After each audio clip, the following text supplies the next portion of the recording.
Did you know that business analysts are critical in transforming business needs into actionable solutions? With companies relying more than ever on data driven decision making, skilled business analysts play a key role in improving business processes, defining requirements, and ensuring successful project outcomes. From startups to large enterprise, business analysis is one of the most impactful fields driving innovation and efficiency. Welcome to Business Analysis course. In this comprehensive course, you will learn how to leverage essential business analysis techniques, tools, and methodologies to deliver value to your organization.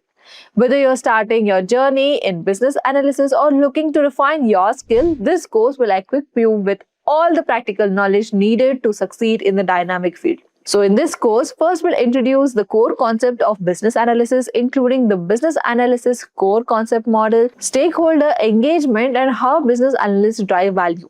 We'll explore the requirements lifecycle, teaching you how to gather, validate, and document requirements effectively.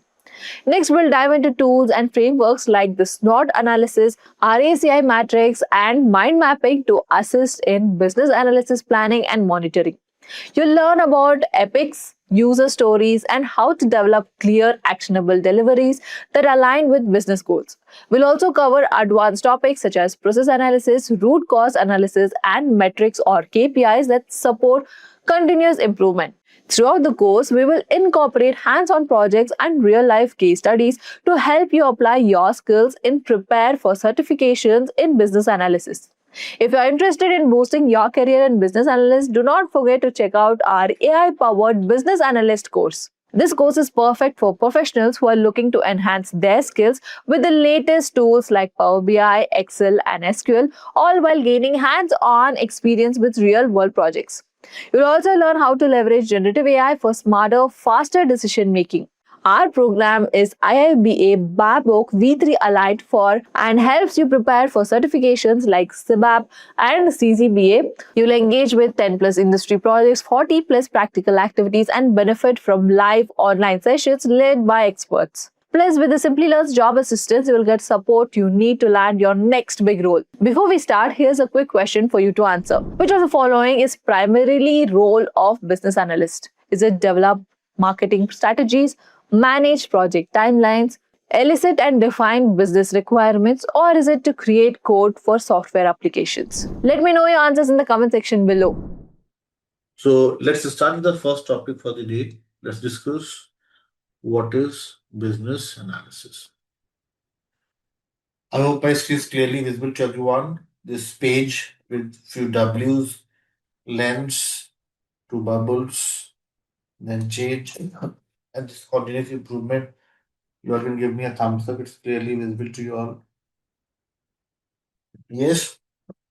Now, before we start with this topic, Projector, Murli, Bruce, and everyone else, before we start with this topic, Rafael, I have one question for you all. Question looks simple, but the answer is not that simple. So I'm going to ask you all one question now. Take your time, think logically, try to think from the analysis perspective. Imagine that you are the BA, you are the business analyst, and think from BA's perspective, then answer this question. No emotional touch to the answer. Everything should be based on the analysis results. Okay? Question to you all is, everyone, there is one 11-year-old boy and there is one 45-year-old woman. Raphael, Bruce, and everyone else, 11-year-old boy, 45-year-old woman, and you are the business analyst, part of company ABC, and senior management ask you, they request you to explain core concepts of inflation to one of them, whom would you prefer and why?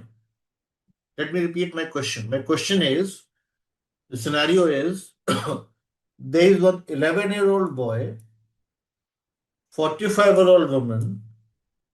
There are two people here, two choices for you. You are the business analyst. You are getting some instruction from the senior management that there is one very core important topic, inflation, that you have to explain, you have to provide information, and you have to select one of them. Who would you prefer to work with? Who would you prefer to share the details of inflation and why? Question open for you all to answer. Think logically, take your time, don't think emotionally, think logically, and then answer. Whom would you prefer?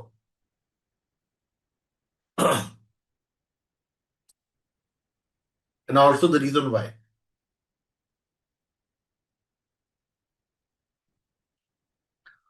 Malik is mentioning here, I'll go with 11-year-old boy because it's easier to explain increase of price. Swati is saying 45 years, a woman because she is much more experienced. Okay, so you're saying number of years on planet Earth is equal to number of years as an experienced person. Year is equal to experience. Supriya is saying I'll go with a woman because she is having more experience. So how with this age you are concluding that she has experience? Is there anything that relates experience with age? Prajakta is saying 45 women because woman has already aware. I would prefer explaining to a woman because she is grown up and really understand through examples. And 11 boys won't understand things from with the help of examples. Boys are deaf and dumb. Do you think that? Komal is saying, and somebody is coming up with a very diplomatic answer. Rafael is saying, I'll go with both. See, people saying both. Yes, this is this is the very good characteristic for BA, but this manipulation won't work here. You have to select one of them.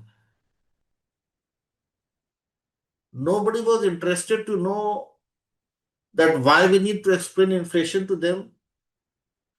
Nobody said that how would the company benefit? What are the benefits that we'll realize if we explain to them? Nobody asked questions like what is the educational qualification? Yes, don't you all think most Shivangi asked, yeah, that's why I had ignored your answer intentionally. I saw your answer, but I ignored it because I knew that it was good answer. Yes, it was intentional ignorance to focus on other answers. Yes, so Shivangi was correct. The answer is everyone. And Shivangi and others, thank you for your participation. This is my intent behind sharing this example. You all can see here 71% of the failed software projects are traced to poor requirements globally.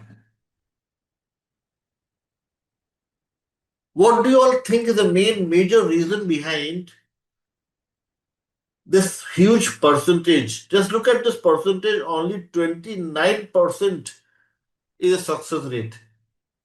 Just 29%. The main reason is assumptions, emotions, and other aspects. Those should not be part of your analysis work.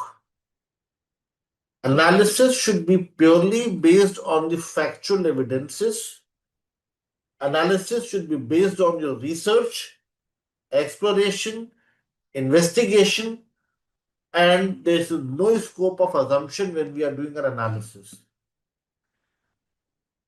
Imagine if I ask this question that why 45-year-old woman? Swati says, I have done the historical analysis. I know that this woman is the CEO of this company. She has got ample of experience. This boy is still in school. So my preference is this woman. But was that information given in the case study? No. So here you should all should have asked this question that we need more information. More information with regard to what exactly is the benefit, why we have to explain this. More information regarding their educational qualification, their background, what they are doing currently. So, meaning to say, it's an important thing to understand the business needs, get a strong hold over the existing behavior, understand the context, that is what context we're trying to bring about the change, understand the existing behavior, functionalities, processes, infrastructure, and all such things would then help you come up with the solution. Most of you were coming up with the solution based on assumptions with no factual evidences to support your argument. And that's the first thing that we need to inculcate. We need to start working in, or you may say, start to accept that it's an important thing for us to collect the factual evidences first. Second point you all can see here on your screen, everyone, 40% of the effort in an average software project is in fixing errors. Swati and others, why do you all think we have errors in any project? What's the main root cause of the errors in any project?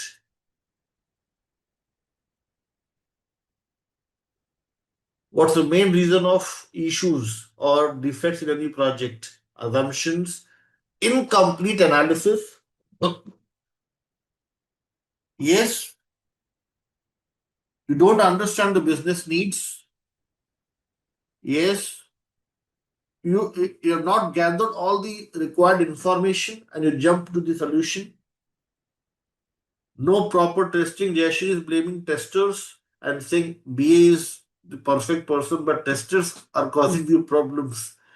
Yes, but testers are dependent on you for the requirements. If your requirements are not clear, then you cannot blame the testers. Yes, so don't blame testers. Put the blame on the BA first and then the testers. Yes. Okay.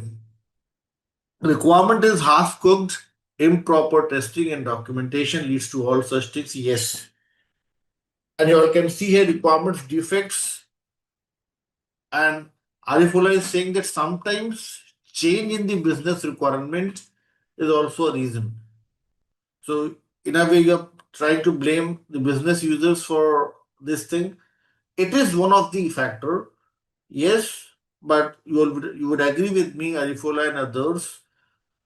This is something beyond our control to make those things like if business keeps on changing the things, there's something that we can restrict, but some few things are beyond our control. But the thing that's in our control is to do proper detailed analysis, gain proper understanding of the requirements, understand the business needs.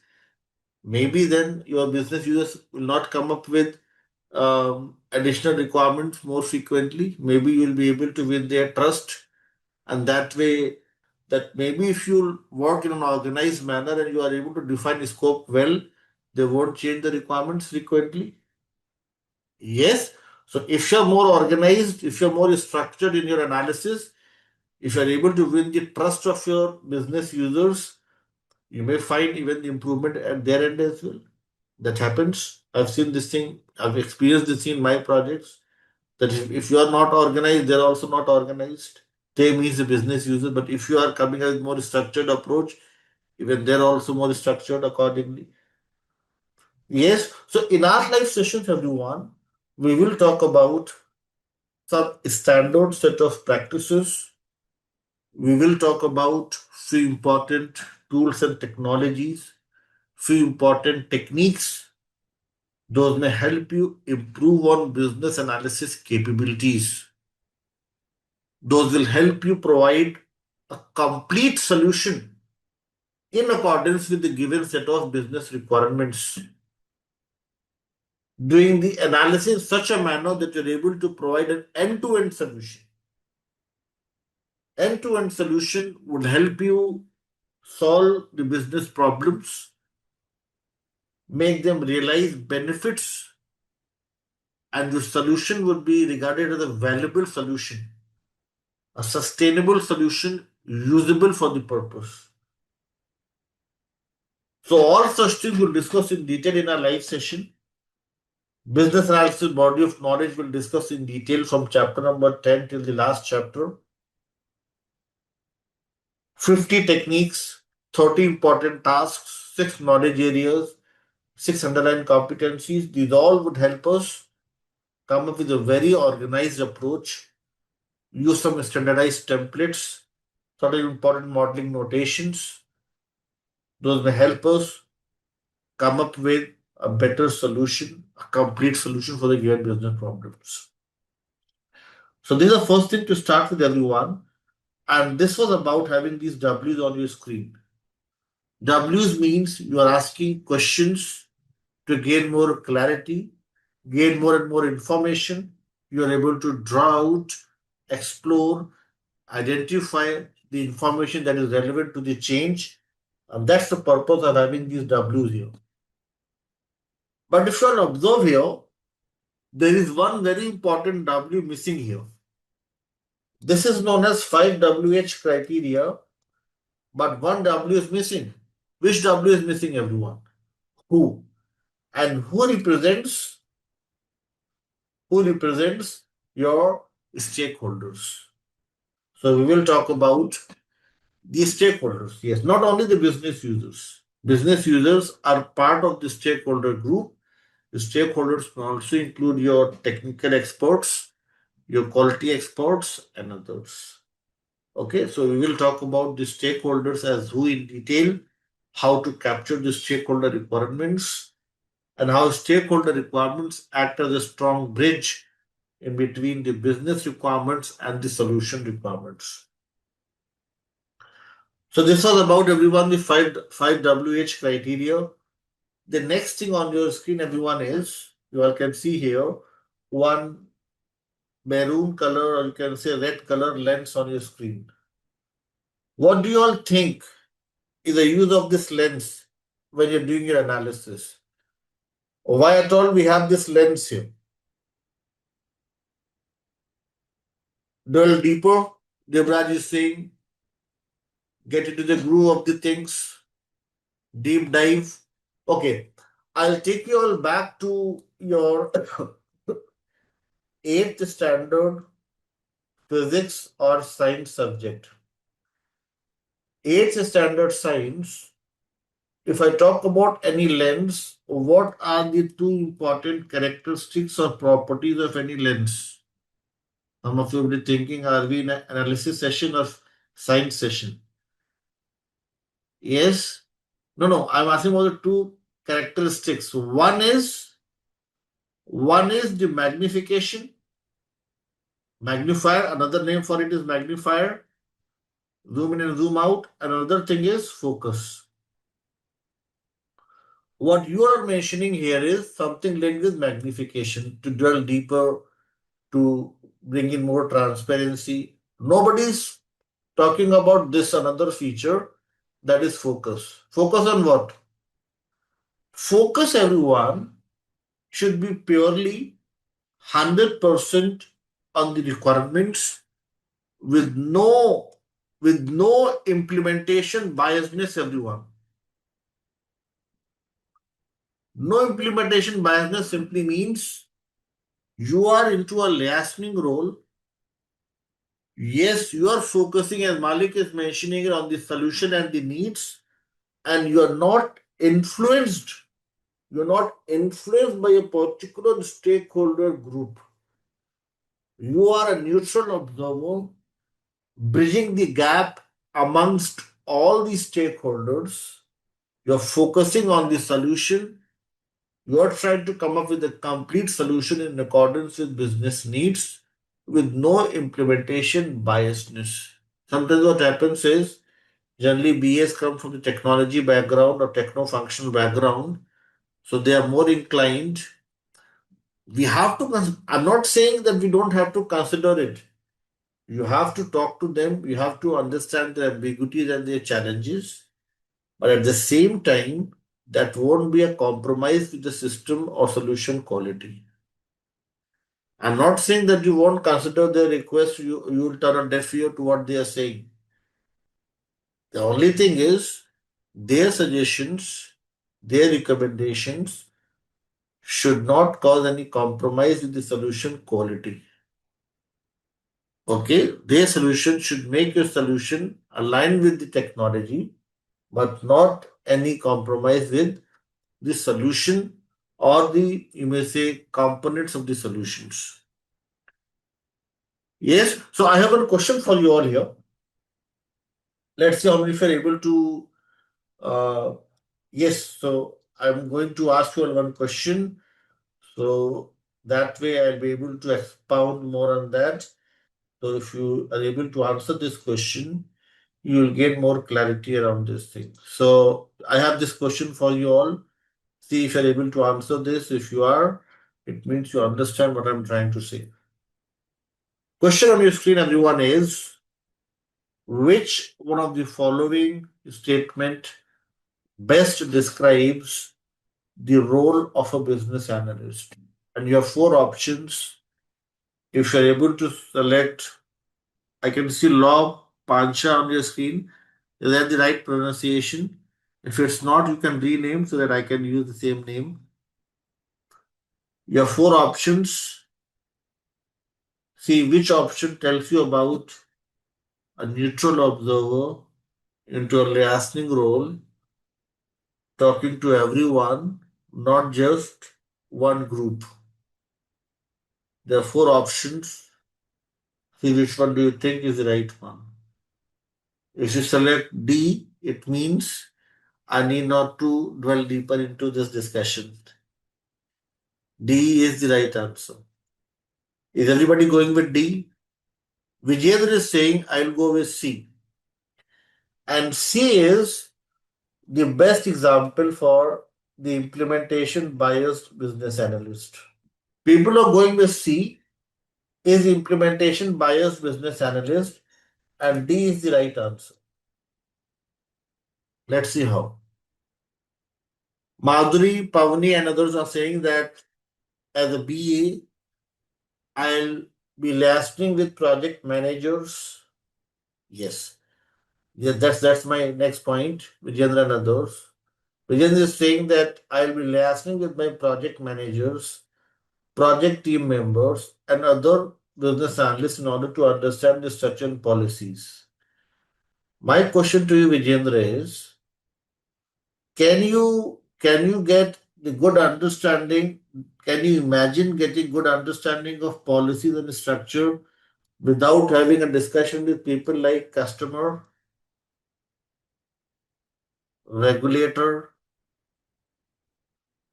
sponsor, and the end user?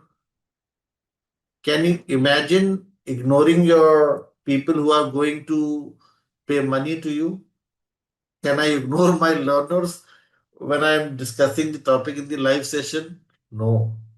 They are the most important people. Because of them, we are all having a discussion. The same thing happens in any project.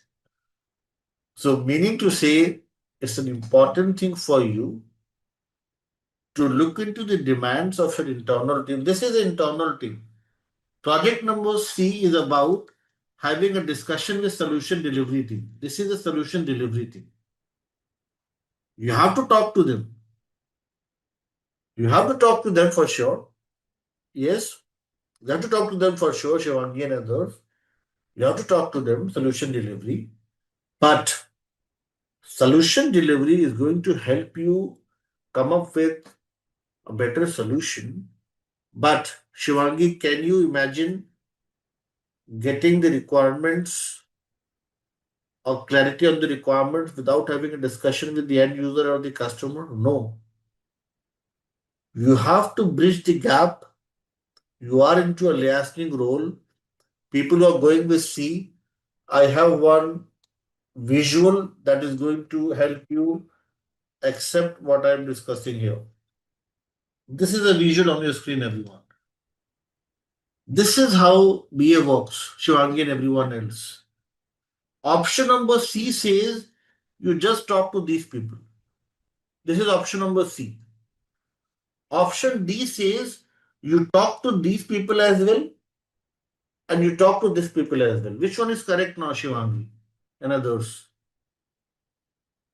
Option number option number D says you are into a liaising role and you're having a discussion with the business people and also with the solution delivery team, and you are sandwiched in between the two stakeholders group. You are trying to gain the clarity around the business requirements from them, and you are trying to remove the implications if they have any in creating the solution requirements. Yes.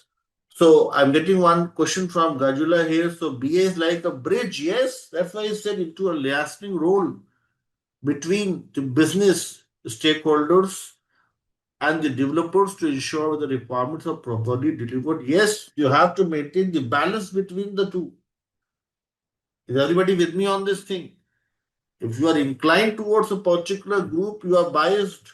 But if you focus on the demands of all the people and you are able to come up with a solution that's in line with the business expectation and also aligned with your system capabilities, that's how you work as a business analyst. So that's why option number D is the right one and C is incorrect.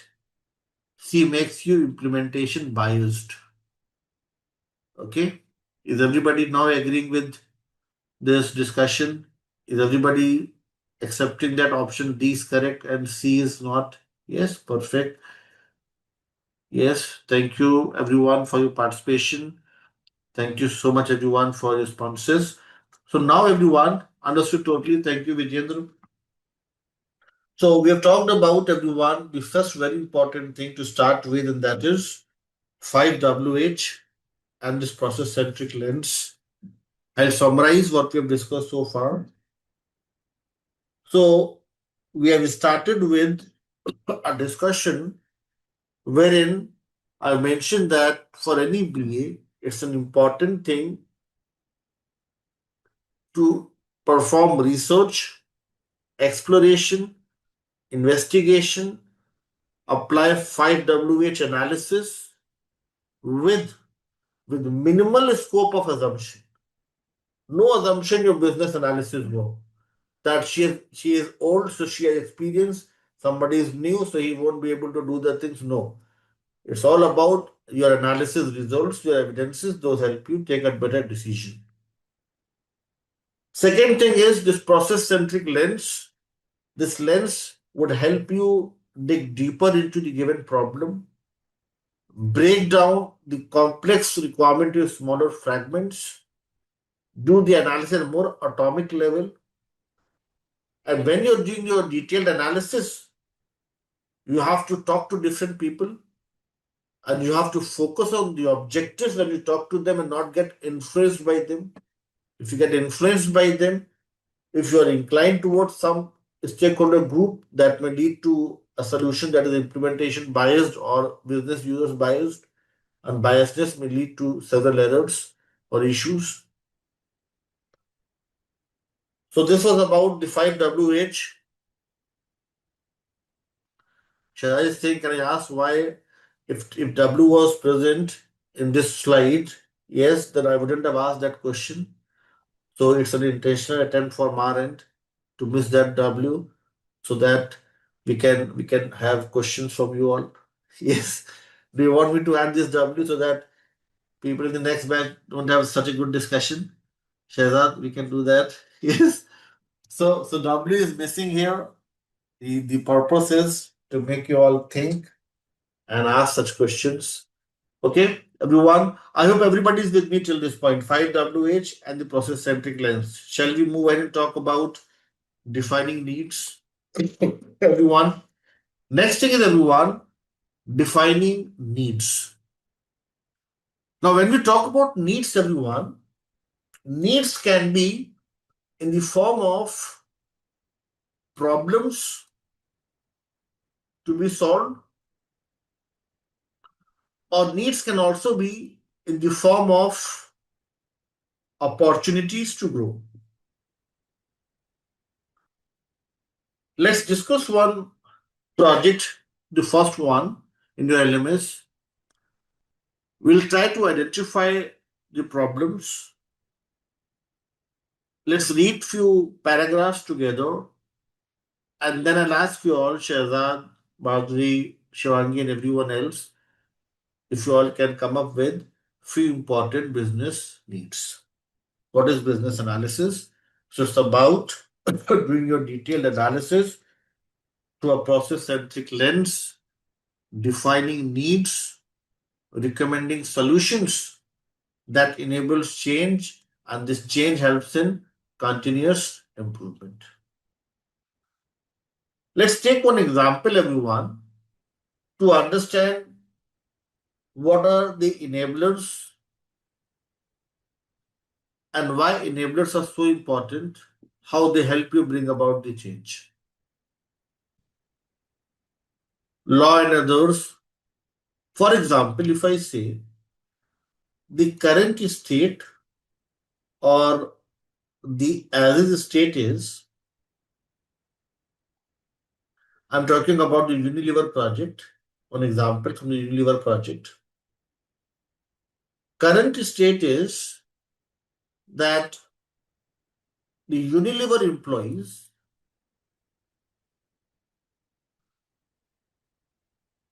they're going to the cafeteria to have lunch or to have food. This is the current state. And the future state or the change is that you have your mobile phone, you have your cell phone, smartphone, and you're having one app there as canteen ordering system, and you're ordering a meal online. Imagine, Law, if you were a BA, imagine Siddhant, Partha, Muthukrishnan, Veena and others, Gajula and others, if you are a business analyst and you have to ensure that nobody is going to the cafeteria and everybody is using this canteen ordering system app to order the food, how you'll enable this change? What are the necessary steps? Those may help you ensure that people accept this change. Employees are ordering the food online and nobody is going to the cafeteria to have food. How you'll enable this change, everyone? One of my learner in one of my morning batch, India hours, had to say that shut down the cafeteria and they'll have no other option than to go and order the food online. Is this enabler to shut down the cafeteria? Are we in the Hitler's era? Yeah. No, we're not in the Hitler's era. We're not in 1930s and 40s. We have to come up with, the Sushil is coming up with a very good point, that user-friendly app, a better app. Sachin is coming with a very good point. We can come up with, Chatra says shutting down is not right. Yes, it's against the democracy. Yes. So, so by giving discounts, offers, and you all would agree with me, this may also include proper training. You have to train your employees how to use it.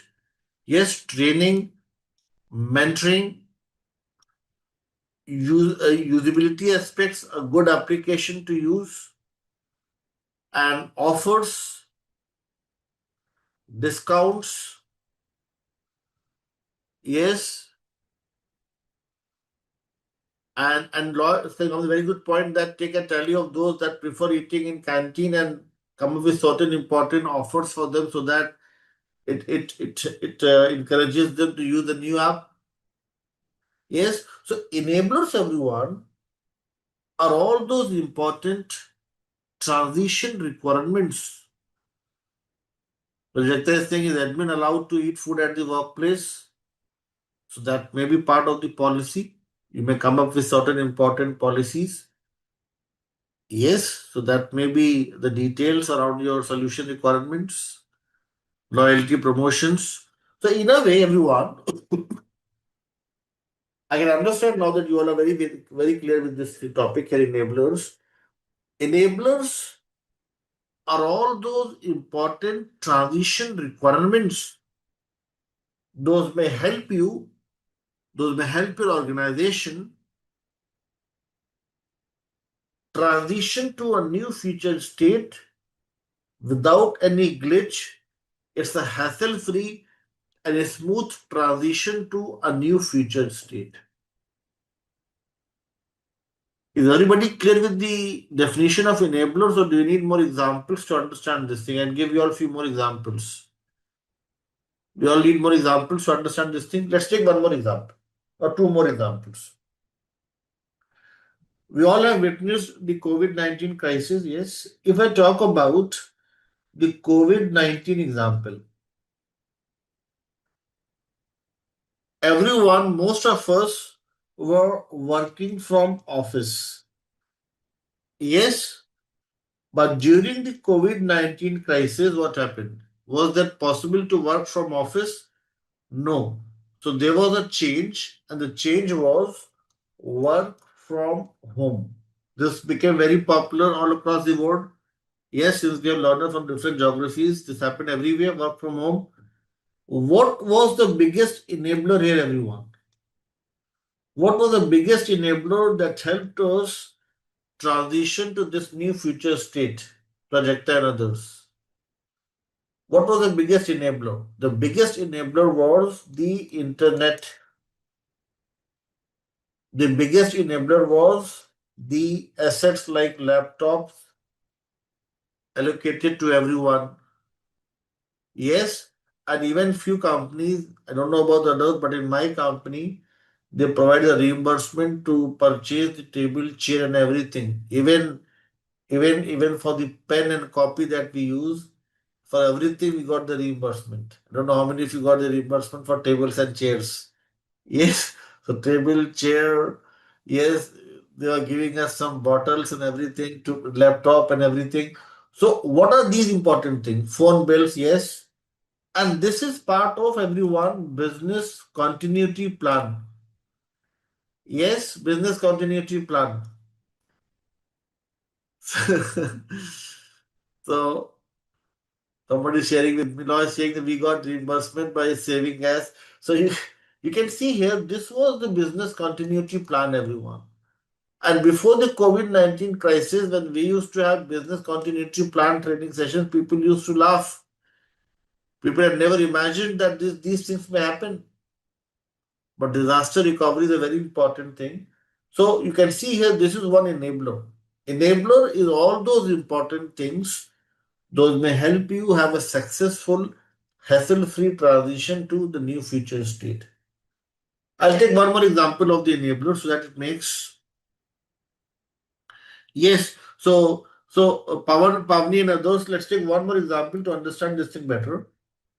Let us suppose I say I'm talking about the CBAP batch. CBAP batch we are discussing. We are having a discussion in one of the CBAP batch here. And I'm talking about my learners. This is the first session. 7th of Feb 2026. This is the date, yes. And I think next, can anybody help me know the last date? I think it will be 11th or some other date of March as the last day. 7th of March. Yes, from 7 to 7. Perfect. 7th of March. If I talk about my learners at present, as is the state, Ayush, Soumya, and everyone else, you all are aspiring to be a certified business analyst. We all are here to learn the best practices. We all are here to learn what's there in the business analysis body of knowledge. We all are here to be certified business analyst. Yes. So at present, you are aspiring to be certified business analyst. After 1 month's time, if you have submitted your projects, if you cleared your assessment, you are the certified business analyst. This is your current state and this is your future state. And if I ask you all about the enablers, what are the important enablers? The biggest enabler for you and me is the business analysis body of knowledge version 3. I have mugged up in last 12 years. I'm throwing out what I have learned. Yes, before the live sessions, I used to learn this thing early morning, just mugging up everything, and now you can see the results. Yes. So, so BABOK V3 is the biggest source, biggest enabler for you and me over the years. Yes, BABOK V3, one thing. Then for you all, the important thing is the self-learning module, wherein you'll find the sweet, calm, and pleasant voice. Yes, Law, so you are ignoring that lady. In your answer, you're ignoring her. That's not a good thing. So, so self-learning module, lady with the pleasant voice. It's an important thing for you all to listen to those recorded videos to fill in the gaps, if any, in the live session. Then the class notes that I'm sharing with you all, it's an important thing for you all to go through the class notes. Yes. And then once you're done with these things, it's also very important for you all to go through the recordings of the live session. Once you're done with these things, then it's an important thing for you all to work on your projects parallelly during the weekdays. You all have around 5 days time in between the two, like the sessions, projects, work on your projects, and then you have to ask questions during the Q&A time. If you are working on all these things, everyone, this is the important thing. Indirectly, I'm telling you about your homework for the upcoming sessions with the help of this example. Yes. So homework for you all is that whatever topic we discuss, you all have to go through the BABOK guide, self-learning module, class notes, recordings, work on your projects. And I can assure you of this thing, by 7th of March, you will have the complete understanding of the business analysis, all the important techniques, and this will also help you prepare for your job interviews. Yes. So, and these enablers, everyone, one last thing here, enablers, everyone, these are considered to be temporary in nature. Yes, the Malik, these are considered to be temporary in nature. Once you enter in a good job role, you'll forget about the above guide, you'll forget about what we have discussed, these bad examples in the live session, and you'll move to the next role and you'll work there efficiently. So, enablers, everyone, these are also considered to be the temporary requirements, often unneeded, once we transition to a new future state. Yes, is everybody able to understand the reason why these are considered to be temporary? Because this is not something that we are going to carry on for life. No. We are done with this thing. We are done with CBAP, then attempt CFA, go for FRM, go for, yes, go for some different training program. Yes. So yes, we'll have a break in another 3 or 4 minutes. Yes, just we'll have a break in few minutes. Let me summarize few things. So we'll then have a break. Yes. It's time for us to have a break, but just 2 or 3 more minutes. I need to summarize everything. Yes. So Vijay is saying, yes, these are dynamic. So simply enablers, when we're talking about Shivangi, Vijay, and everyone else, these all are few important transition requirements. Those will help you transition successfully, hassle-free, smooth, with no barriers in the realization of value. It will help you ensure that there are no undesirable consequences when we are when we are transitioning to a new future state. These are considered to be temporary in nature because once we have a successful and smooth transition to a new future state, these are often not required. Yes, so that's why these are the important things, the enablers. I've discussed this topic in detail here because they sometimes ask me this question in job interviews that what are the important enablers when we are transitioning to a new future state? So you can easily answer them that these can be in the form of workshops, trainings, mentoring, creation of user manuals, training materials, advertisements. Those all things those may help you successfully transition to a new future state. And this will help in continuous improvement. So now, everyone, we are done with the first topic, and that is what is business analysis. And let me summarize it in another 1 minute, then we'll have a short 15 minutes break. So, what we have discussed here, everyone, that business analysis is about research, exploration, investigation with the help of 5WH analysis. This research should be deep, detailed. You have to dig deeper into the given problem, get into the groove of the problem with the help of a process centric lens. Process centric lens signifies here that we are going to focus on the business objectives without any implementation biasness, without having inclination towards any solution delivery team. We are having a discussion. We are acting as a strong bridge in between the business users and the technology experts. This will then help us define needs. Needs are Needs are the form of problems or the opportunities to be solved. This will then help us once we understand the needs, we can then recommend the solution based upon different types of analysis like feasibility, gap, risk, impact, financial, and other types of analysis. Once we arrive at a solution, the solution would help us then bring about a change with the help of enablers. Enablers are all those transition requirements. Those may help us have a hassle-free and smooth transition to a new future state. And this change, when we are bringing in, this change will help us in continuous improvements with minimal number of defects since we have applied a structured and organized approach. So this is what we have discussed as the first topic, everyone. After a short 15 minutes break, we are going to start with another interesting topic, a basic topic today, and that is who is a business analyst. And here we'll talk about requirements elicitation, discussion the key stakeholders, and few more basic things. Okay, it's an important thing for us to perform 5WH analysis, dig deeper into the problem, perform research, exploration, investigation through a process centric lens. This helps us come up with a better solution for a given business problem. So these were few things, everyone, that we had discussed before the break. Now we have to start with the next topic, that is who is a business analyst. But before we start with this topic, if you all have any question, anything that you discuss with me or other learners, you can please mention in the chat box. I remember before the break, one of our learners had one question, so let me first answer this question. Gajula Shivatmika, what I see from the chat box here, your name, yes, if I pronounce it correctly, Gajula. So you're mentioning here that enablers are temporary outcomes from the requirements of the present state. Based on this outcome, we'll further think about the correct solution for the problem or future state. Not exactly, you'll think about a solution here.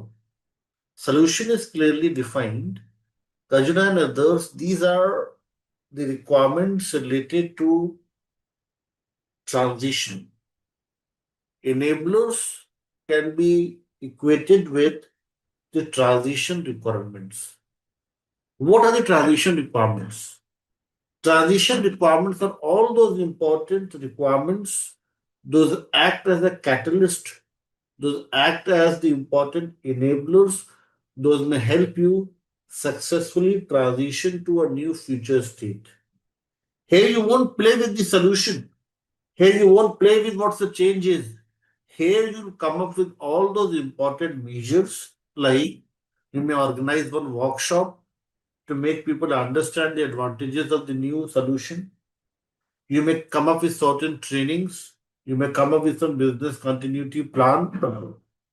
You may create certain user manuals, user guides, and all those important things. Those may help you ensure that there's hassle-free and smooth transition to a new future state. Okay. Now, one more thing, everyone, before we move to the next topic, since Gajula, you're asking this question here. Let me share with you all one very important link. And I get this thing from people here that when I search something on Google, Google says something else. So if you have any doubt, everyone, or if you have anything difficult to understand, don't search on Google, search on batimes.com. Don't know how many of you know about this web application. batimes.com, especially people who are new to the analysis world, I request everyone to please click on this link and confirm.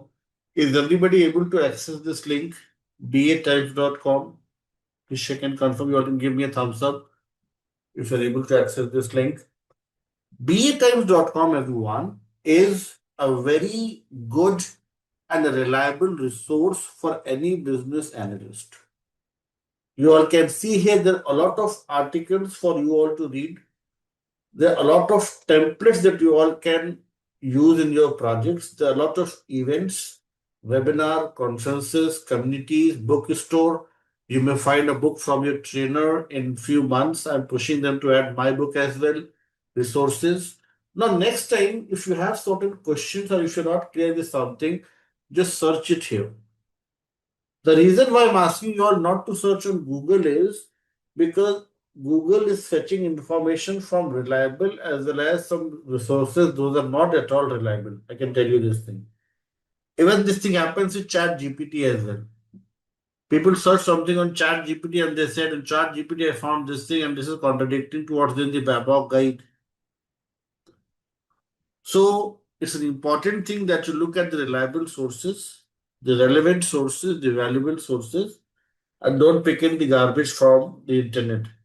So I request you all, and especially everyone, people who are new to the analysis world, if you all can take out some time from watching those irrelevant reels, just spend 15 to 20 minutes daily going through this application. Yes, spend 25 minutes, 15 minutes going through this the way you read newspapers. This is a newspaper for a BA. And I can tell you within 2 to 3 months, you'll analyze, you'll realize that you know so many things in the business analysis world.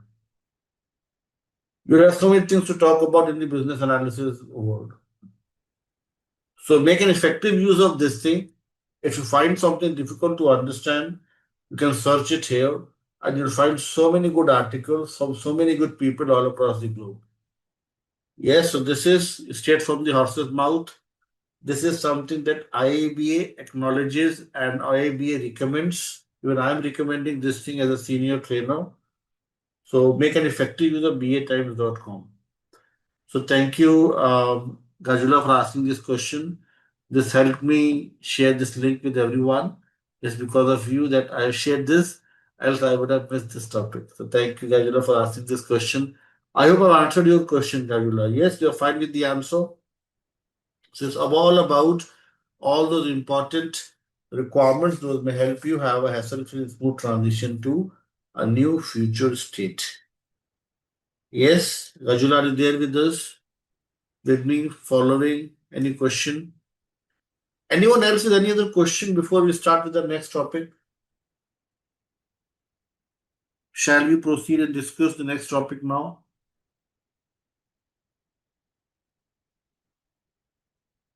Yes, perfect. Thank you, everyone. The next topic, everyone, is Akshay, Bruce, and everyone is who is a business analyst? Now, here you all can see here different color bubbles here. We'll focus on this third one first, and we'll talk about the most important thing, that is requirements elicitation. Elicits the needs from the key stakeholders, performs the elicitation. Shivangi, some question for us. However, for all these steps, we may have some standard set of steps, templates to follow and find question. Yes, definitely yes. So for this thing, Shivangi, once into the knowledge areas, we'll talk about some standardized templates. We'll talk about certain important techniques. Those may help you come up with more structured way of like going through this batimes.com link.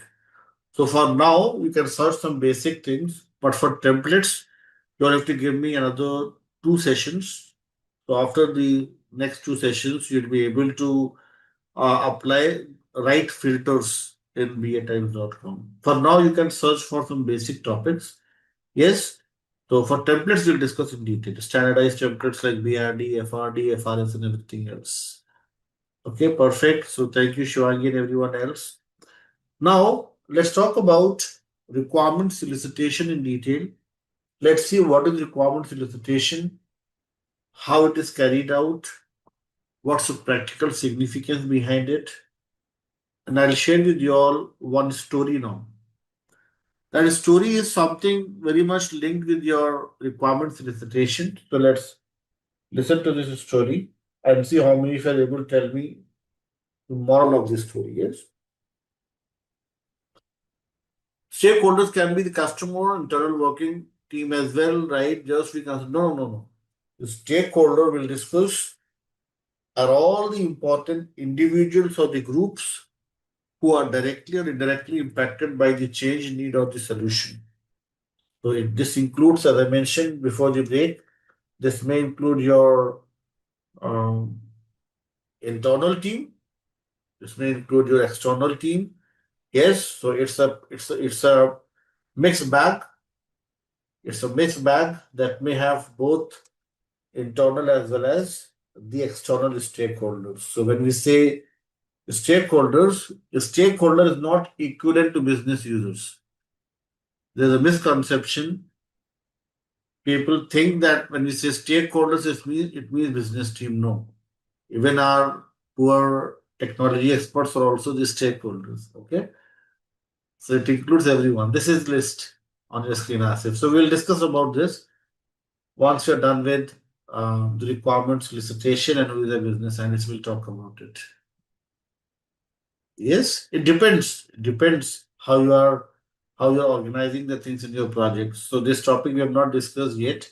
So we will talk about it. Yes, maybe tomorrow we'll talk about it, not today. The detailed discussion on the stakeholders. Okay. So let's focus on this topic first. Let's talk about the basic topic to start with, and that is who is a business analyst. Now, everyone, before I share that story with you all, we are talking about the who is a business analyst. And there is a very basic thing that I want to start with and discuss with you all before I narrate that story to you all. The topic is the important discussion item is very basic thing. One thing is responsibility. Another thing is accountability. Very popular in any project. Responsible stakeholders, accountable stakeholders. What do you all think, especially people who are new to the analysis world, is a major difference between a responsible person and an accountable person? Or do you all think it is one and the same thing? So the first topic is we are talking about who is a business analyst, and here it's an important thing for us to know the responsibility and how it is different from accountability. This question open for you all to answer.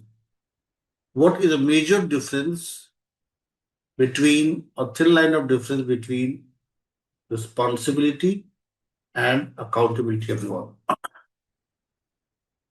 Shivangi is saying that BA is responsible in performing the 5WH analysis.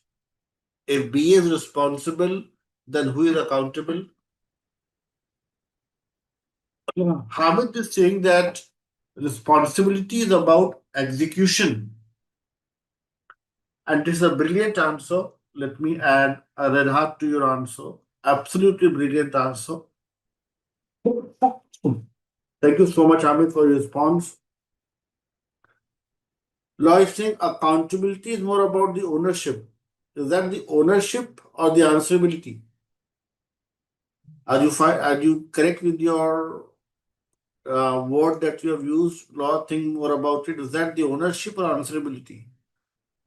Responsible can be many, but accountability lies only with BA. Natasha is saying for what is BA accountable for everything?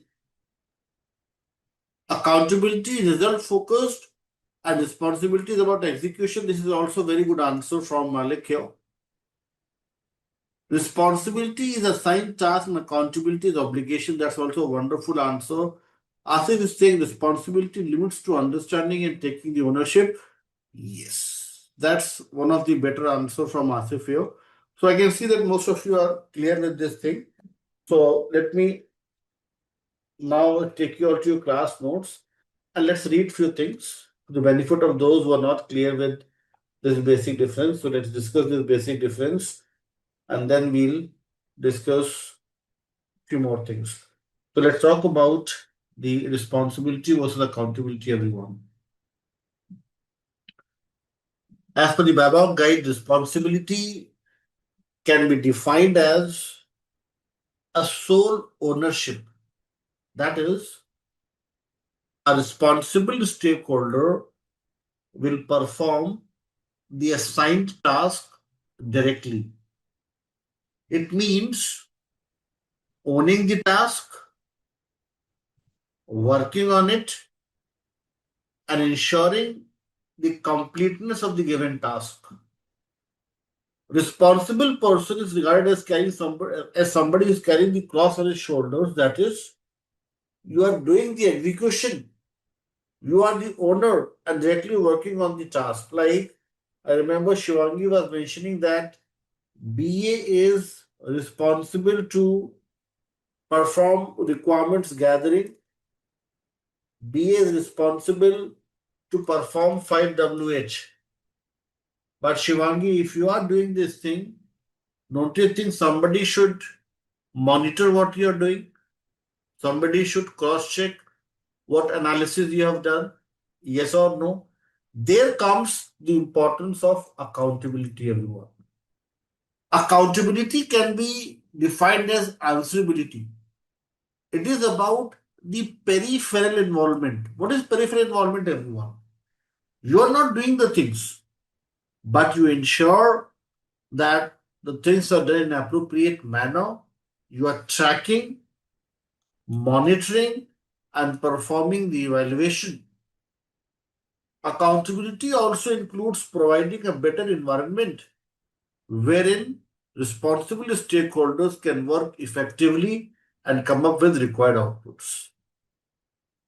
Is everybody able to understand this thing? So if Shivangi is doing the analysis, 5WH analysis, and Soumya is acting as a project manager and providing the timelines, budget, and other important details to Shivangi so that she is able to perform analysis in a very organized manner, then Soumya is acting as an accountable person. She is answerable to what Shivani is doing here.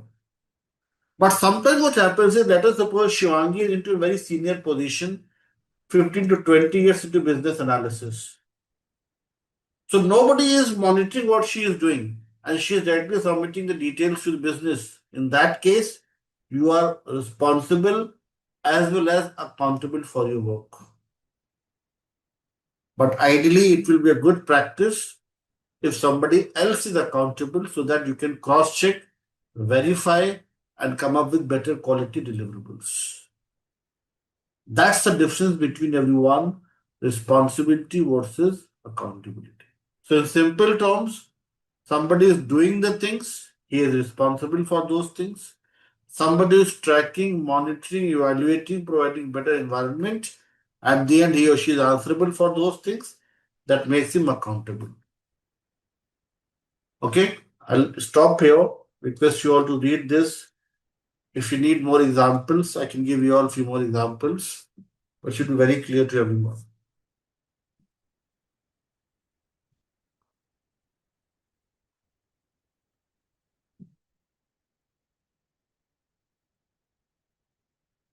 Yes, Vishal, Law, and everyone else following this, or you all have any question, you need more example, I can give you all a few more examples.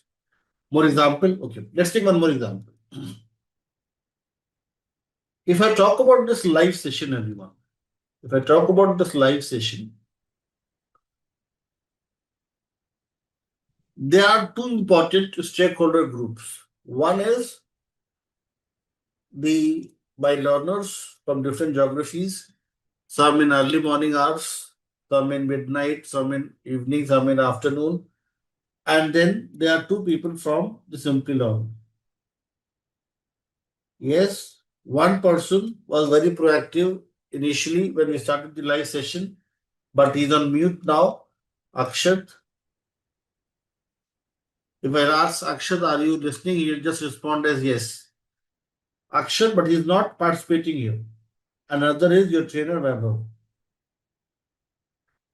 When it comes to conduct the live session, when it comes to train my learners, when it comes to organize this workshop, this is my responsibility. But there is one person who is not involved, but he is listening to everything. What is his role here? He is tracking, monitoring, evaluating. If I have some issues, if you have some problems with regard to the live session, he'll pitch in an answer and try to solve these issues. So he holds the accountability. Akshat, he is the learner success manager, and I'm responsible to conduct this live session. Yes. So, meaning to say, accountability lies with people into the management in most of the cases, and responsible persons working on the given tasks directly. Another example, let us suppose I say Ishita, Isha, and Vijendra are doing their analysis. They're having a discussion around few important solution options, detailed analysis. But then there's one project manager or a product owner, they come up with certain important timelines that within this timeline you have to finish the analysis, else we won't be able to prioritize the things in the given cycle. This project manager and PO, they are not doing the analysis, but they are providing certain important instructions. They're coming up with certain evaluation, certain suggestions. Those help you perform analysis within the timelines. So that's the importance of accountability, everyone. Tracking, monitoring, and evaluation. You're not doing the things, but you are helping somebody. You're providing a better environment so that people who are working, they get better facility, better, you may say, help, or you may say, clear understanding on what needs to be done. That's the difference between responsibility versus accountability. Is everybody able to understand this thing? Simple thing to understand. Yes. Any question from anyone? Perfect. Thank you. Now, let's talk about, since we are clear with responsibility versus accountability, now let's focus on this topic, everyone, and that is who is a business analyst. And here we'll talk about the responsibilities of the business analyst. We'll talk about the responsibility, and one of the major responsibility, what I think Shivangi, you are mentioning a few minutes back, gathering the requirements, doing the analysis, and that is something linked with requirements elicitation. Let's see what is requirements elicitation, how it is carried out with the help of one example. And this example is from a very popular book. I don't know how many of you have read this book, how many of you have heard of this book. I was fan of this book. I used to read this book a lot during my school days. And the name of this book is Arabian Nights. Yes, people from the Gulf countries, from the oil-rich nations can easily relate with this book, Arabian Nights. Yes. And the good thing with this book is there are a lot of stories. Those may inspire you, yes, to work efficiently as a business analyst. So in this book, there was one story. There was one story that can be that can be easily linked with requirement solicitation. So let me narrate that story to you all, and then I'll ask you all the moral of this story. Yes, everyone. So in those days, in that part of the world, I'm talking about the Arabian world, there used to be one Khalifa. I'll just use the common terminology as king, although king is not equivalent to Khalifa, but one king, I'll say. Okay. There was one king, and he had three detectives. Three detectives. Their names were Arabic, but I'll just make it simple for you all as D1, D2, and D3.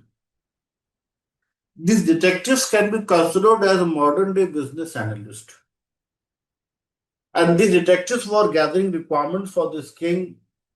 They were having some very good experience. They were providing some very valuable information to the king.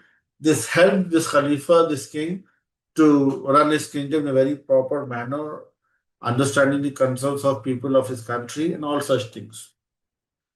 One fine day, D1 and D2 got to know through some sources that D3 is getting much higher salary, much better compensation, and above all, they realized that he is getting huge respect in the eyes of the king. Now, D1 and D2 were not happy with this thing because they had similar work experience, similar ways of working 24/7 for the king. So, D1 tried to express his anguish. He wanted to clarify these things with the king. So, he tried to reach out to the king and he was about to ask these questions. But king was a very smart person. He knew that D1 is going to come up with such questions. So, king said, before you ask your questions, I have one important task for you. Would you be able to accomplish this task? Would you be able to complete this activity that I'm going to assign to you? Now, this time, D1 took a prestige issue that whatever task he is going to assign it to me, I'll come up with the best possible result. So, king shares with him a scenario. King says that, as you know, D1, that we are kingdom K1 surrounded by kingdom K2 and K3. He said, yes, definitely yes. He said, we got to know that few vagabonds have entered into our kingdom from K2 side. There are few vagabonds here. I wanted you to do some analysis. I want you to help me know who are these vagabonds, why they are in our kingdom, and come up with all the details around these vagabonds. Given that I'll do this thing right away and share with you the information in a minimal time. Given went to that place, tried to locate and identify the vagabonds. Within few hours, he was able to locate them. He then had a discussion with those vagabonds, tried to get more information that why they are entering into this kingdom, what they are doing here. He also had a discussion with people around, and he also tried to understand whether people know more about them or not. So, Devan had a discussion with the vagabonds. He had also a discussion with people around the citizens of the country. And he came back with some information. King said, do you have the information? He said, yes, king. These are few vagabonds passing by our kingdom and they're going to kingdom K3. He said, why they're going to kingdom K3? He said, because they're going to attend one marriage ceremony.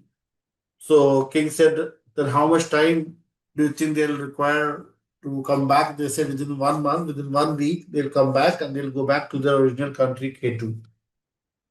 King said, how many men, how many women, are they carrying any instrument that may harm us? Devon said, I never inquired up to that level. I just know that these are the vagabonds. They're going to attend on very soon and come back within 1 week's time. So King asked Devon to stand behind the curtains. Then D2 came in. D2 also had same set of questions for the king, and king assigned the same task to D2 as well. Now D2 went to that place, had discussion with these vagabonds, had discussion with people around, and D2 came up with a lot of information as compared to D1. King was asking several questions. D2 was answering all of them. D2 said, yes, these are few vagabonds passing by our kingdom. They are very jolly nature. They are singing songs. People loving their company. These many men, these many women. They don't have any instrument that may harm us. They are going to go to kingdom K3, come back. And all such details in a very detailed manner he was sharing with the king. And king was also so happy to gain these many details from D2. But then all of a sudden, D3 comes in. D3 was not looking comfortable. D3 had a fearsome face. D3 was in a hurry to share something with King. So D3 said, please stop then and there. Don't share these cock and bull stories with the king. This is not going to help us. I have some very urgent thing to share with King. Now, King was not happy with this attitude because King and D2 were having very good discussions. So King said, is that really very urgent? D3 says yes. That's why I've stopped in middle. My apologies for that. But I need a very quick discussion with you, a very urgent discussion with you. King asked D2 to stop for a while and says, since he had a huge respect for D3, he said, yes, please, you may go ahead and share the detail. King, when he was having a discussion with D3, D3 comes up with very surprising statements. D3 says that King, I was listening to what D2 was mentioning. These are not vagabonds.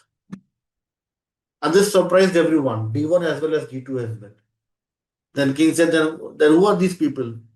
D3 said, these are enemies disguised as vagabonds. They are around 15 to 20 at present, but thousands of them, as per my analysis, as per my experiments, hit and trials, I know there are thousands of them hiding behind the bushes in the countryside here. These people are locating our important army positions. These people are trying to understand the different things that we're doing here, creating and defining some strategy. And these people are waiting for this instruction from these people, and they may attack our kingdom at any point of time. So instead of listening to these cock and bull stories, it's an important thing for us to alert our army, catch hold of these vagabonds, and then come up with a strategy to win the war against these people here. King listens to D3, he comes up with a proper strategy, and eventually they are able to win the war and then again come up with the stabilized kingdom, and the story goes on from there. My question to you all is, what do you all think was the difference between the analysis that D3 has performed as compared to D1 and D2? Law is saying D1 and D2 are getting less salary. Less salary means less work. Yes, that's not the right thing to say. I think it's a lighter note. But my question to you all is, what is the moral of this story, Law? Why do you think D3 was able to come up with a better solution? How D3 was able to say that these are enemies, and why D1 and D2 were not able to predict this thing? Vijayendra is saying D3 was CBAP certified analyst. Yes, and D1 and D2 were not. What else? Think more about it. Veena is saying to do the deep research, detailed analysis. What else?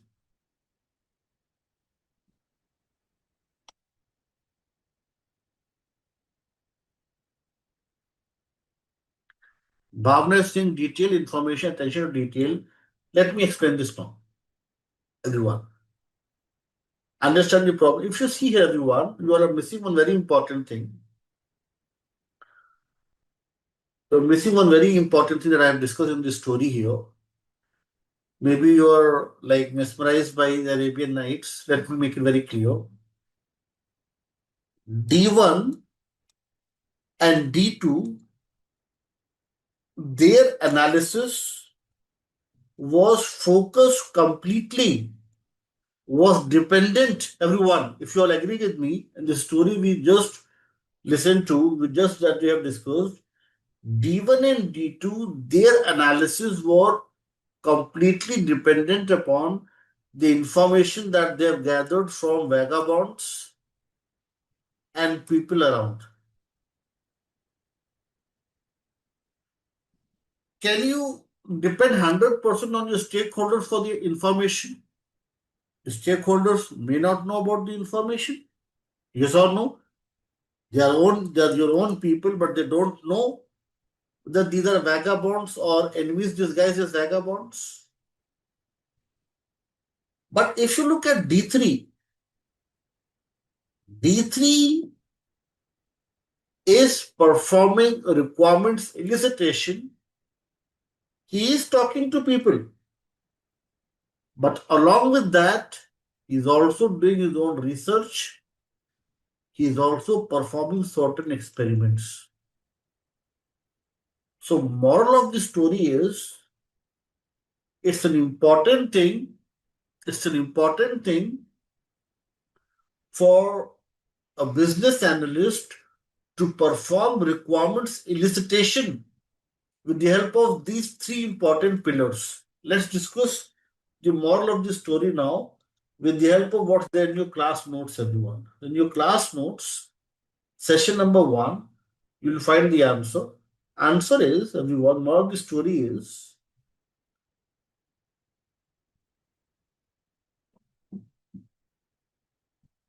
to draw out, explore, and identify the information that is relevant to the change.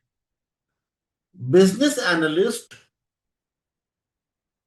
should focus upon three things: collaboration, that D1 and D2 did. They both collaborated with people around and vagabonds. But along with that, we also have to do our own research, look at the historically available information, look at the existing information, try to do some data analysis, try to do some exploration, and also perform experiments like hit and trials, prototyping. When we are doing all these three things, then it is requirements elicitation, and this will help you gain clarity around the requirements, and then you'll be able to come up with a better solution. So, moral of the story is that every BA must cry. Raphael, next time you get the requirement, start crying.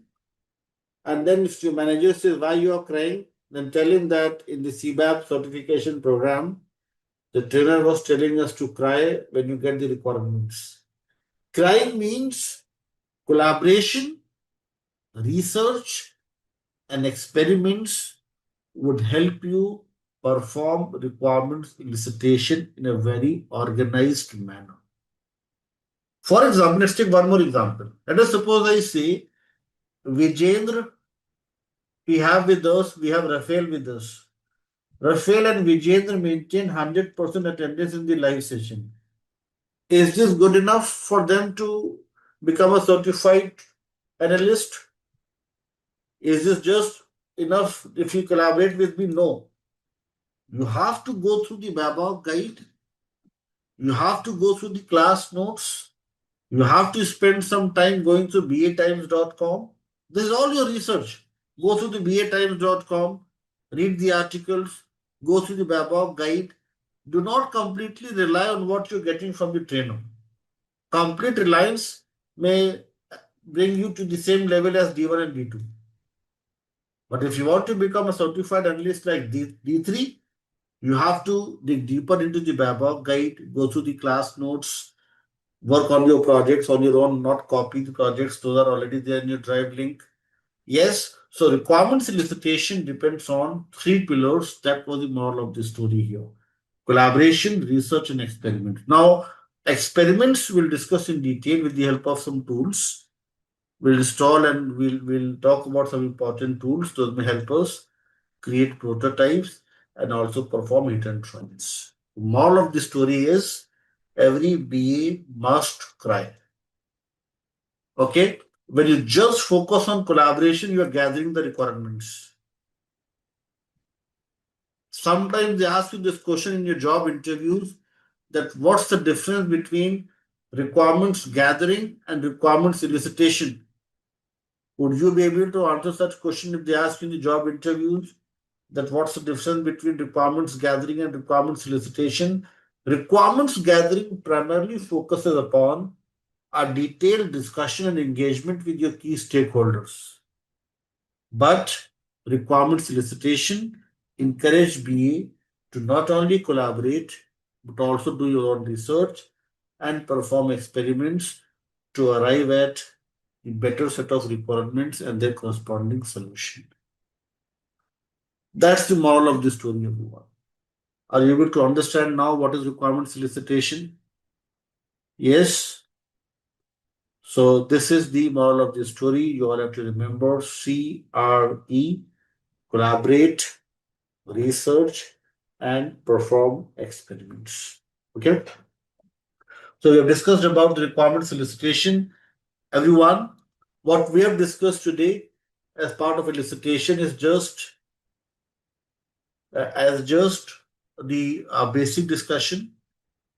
We have a separate knowledge area, chapter number 4, is specific, very, very specific to this, what we discussed today. So, how to cry loud, we'll discuss here. We'll cry here, loudly here. We'll cry here in a very detailed manner. So, here you'll find all about crying in detail. Yes, so it's better to say that BA should perform requirement solicitation. Yes. Requirements. So let me add a red heart to this. So Shivangi is a very good point. So I'll not say it's better to say, it's better to practice requirement solicitation. Yes, if you'll just say it won't help. You have to practice this thing as a BA. Requirements gathering alone won't help you. You gather the requirements, it's good. Gathering the information is a good thing. I'm not saying I'm not against you having a discussion with stakeholders. You talk to them, it's good, but 100% dependency or reliance on what you get from the stakeholders is not a good thing. Cross validate, do the research, perform experiments. Yes, because you cannot assume that what they are getting from the stakeholders is 100% accurate. Okay, everyone, Shivangi, Isha, you all are with me. Fine with this story.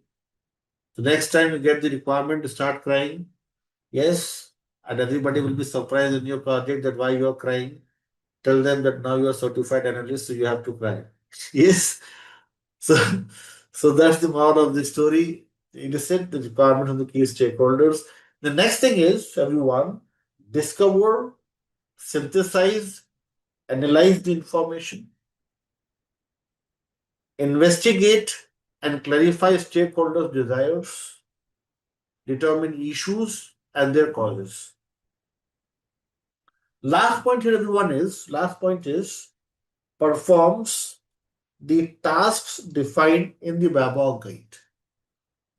So let's discuss about the BABOK guide now.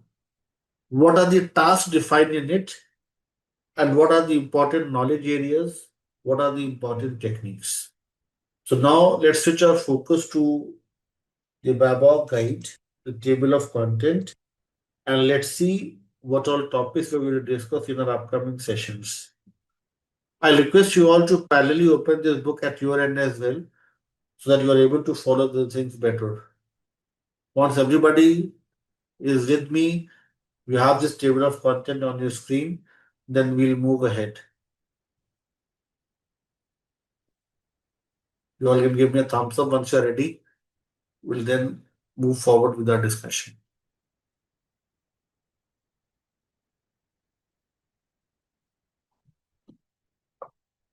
Yes, everyone, perfect, thank you. Now, everyone, chapter number one, ready, everyone? Yes, thank you. Chapter number one and chapter number two, these two chapters are the basic introduction to business analysis. Like today, we have discussed about the purpose, what is business analysis, we're discussing who is a business analyst, and we're also talking about now the structure of the BABOK guide. This is the introduction. In tomorrow's session, we'll talk about the stakeholders in detail. If time allows, today we'll discuss. We'll talk about the six core concepts, key terms, and tomorrow's session will also start the discussion around the creation of the BRDs, how to document the BRD. We'll discuss the standardized template BRD. We'll talk about the FSDs. We'll talk about the user stories. We'll talk about the functional requirements, non-functional requirements, all these things. So this is again the introduction to business analysis. So chapter number one and chapter number two are the two important chapters as part of the introduction. Then everyone, the chapter number three, please focus here everyone. Chapter number three is the first knowledge area that we're going to start with. First knowledge area is business analysis, planning and monitoring. And here we'll discuss about 5 important tasks here. These are the important tasks to be performed by the business analyst. 3.1, 3.2, 3.3, 4 and 5. These we'll discuss in detail as part of chapter number 3. Then after the first knowledge area, the second knowledge area is elicitation and collaboration everyone.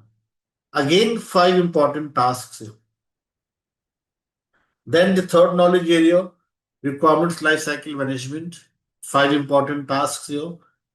Strategy analysis, again 4 important tasks here. Requirements analysis and design definition, 6 important tasks. And chapter number 8 is the last knowledge area. So from chapter number 3 till chapter number 8, total 6 knowledge areas we'll discuss in detail.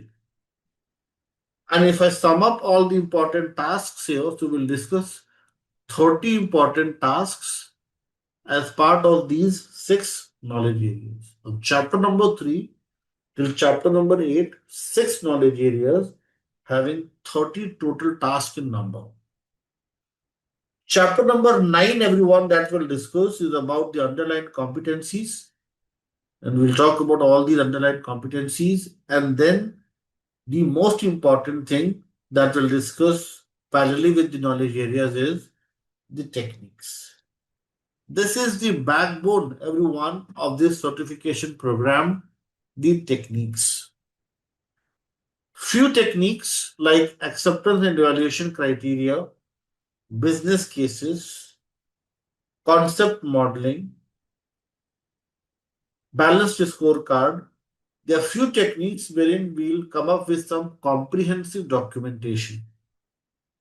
Whilst in few techniques like data flow diagrams, data modeling, business model, and others will come up with certain important flow diagrams.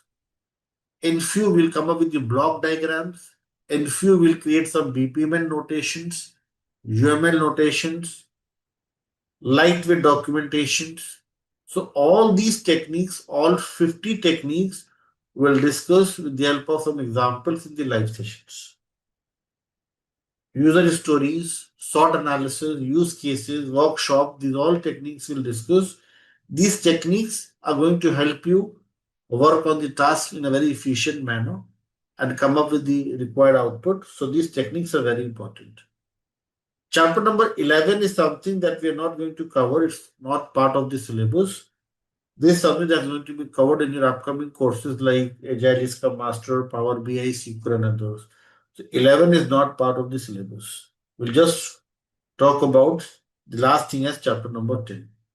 So if I summarize what is the structure of the BABOK guide and the table of content for us, chapter number 1 and chapter number 2, this is about the basics of business analysis, or you can say introduction. Then chapter number 3, starting from chapter number 3 till chapter number 8, total 6 knowledge areas, wherein we'll talk about 30 important tasks. And to complete this 30 important tasks, we'll talk about chapter number 10, that is the techniques. And in techniques, we have total 50 techniques that we'll discuss. Yes, and chapter number 9 is about the underlying competencies.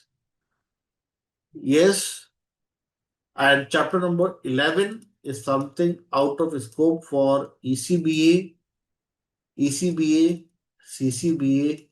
and CBAP. Yes, so these are the details around the structure of the BABOK guide. I can see I have one question from Malik here. Yes, so let me explain this thing. So in your Drive link, I have pasted one screenshot so that you all get the information right from the horse's mouth. So you can see here that there is one question that's pasted here. I hope my screen is clearly visible to you all. It says there's a question here on your IABA website. Will BABOK guide on perspectives or underlying competencies be tested in ECBA, CCBA, or CBAP? And look at the answer. Malik, are you getting the answer to your question here? It says there will not be specific exam questions that test on perspectives or the underlying competencies. So even chapter number 9 is also not part of the syllabus, but we are going to discuss 9 as well as part of 11 as well. If time allows, I'll cover 11 as well. But 11 is our, you may say, the lowest priority. Okay. Sometimes we have the time in our live session, so we can talk about it. Yes, since I have a PG degree in data science and machine learning as well, so it's not that difficult for me to cover BI and all such things. Okay. Power BI and SQL are part of the master's program, and you will find separate trainer, different trainer talking about those things. I am here to just talk about CBAP business analysis for another 1 month. After that, you'll find a different trainer for Power BI, a different trainer for Tableau, and other courses. Okay, 6 knowledge areas, not 5. Malik, 6 knowledge areas from chapter number 3 till chapter number 6, chapter number 8, the total 6 knowledge areas. 6 knowledge areas, 30 important tasks. Okay. Yes, Malik, Partha, Shivangi, and everyone else, you all are with me. So let me reopen the table of content here and go back to what we had discussed. So this is what we have discussed. I'll take a pause here, wait for your questions before we move to the next topic. Yes, so this is about the syllabus. This is about what we will discuss in the next 1 month. Every weekend, we're going to talk about these important topics. So this is about the structure of the BABOK guide. And now we have completed. Is CBAP certification post all module or only this one? Yes. So this is a good question, Vijendra. Once we are done with our discussion around these important topics, and once you have unlocked your certificate, you are eligible to appear for the CBAP examination conducted by IABA. Yes, So just give me a second.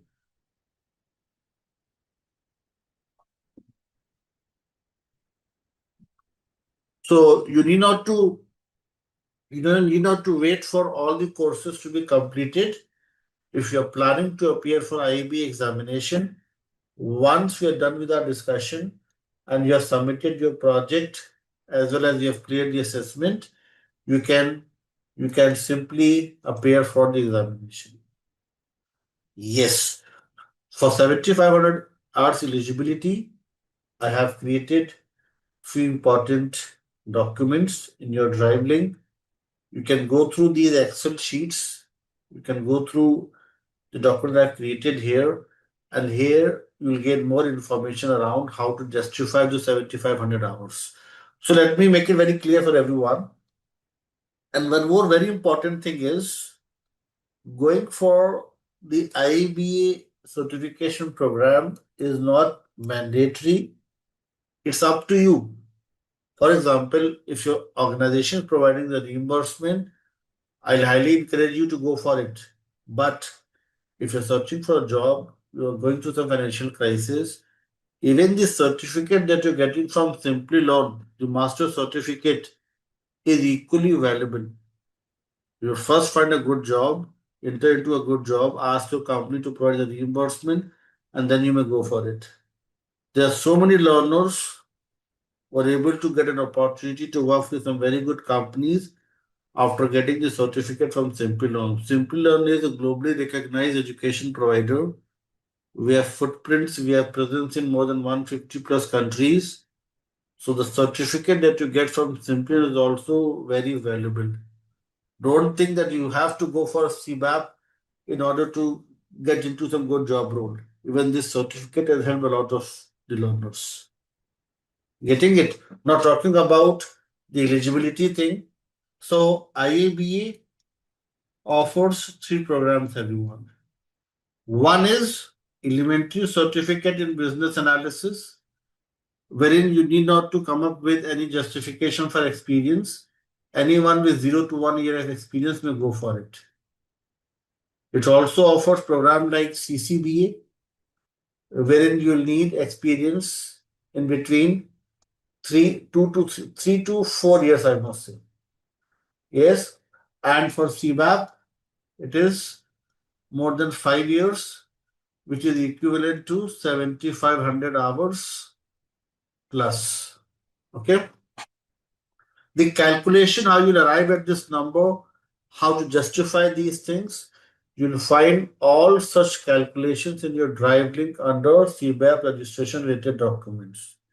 Just go through those documents, Vijendra and others who are preparing for CBAP, and you can discuss with me in the next session if you find anything difficult. I have come up with all those very simple calculations. Those will help you understand the things in a very simplified manner. Yes, as I said, it's not necessary. It's nice to have them. Okay. So, and one thing very clear, straightforward to you all is you should try for CCBA or CBAP. ECBA won't add much value. This certification program is having much more value than ECB. Okay, there will be few people from US, Canada, and others. They may think that I'm talking against IBA. I'm not against IBA certifications, but I'm just telling you this thing that in case you are having some financial problems, in case you have some issues, don't think you have to go for it in order to add value to your CV. Even this certificate that you get from our end is also equally valuable. Okay, getting it? Just that's my personal suggestion to you all. If your company is providing the reimbursement, then definitely go for it. ECBA, CCB, or CBAP. Yes, but if you're spending the money from your own pocket, then you may wait for a better company to provide you the reimbursement for it. Yes, is everybody clear with this thing? The certification programs. So what we are discussing in live session covers all three. Cost is all mentioned in your documents here. So if you go to, if you look at this document, registration CBAP, you'll find cost in every detail here. The membership, $125, then the exam fees, and other things you'll find here. Application fee, exam fee, everything you'll find here.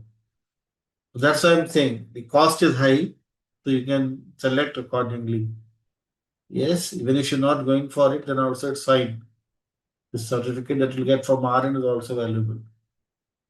Okay, so you'll find all these details under CBAP registration related documents.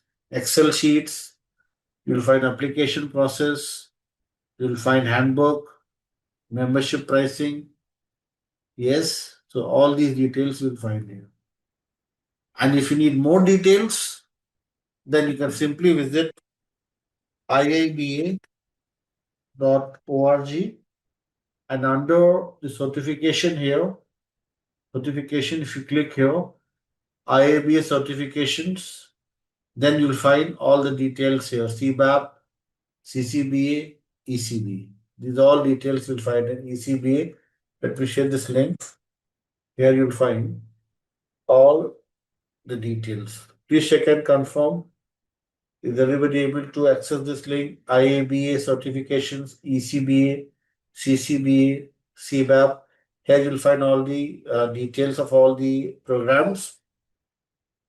There's one more thing here, everyone. IABA is very good at responding to their learners' questions. So if you need some more information, you can simply drop them an email and you will receive a response within 24 hours.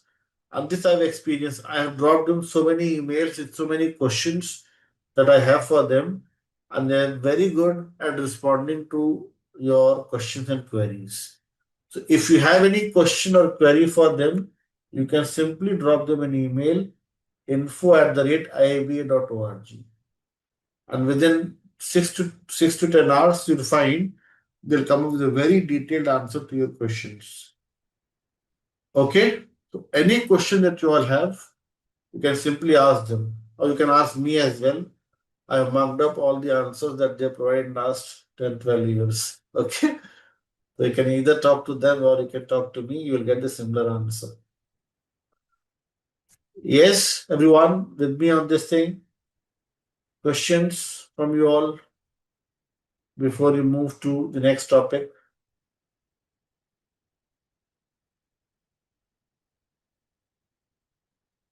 If you all are with me, shall we move ahead and talk about the interesting topic that is the stakeholders? Yes, everyone. Our next topic, we won't be able to finish this topic today, but yes, we'll start with this topic today. The topic is stakeholders. The stakeholders, as we had discussed today in the first half on high level, the stakeholders can be defined as an individual or a group that is directly or indirectly impacted by the need, change, or the solution. BA is going to talk to them, interact with them directly or indirectly. And you all can see here, everyone, there are few blue faces, happy faces. There are few orange or you may say pale yellow faces, lethargic, tired faces. Can anyone of you guess why we have different color conventions being used in this diagram here? What blue represents, what yellow represents, what red represents? First, let's focus on the blue part. What, according to you, is this group all about? Blue faces. They all are stakeholders, whatever you see on your screen, Bruce. These all are the stakeholders. Yes. Perfect. This is a good answer. Thank you. These are external. These are the external ones. The blue faces are the external ones. These are the internal ones. But my next question to you all is, when we say internal or external, these are the relative terms. My question is external to what? Internal to what? Don't say organization, that's the wrong answer. Something else. External to what? Internal to what?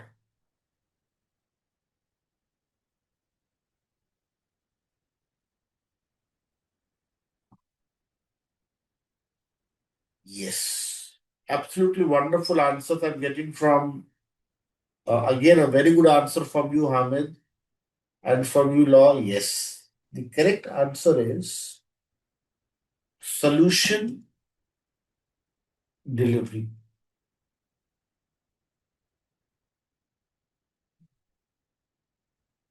People who are directly involved in developing a solution, people who are directly involved in creating a product, these all are these tired faces. That's why these are tired faces, because they are working day and night. They are the ones who are developing a solution. And why these are happy faces? Because these are the beneficiaries. They are the ones who are going to realize benefit. They are the ones who are going to use the solution. They are the ones who are external to it. They are the ones who are not involved in directly developing this product. Yes, Pradipta, absolutely wonderful. Thank you for your answers, everyone.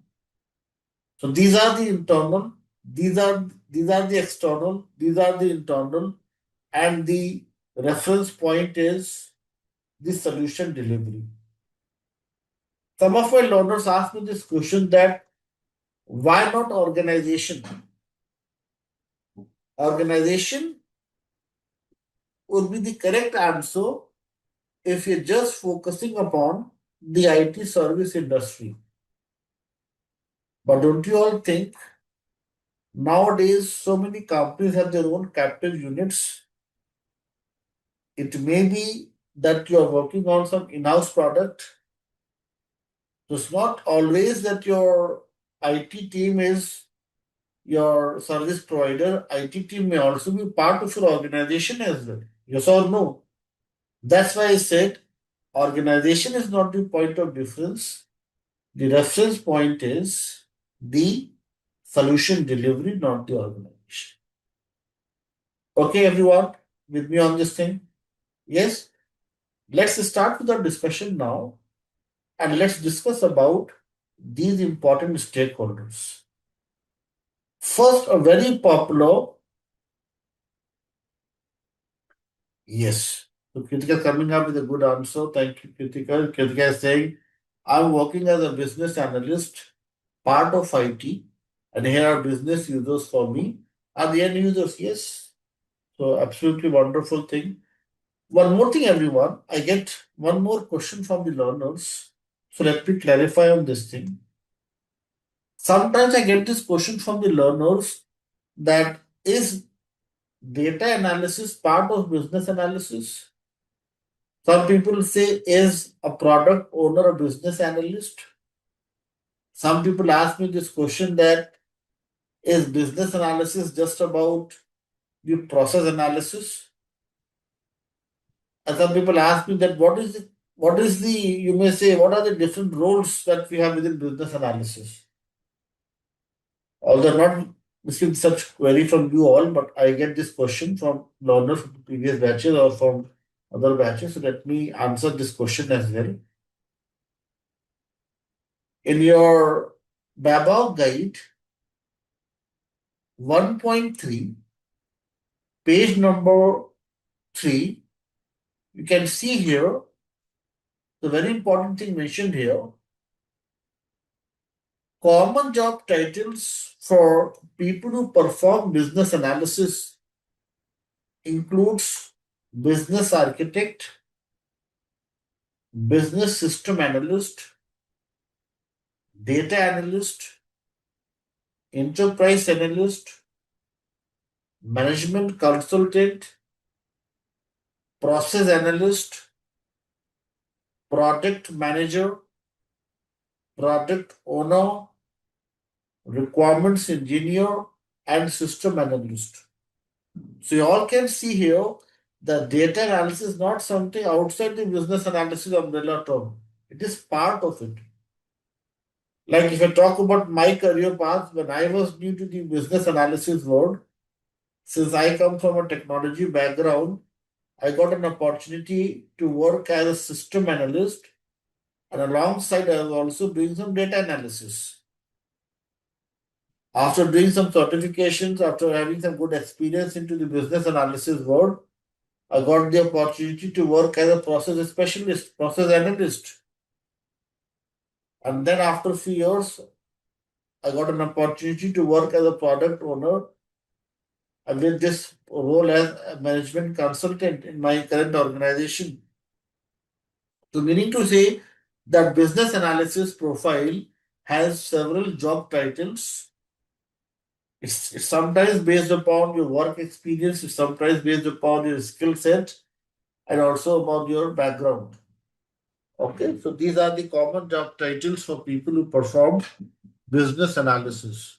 So, product owner, product manager, enterprise analyst, business system architect, system analysis, these all are part of the business analysis umbrella term. Okay, everyone, let's come back to our discussion around the stakeholders. And these are the key stakeholders on your screen. One very common question that I get from the learners is that what's the difference between the customer and the end user? Or these are one and the same thing? Let's discuss this thing with the help of few examples to understand the difference between the two. Who is the customer? Who is the end user for the internal team? And what's the major difference between the two? Okay. So let me take you all to your projects. Let me ask you all a few questions. So, Partha and others, project number one, it is canteen ordering system for Unilever. Hamid and everyone else, in this project, canteen ordering system for Unilever, who is the customer for the solution delivery team and who is the end user? Unilever as an organization is paying for it. They have the legal rights. They are the ones who are owning this product. So Unilever is the customer. Whilst these 1,500 employees, till the time they are part of Unilever, they're able to access this application. They are using it. They're using it. They're operating it. So they are the end users. Similarly, if I talk about Madhuri and others, library management system for the Stanford University. Yes, I'll come back to your question another in a few minutes. You have a very good point. So we'll come back to this question as well. Library management system for the Stanford.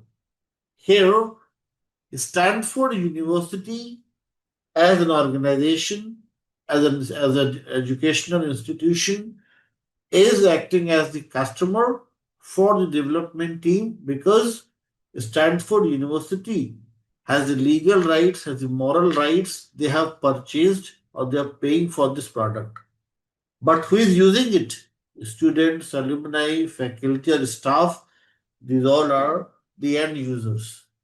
If I talk about WhatsApp Pay, WhatsApp Pay is owned by the company Meta or the Facebook. But who is the end user? You and me, who are using this WhatsApp Pay, are the end users. Hospital management system for Mayo Clinic. Here, the Mayo Clinic is the customer having all those legal rights, whilst the medical staff, the patients, the doctors, the nurses, and everyone else, those all would be the end users. So this was the main difference between the two. Now, one of our learners is coming up with a very good question here that in some cases, customer may also act as the end user.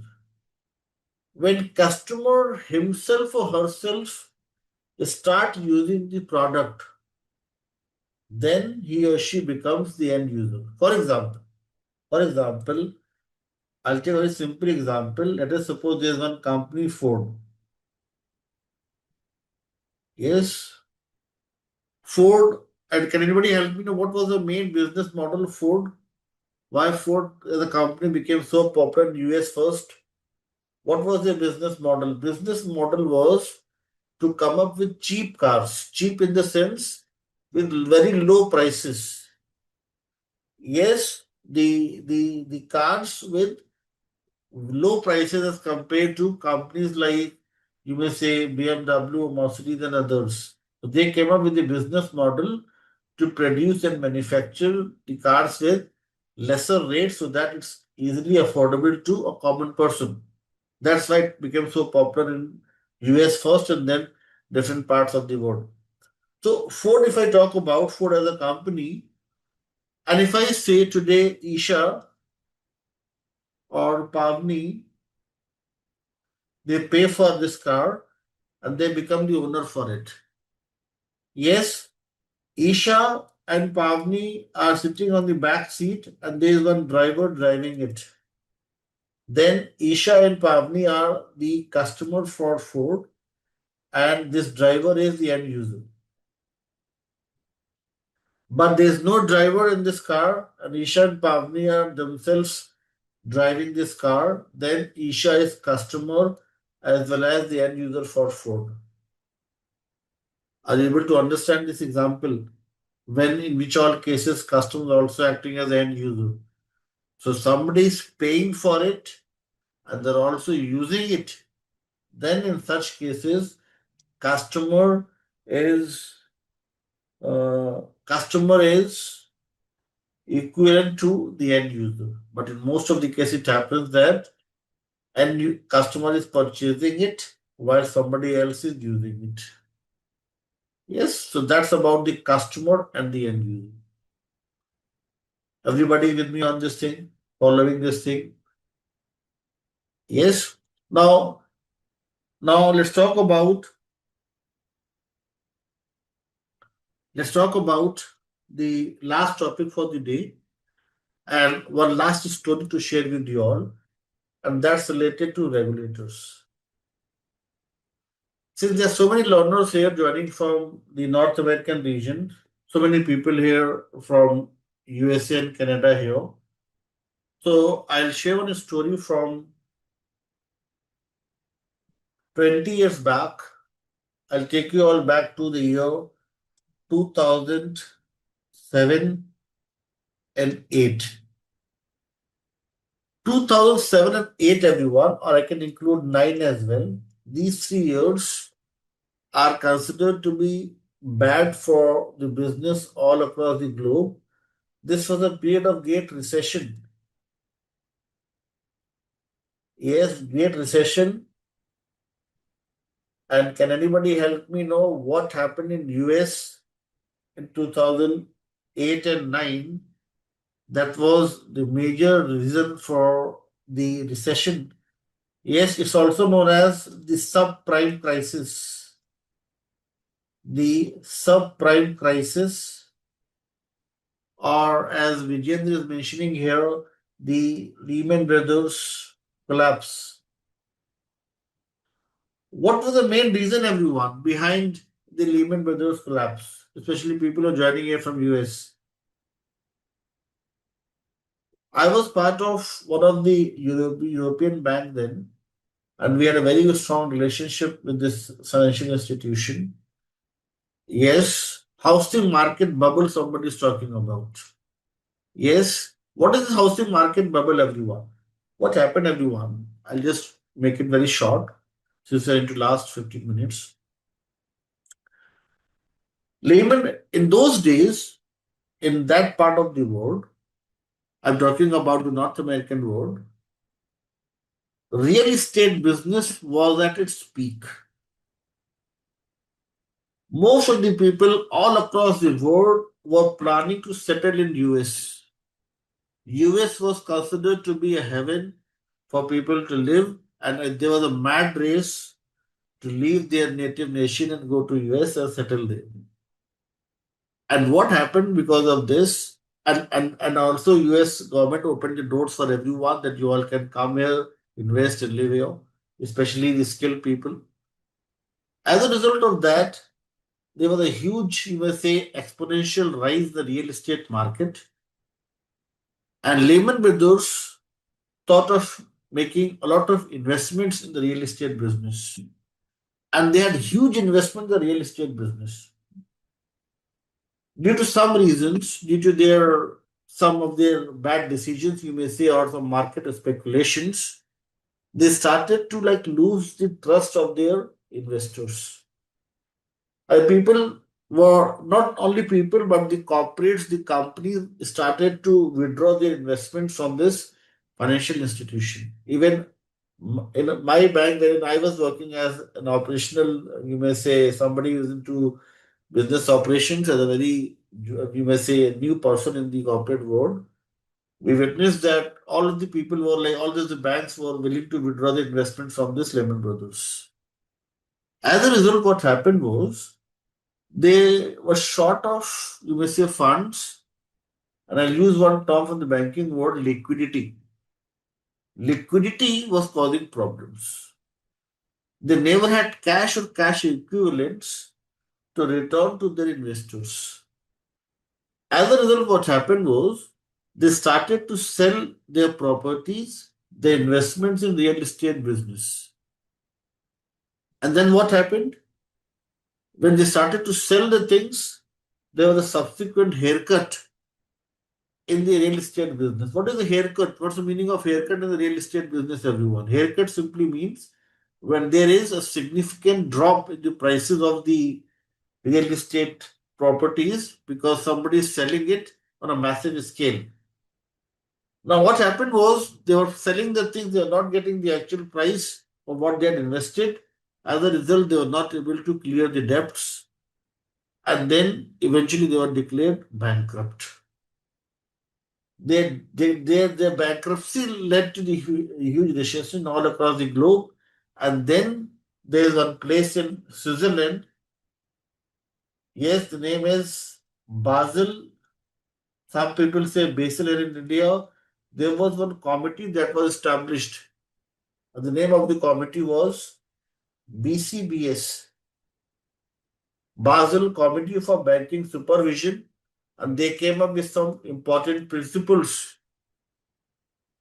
and it was made mandatory for all the European banks. It was made mandatory for all the North American banks to follow those norms. There were clear instructions that if you don't follow these norms, your license will be revoked. And here in India as well, we all follow now. The Reserve Bank of India has accepted these norms. Here in India as well, we follow all these norms. So, what is the importance, everyone? What is the important significance of regulators? Regulators are going to come up with all those important policies, rules, regulations. Those are going to help you avoid the uncertainties in the business. Those are going to help you ensure that your solution is within the given limitations, and it's aligned with the policies of the organization, the country, and other parameters. For example, if I say I'm talking about capital market here in India, people joining from India, what is the name of the governing body, the regulatory body that governs the capital market here in India?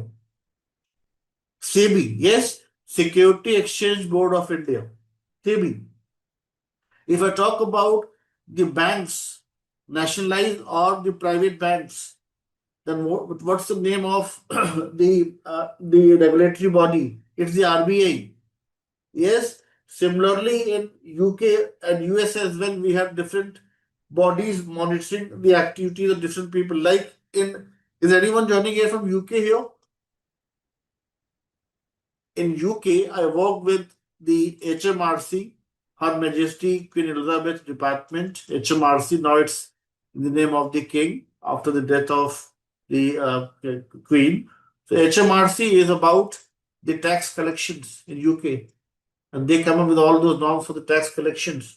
So, meaning to say, regulatory bodies play a very important role when we talk about policies, rules, compliances, and other things. So, first thing that we discussed, everyone, was about few statistics that IABA has gathered from different projects all across the globe. It's not just the IT service management projects, it's all the projects in different domains, and they have come up with these statistics. So we had discussed about these statistics like 71% of failed software projects are traced to poor requirements globally, just 29% success rate, 40% of the effort in an average software project is in fixing errors. Requirements defects account for 56% of the rework.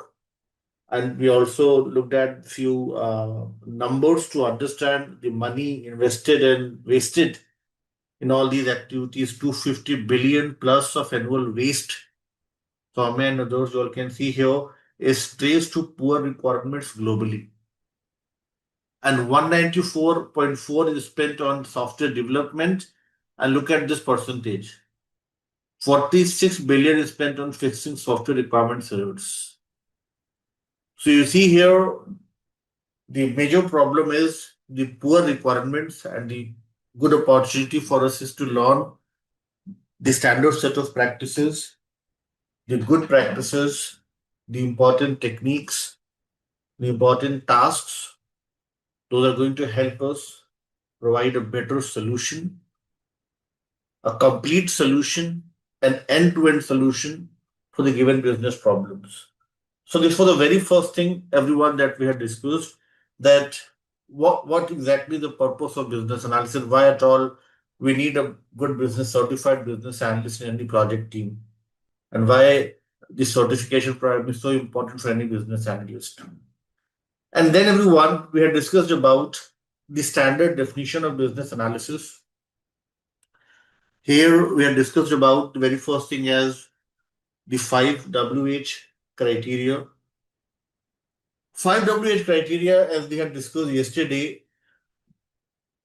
that it helps, it encourages, it is very useful to do the detailed investigation, exploration, research through a process-centric lens, and that way we'll be able to gain more information, more clarity, and those things will then help us define the business needs.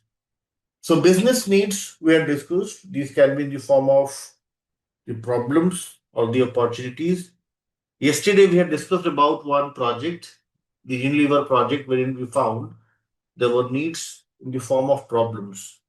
Now today we'll discuss another project wherein you'll find that there were no challenges in the current state, but there are a lot of opportunities to grow.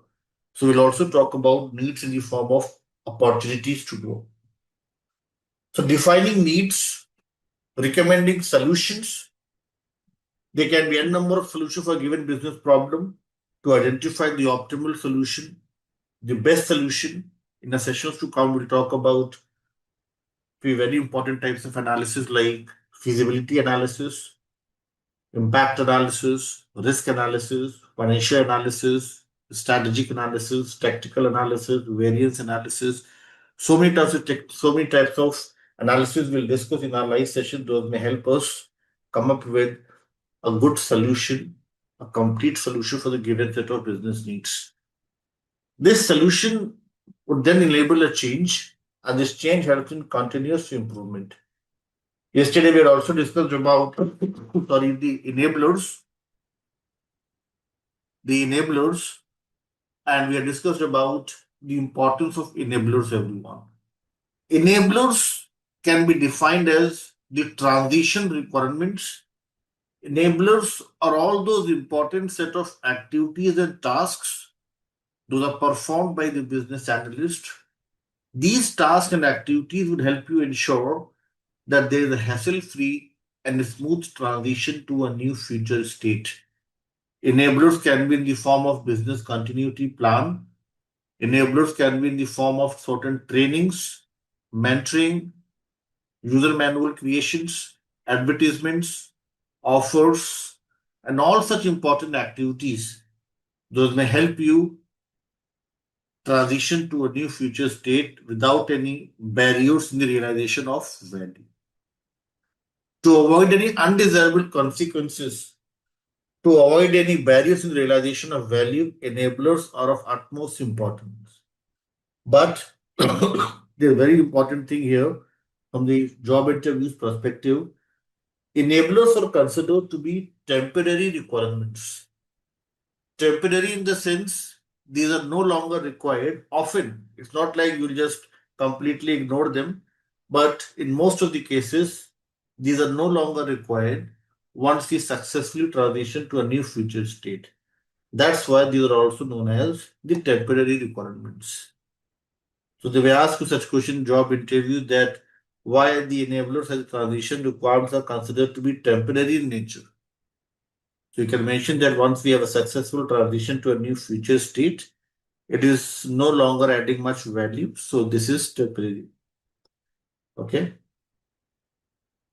Yes. So we have a very good question from Swati here. And let me make it very clear to you all. And thank you, Swati, for asking this. I had to explain this thing yesterday, but I think I had missed this part. So let's talk about what Swati is mentioning here. Swati is coming with a very good point, and let's discuss this thing. Swati is saying at Simplilearn, we have courses related to analysis and courses also related to analytics. What's the difference between the courses offered by Simplilearn? Those are related to analytics as compared to analysis. Yes, is that what you're asking here, Swati? So let me ask this question to my learners here, everyone, more than 70 plus today. So my question to you all is, everyone, there is one term that we often use in our projects, and that is analysis. And there is another term that is getting very popular nowadays, and that is analytics. Analysis, analytics. Can any one of you, based on your prior work experience, prior understanding, answer my question? My question to you all is, what is a major difference between analysis and analytics? Or do you all think it is one and the same thing? Analysis versus analytics. What's the difference? Anyone? Okay, let me make it simple for you all. Analysis is undemanding the problem. What is analytics? Backed, Vijay just saying analytics is backed by data and visualizations, and analysis is not backed by data and visualization. In analysis, it is prohibited to use data analysis. Is that so? Think logically. Analytics is data driven, and analysis is not data driven. Okay, let me answer it. Let me make it very simple for you all to understand, and let me clear the cloud of confusion here. Very simple difference is, everyone. I'll just add one more term. I think it will be very clear to you all. If I add one more word here, is statistics, and I say that I'm removing this sys from analysis and this part from statistics and combining the two together. This simply means analytics is not something outside analysis world. Analysis is a broad and a huge umbrella term that includes different types of research, different types of, you may say, experiments, exploration, investigations. But when, everyone, please focus here, when we're taking the help of mathematics, formulas, measures of central tendency, mean, median, mode, correlation, regression, cluster analysis, probability distribution functions, permutation combination principles, that dimension or that segment within analysis is known as analytics. So the answer is analysis is a broad umbrella term that includes mathematical approach to arrive at a solution or take a decision, and that is analytics. So wherever you find certain formulas being used in an analysis word, it's nothing but one branch of analysis, that is analytics. Okay, so analytics is not something outside analysis. It is an integral part of your business analysis work. Like if I tell you about my current profile, so in my project, there are a lot of AI things coming in, and there are a lot of things related to Python and machine learning coming in. So then, like 2 years back, I had to like register for a PG program in machine learning and AI, and I successfully completed that. Now it's helping me interact and have a better discussion with my team members who are working as an AI expert. Although I'm not coding the things, I'm not like involved in Python programming, but since I know Python, now I know analytics and machine learning, I can easily coordinate with them. So, Swati, are you getting the answer to your question? So, analytics in those courses, you'll find that they will be focused on Python, they'll be focused on learning statistics, probability distribution functions. So, those are the other courses offered by Simplilearn. If you need more information, you can simply visit our website and you will find more details around the content and the syllabus. Okay. And you'll find tools like SAS, RStudio, Python, Tableau. What else? You'll find the advanced Python. Yes, if you are interested to know more about advanced Python and all, I can share those details, but those are not part of your syllabus.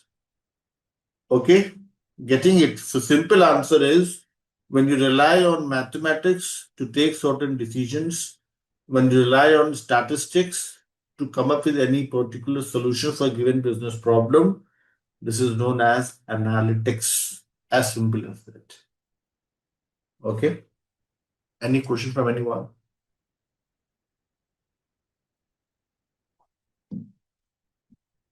And you may find several other answers on Google and other platforms, but this is the simplest definition that I have mentioned to you all.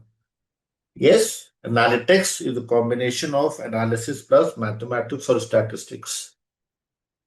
Okay, fine with this description, the definition, everyone. So this was about everyone. What is business analysis? The standard definition. And then everyone, we have discussed about another very important topic. Who is a business analyst? And here we have discussed about the very first thing, the very basic topic to start with, we have discussed about responsibility versus accountability. Responsibility is more about the ownership, working on the given task directly. You own the things, you work on it, complete it. But there's some other person, some other group who is tracking, monitoring, evaluating what you are doing. Also providing better environment facilities, those may help you work efficiently. And that group is the accountable group or people who are accountable for what you are doing as a responsible person. So accountability, we have discussed more about the answerability. whilst responsibility is more about the ownership. And then everyone, we had discussed about requirements elicitation yesterday. Requirements elicitation is to draw out, explore, and identify the information that is relevant to need, change, or the solution. And yesterday, everyone, we had discussed about three important pillars to requirements elicitation. Pillar number one, pillar number two, pillar number three. Can any one of you recollect and mention the chat box those three important pillars to requirements elicitation that we had discussed yesterday? So yes, whenever you get some requirements to analyze, you start crying. When you're crying, it means you are collaborating with your key stakeholders to gain more and more information. The stakeholders may not know about the full information. With the project and others, maybe the stakeholders are also new to this project. So it's also very important that along with collaboration, gathering the requirements, you also do your own research. Now, for research, in our sessions to come, we'll talk about the historical data analysis using data mining, data modeling, data flow diagrams, how to look at the existing stories in the SharePoint and Jira and other tools. So, research is more about analyzing, discovering the information, synthesizing the information, looking at the historically available information, getting some insights from the existing data. Those all things will be part of the research. Research can also be in the form of document analysis.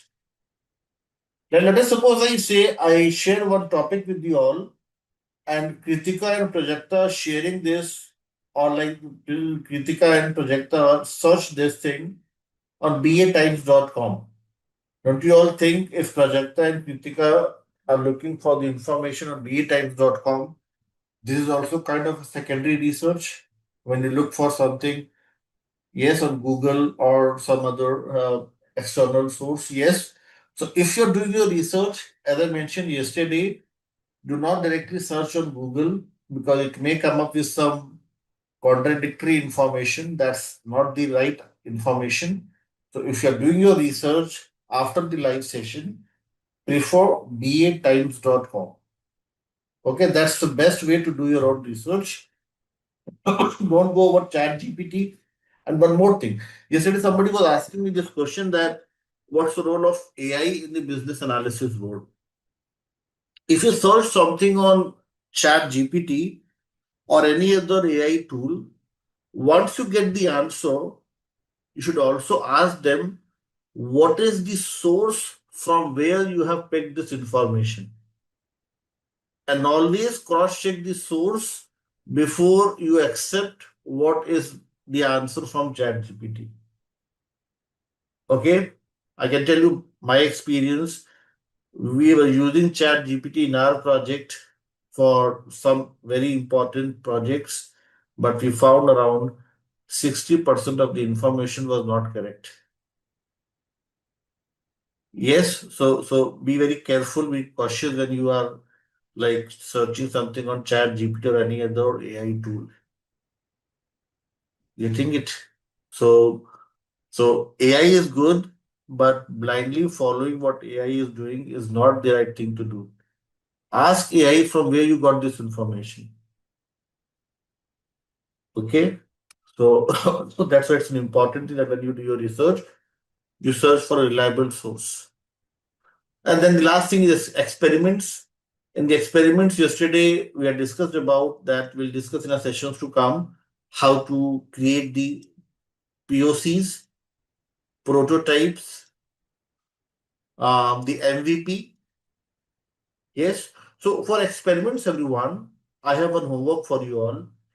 And very short and very interesting homework is, everyone, homework for you all is, and this we'll discuss in the next session. Homework is for you all to just read through one article from batimes.com, and this is something linked with, yes. So this article, let me share in the chat box, especially for those people who are not from the BS business analysis profile and they are planning to switch to BS profile, people from sales and other domains. The homework is please click on this link and confirm. You all can give me a thumbs up on this link. Is everybody able to access this link? Demystify MVPs, prototypes, and other in the BA landscape. Now, the homework for you all is everyone. Just read through what is prototype. Just read through what is prototype, what is proof of concept, what is MVP, what is MMF, what is MLP. Just 5 important definitions I'm giving you all as a homework to read through. And then in our next session, that is on Saturday, next Saturday, we'll talk about these important concepts in detail. Okay, people have some misconception about these things. When I talk about these in the live session, some people come up with some irrelevant counter questions. So to avoid such things, I'm requesting you all to read through this article on batiles.com, and then in our next session, we will discuss these topics in detail: prototype, POCs, MVP, MMF, and MLP. And it's very important for people who are preparing for the job interviews. One more link I would like to share with you all here before we move ahead. And it's important for those who are preparing for job interviews. At Simplilearn, we have created few questionnaires, especially for people who are preparing for job interviews. Again, one more link. I'm sorry I'm sharing so many links with you all. Please click on this link as well, bookmark this link, and help me know if you are able to access this link. Top 65 plus business analyst questions and answers. Yes. Now, here what we have done, everyone, this is especially for those people who are preparing for the job interviews. You all can see here, we have come up with some very basic questions to start with, and there are more than 65 plus questions. I am covering all of them in the live session. My intent is to cover all of them. And the homework for you all is to parallelly go through these questions. And during the Q&A time, you can come up with your questions that I went through this thing, I've read this thing, and I don't find this thing easy to understand. And then we can discuss your question during the Q&A time. So you all can parallelly start going through these questions that you have here in this top 65 interview questions, and then we can discuss on your questions in our live session. Okay, so for today, you can just go through a question number 1 and question number 2, question number 3 also, and fourth one we'll discuss in our next session. So first 3 questions you all can go through, read through this thing, and if you find anything difficult to understand, we can discuss in live session.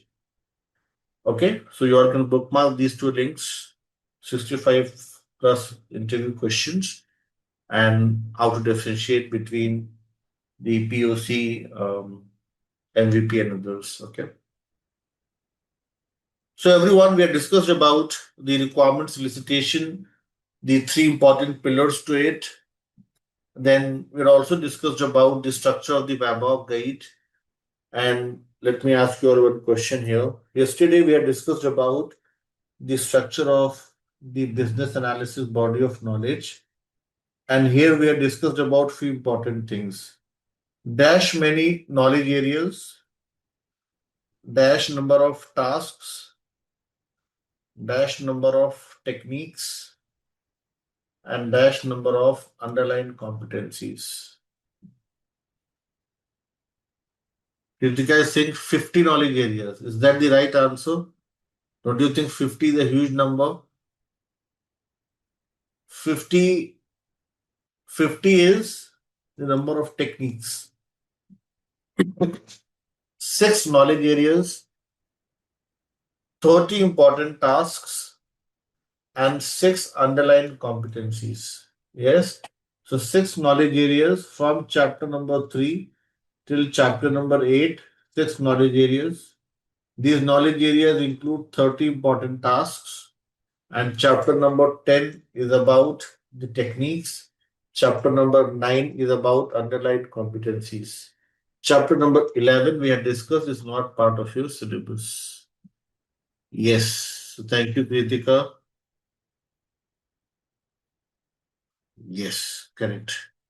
29 competencies. Okay, you are adding the sub competencies as well. Then it's right. But 29 are not the competencies, it's competencies plus sub competencies. The total six in number, within which you may find seven more sub competencies. So correct, Gajula. Thank you. Thank you, Gajula, Kritika, Jagan, Bruce, Veena, Dennis, Nikita, and everyone else for your participation. So everyone, these were a few important things, Swati and everyone else that we had discussed yesterday. We also discussed about the stakeholders as last topic yesterday. We'll revisit this topic again once we're done with the BACCM model. So the first topic for the day everyone to start with is everyone the BACCM model. So let's talk about the BACCM model now. But before we start with this topic and talk about the business analysis core concept model, yes.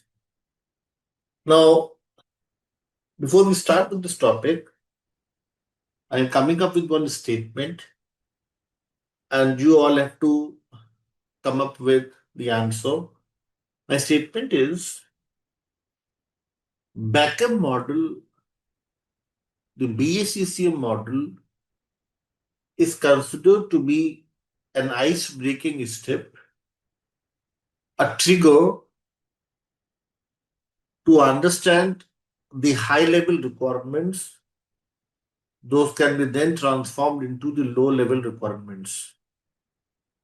My question to you all is what are the high level requirements and how these requirements are different from the low level requirements?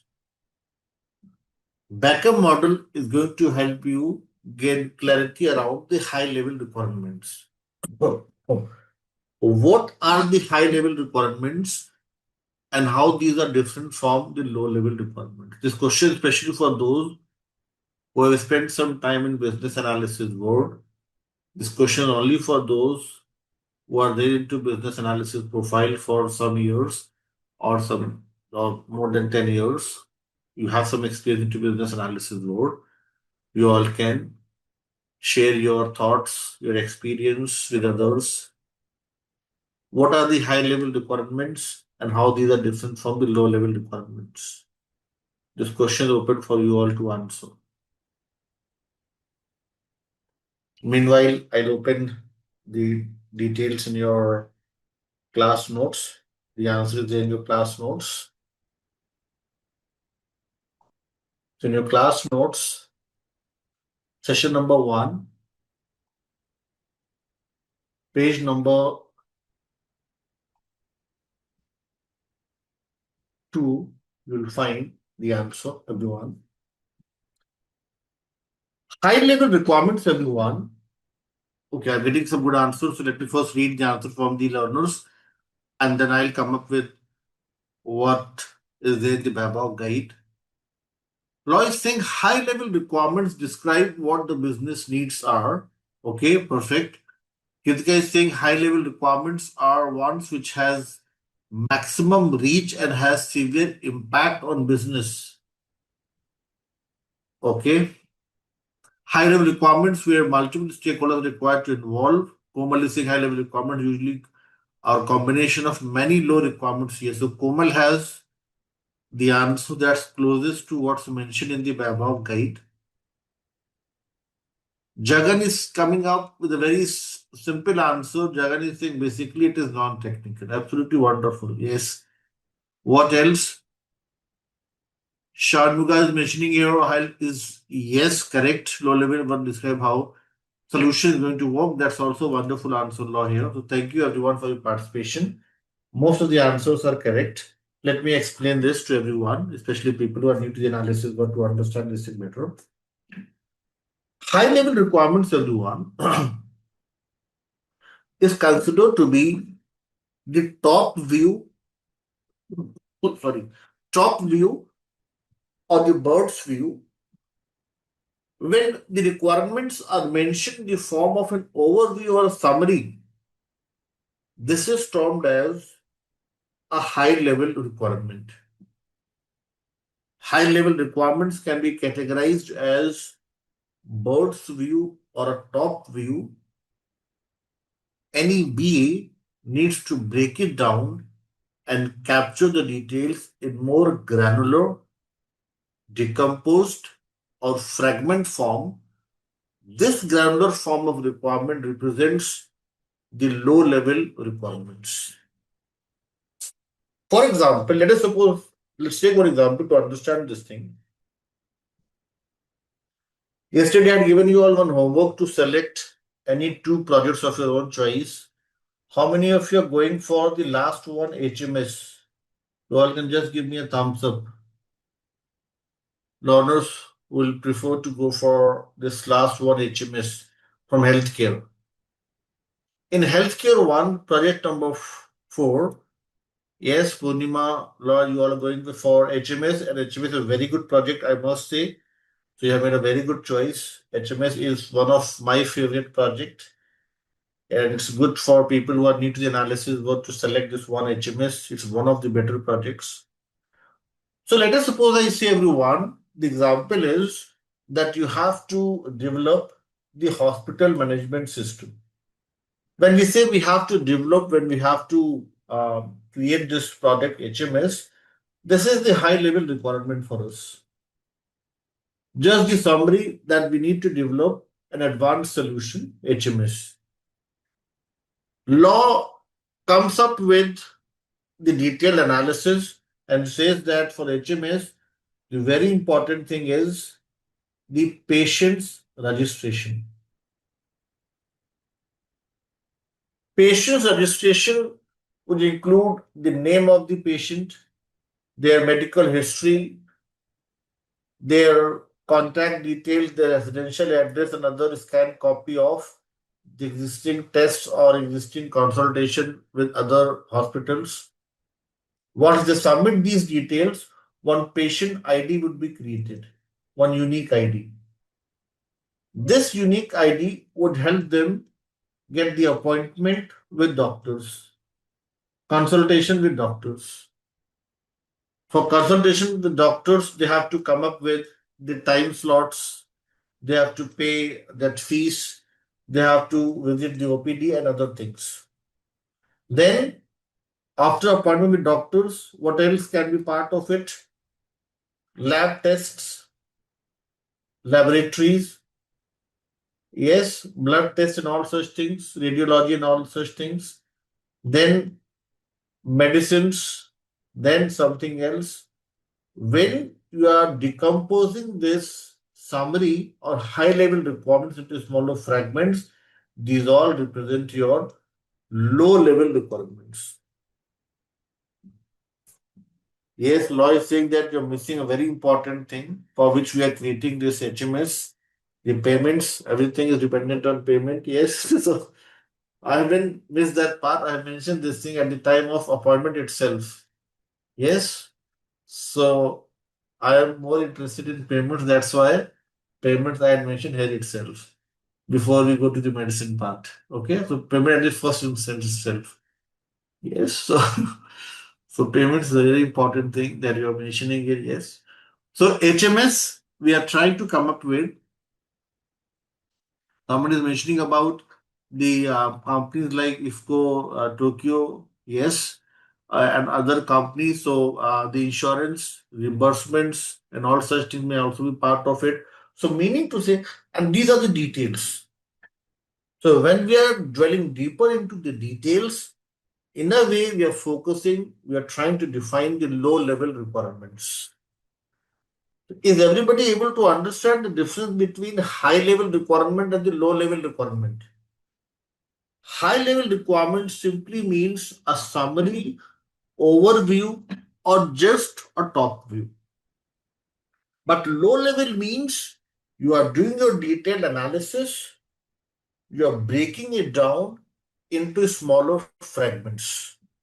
Okay. Now, I would also like to share with you all, everyone, one very important tool that may help you create the low level requirements. So let me share, just give me a second. Let me open one good diagram and then I'll share with you all. Just allow me one more minute. So this is one thing I want to share with you all here, everyone.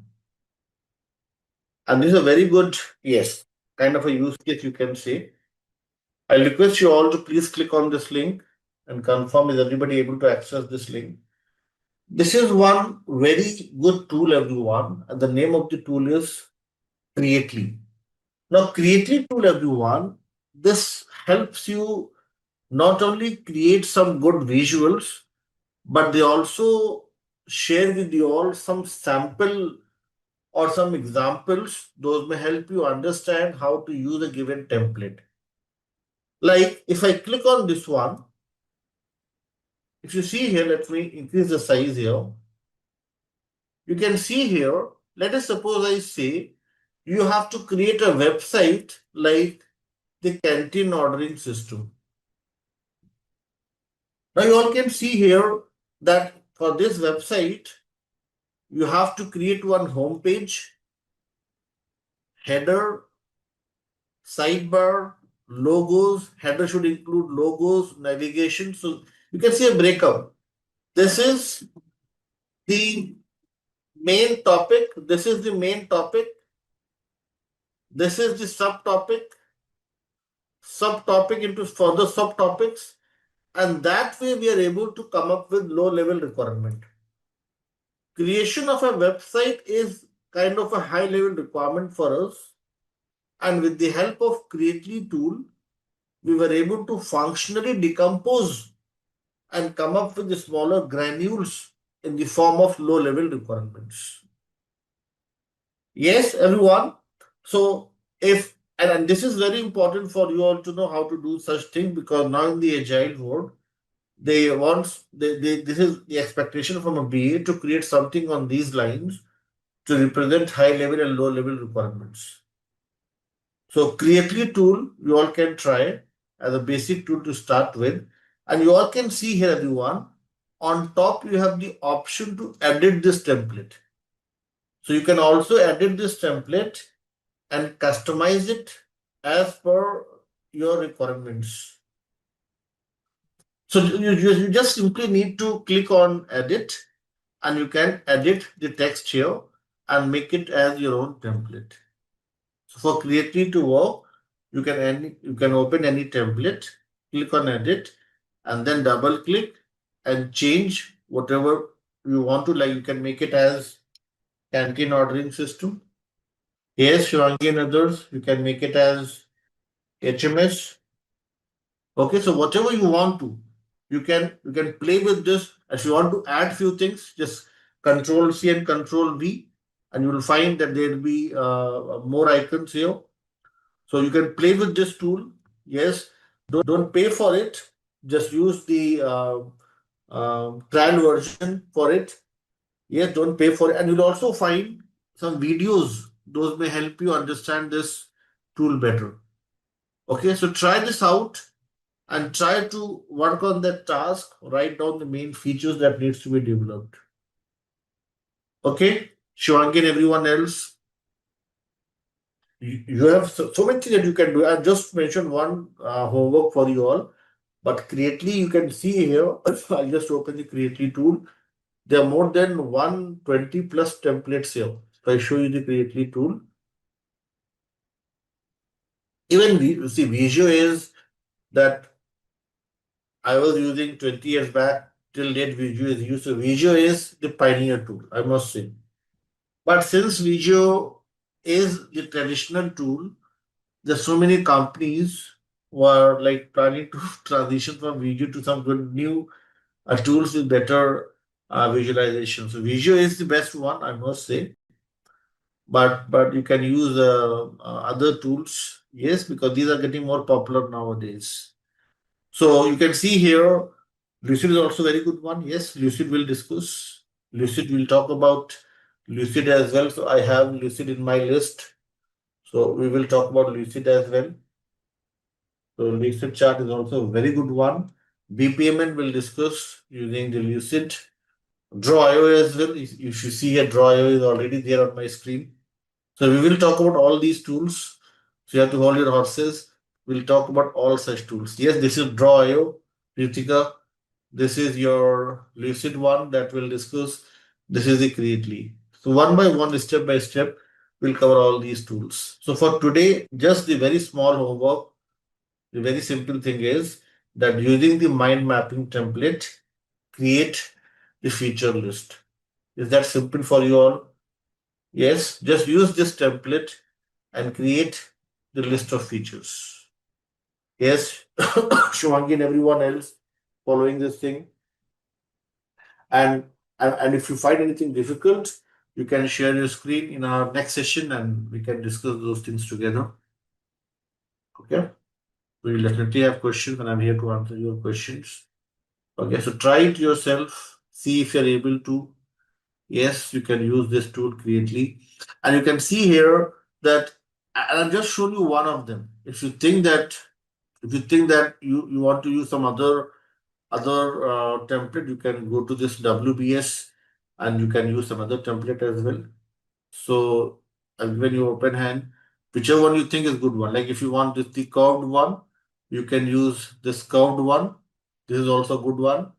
If you see here, this curved one, project title 4.1, 4.2. This is also yes, getting it.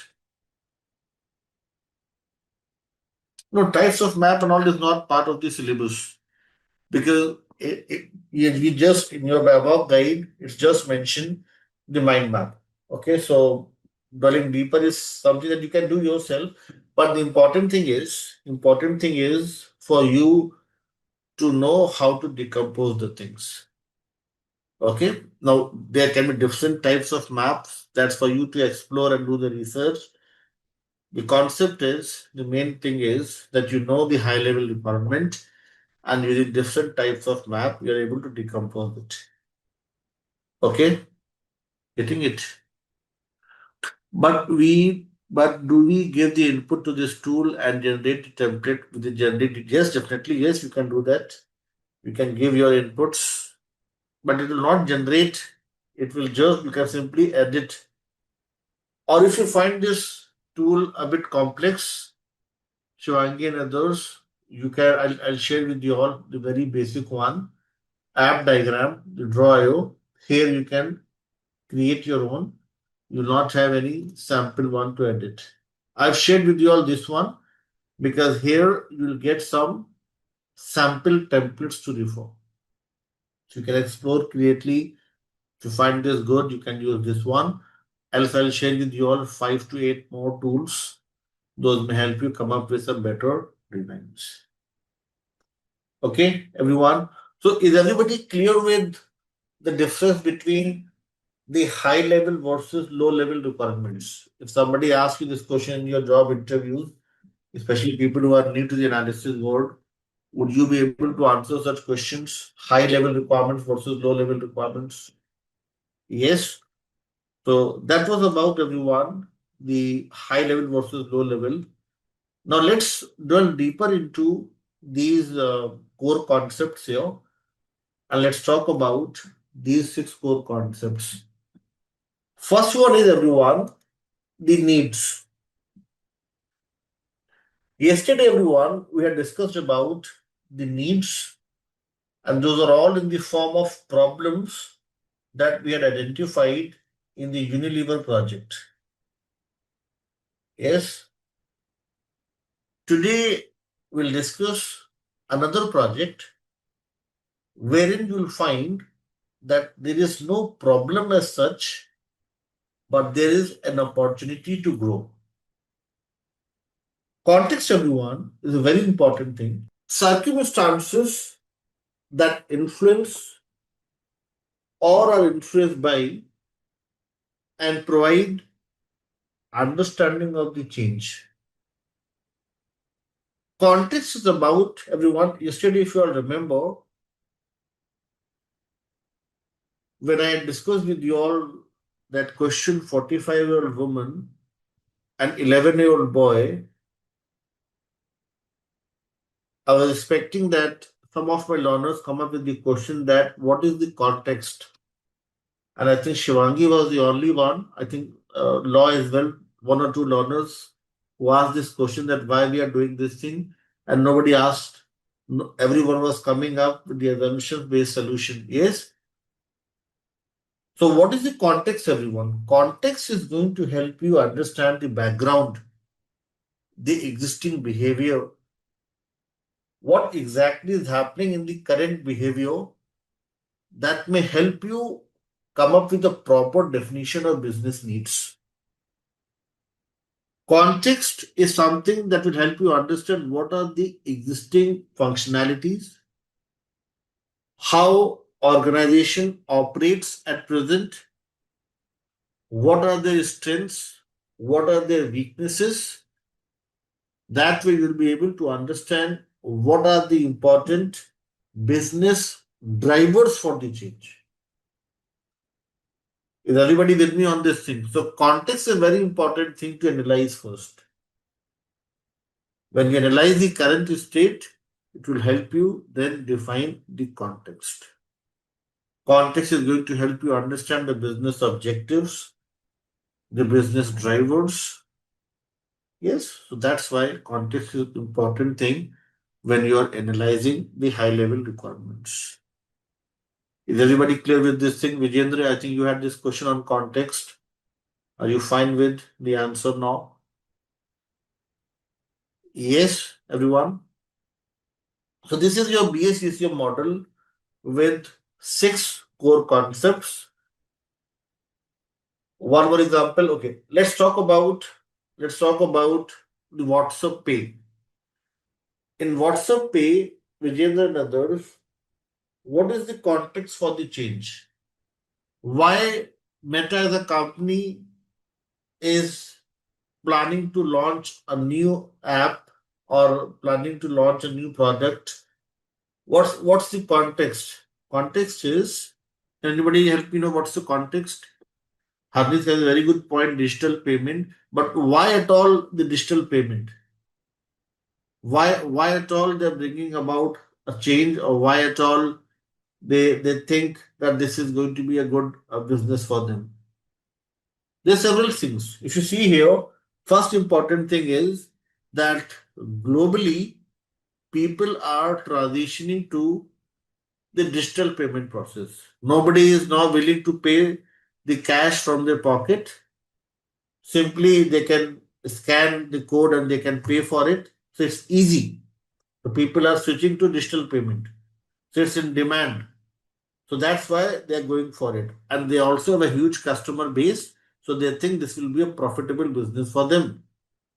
Yes, but ultimately that was not the good business for them after 6 years or 8 years. Okay? But still they are earning good revenues from it. So context is going to help you understand why a change has been initiated. What were the key business drivers behind it? Okay? So that's about the context. Anik is saying that send money to family, friends while chatting and while watching reels. Yes, I'll add one more thing. At the same time, yes, become very integral part of everybody's life. So yes, perfect. Yes, so you can see here that context is going to help you understand the background, and this will help you understand what are the key business drivers, and that way you'll be able to then define a proper solution. So that's why context is so important. It will help you in simple way, in simple terms. Context is going to help you understand the existing behavior, the current behavior, the as is state, the background, and then you can easily come up with the complete definition of need and then the corresponding solution. Okay, getting it, Vijendra? I can give you a few more examples if you're not clear with this thing. I have a few more things, a few more examples if you want to understand context better. Yes? No? Okay, perfect. So we are done with this topic now. BA model. Learners who are preparing for the CCB and CBAP examination, you all can create one short form to learn this thing as NCS and CVS. NCS and CVS are the six core concepts: need, change, solution, context, value, and the key stakeholders. NCS and CVS. Yes, everyone with me? NCS and CVS. Okay. The next topic is relatively more important, everyone, and that is the requirements classification. Here, Vijay and others will discuss about context one more time with the help of one BRD template. So you'll understand context better once we'll talk about BRD in detail. Okay, so we'll revisit context one more time. Requirements classification schema is our next topic, and you all can see here, everyone, four different types of requirements: business requirements, stakeholder requirements, solution requirements, and then the transition requirements. Yesterday, we had discussed about the transition requirements in the form of enablers. So today, we are going to focus upon these three, that is business, stakeholders, and solution requirements. Business requirements, everyone, and stakeholder requirements, these are combined together and they're documented in one standardized template. And can anyone of you guess what's the name of the template? The business analysis standardized template that captures both business and the stakeholder requirements. Yes, absolutely wonderful answer, Dennis and Hamid. Answer is BRD. BRD is one standardized template wherein you'll find the complete description of the business requirements and the stakeholder requirements. Business requirements and stakeholder requirements, these are also known as the high level requirements. Here you will find some summary, some short descriptions, and then when you perform your detailed analysis, when you apply several important techniques, it will then help you break down this BRD into smaller fragments, and this fragment level information is your low level requirement, and this is defined as the solution requirement, everyone. Solution requirement, this is a very good question that Law you're asking me, and I'll come up with the answer in a few minutes. Solution requirements,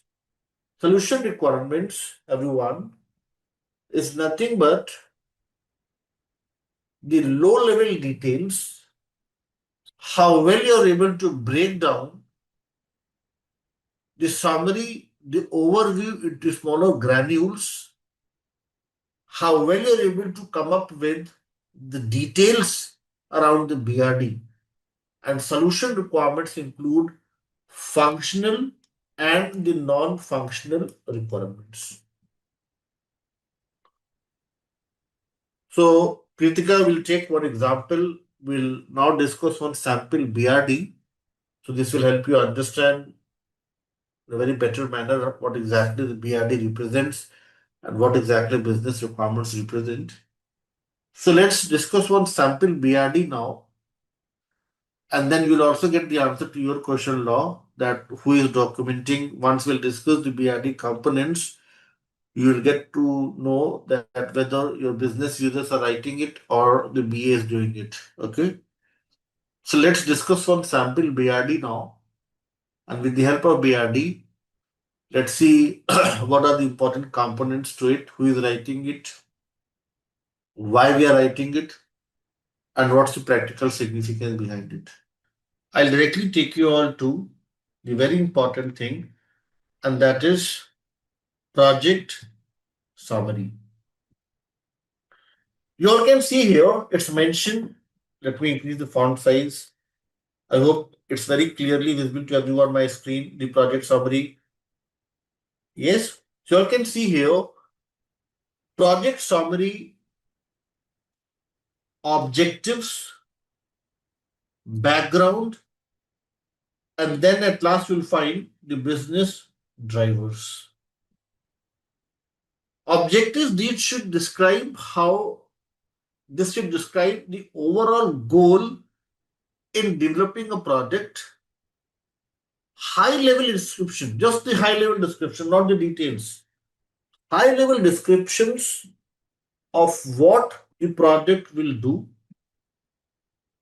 how they're aligned to business objectives, and the requirement for interaction with other systems. This is also very important thing.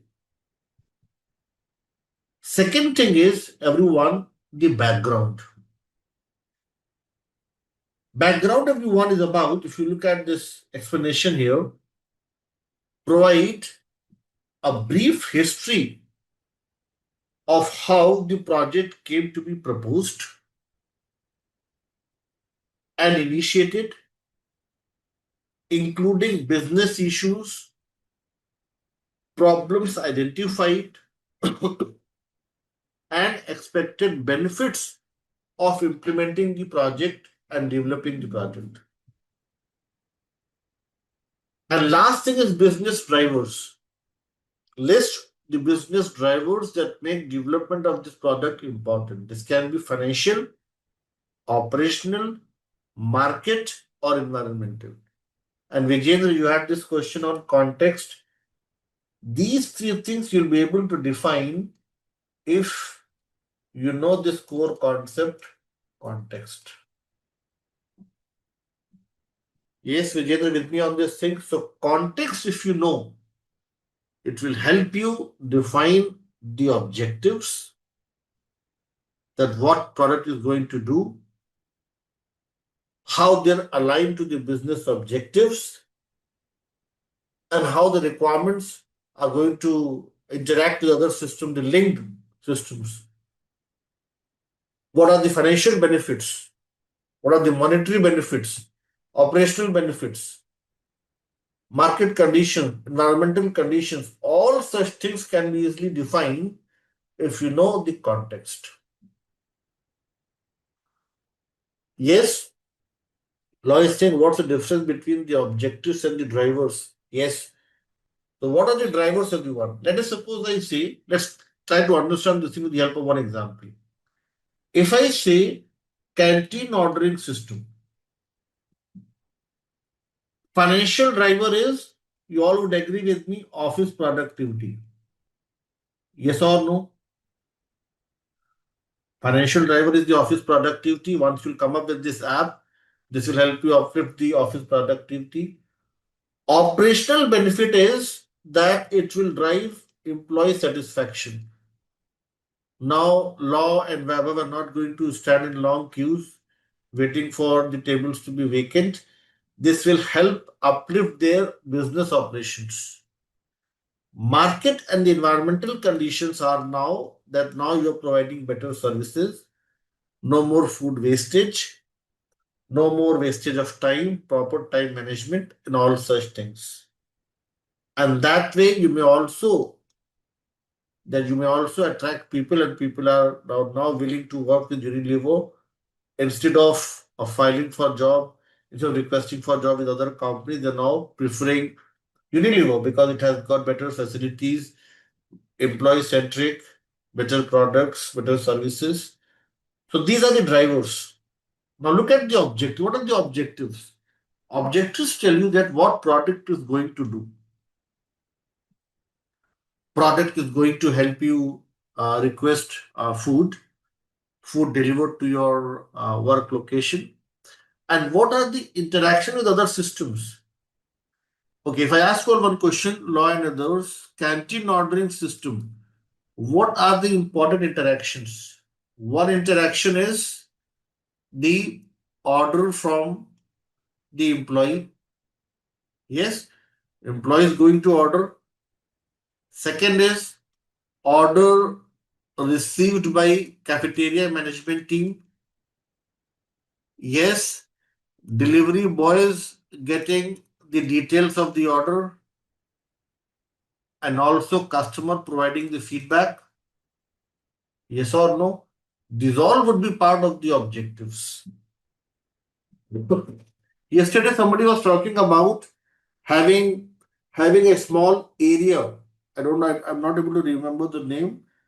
Uh, I think Nikita, somebody else, pantry. Yes, somebody talked about. Yes, Pavni, you talked about it, pantry. So that can also be part of the objectives. Is everybody with me following this thing? So what we're doing here is, as part of the BRD, we are first coming up the very important thing as project summary. Project summary is something that defines your business requirements.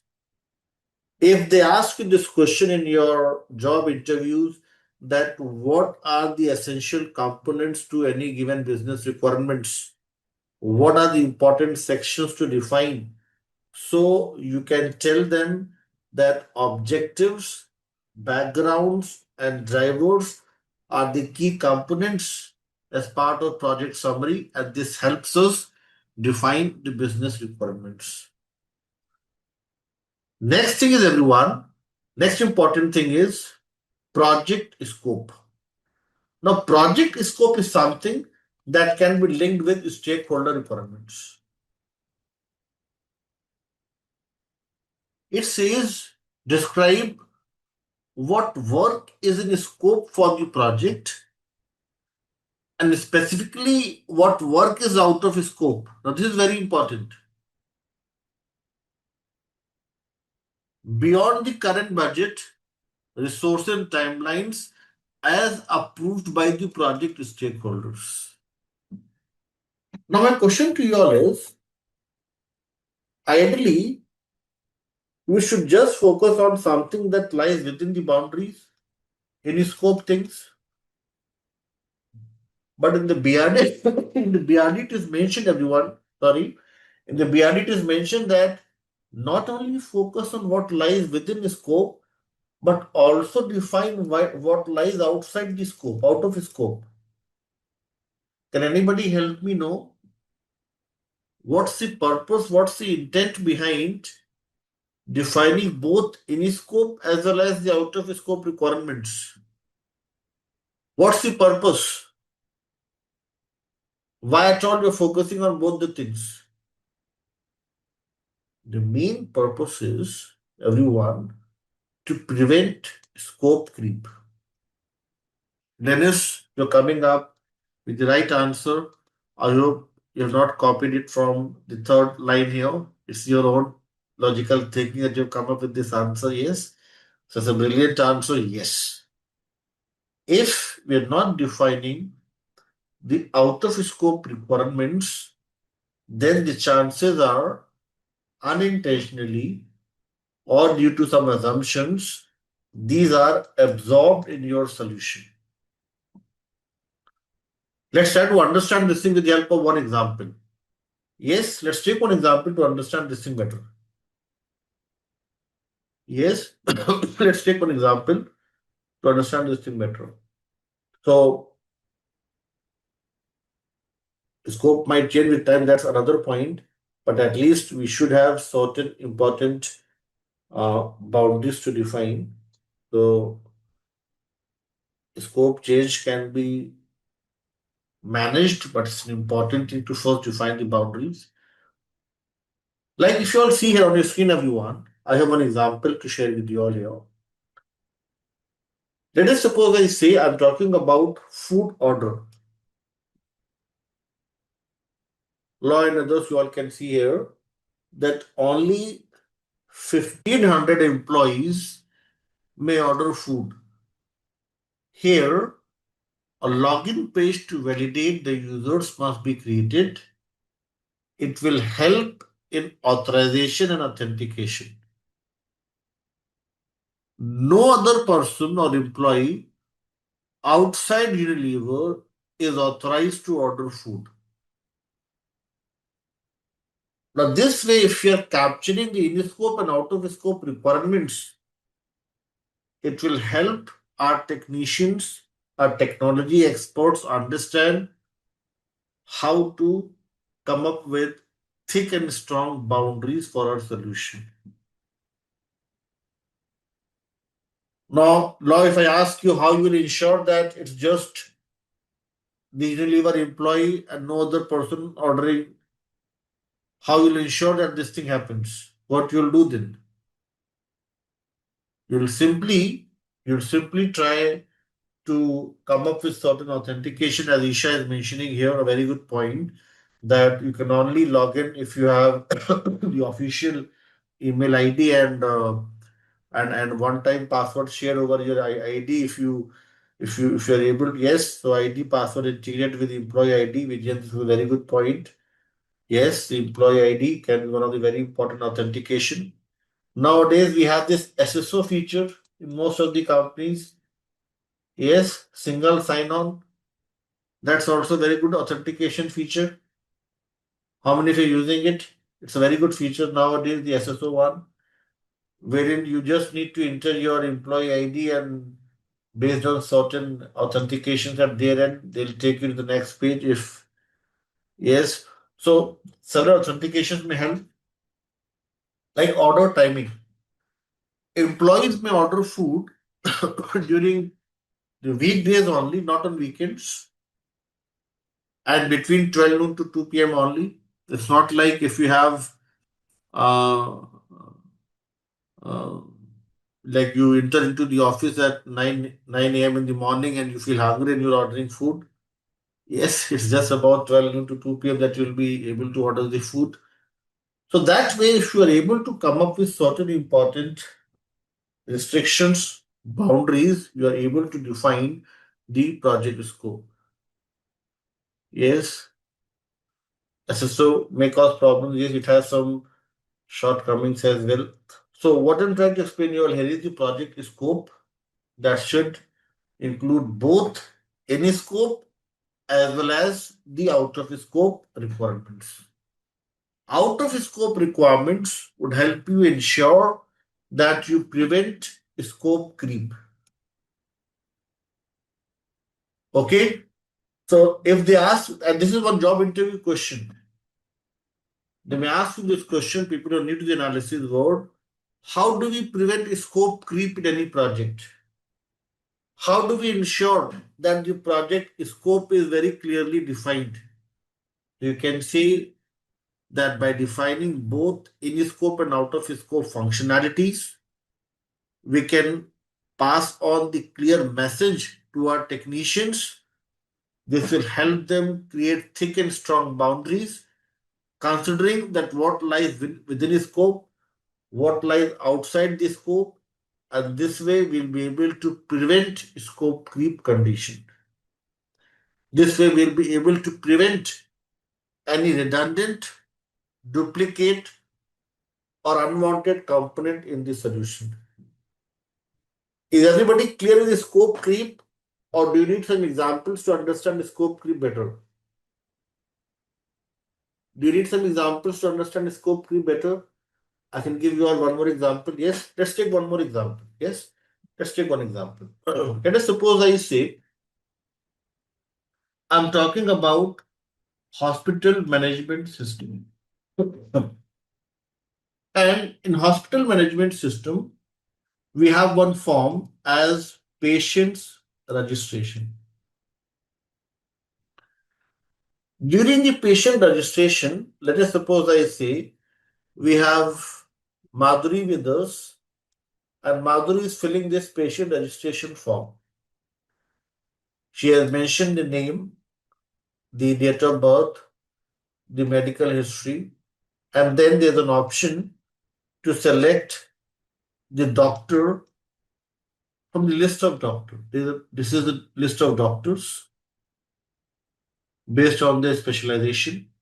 And this is one combo box, a list box wherein they're all names displayed. Madhuri is selecting Dr. Mr. Dr. XYZ, books an appointment with this doctor. The appointment is scheduled. Timings is also mentioned. And when Madhuri is going to the hospital, she is there in the OPD and she shares the details of the appointment. She is surprised to know that this doctor is no longer empaneled with Mayo Clinic. This doctor left the organization, the hospital, 1 month back. Madhuri is not happy with this thing. She has traveled 15 kilometers to consult this doctor. And now hospital is saying that he is no longer empaneled. This appointment is getting cancelled. What is the flaw in the business model here, everyone? What is the challenge and how you'll remove this flaw if you are the business analyst?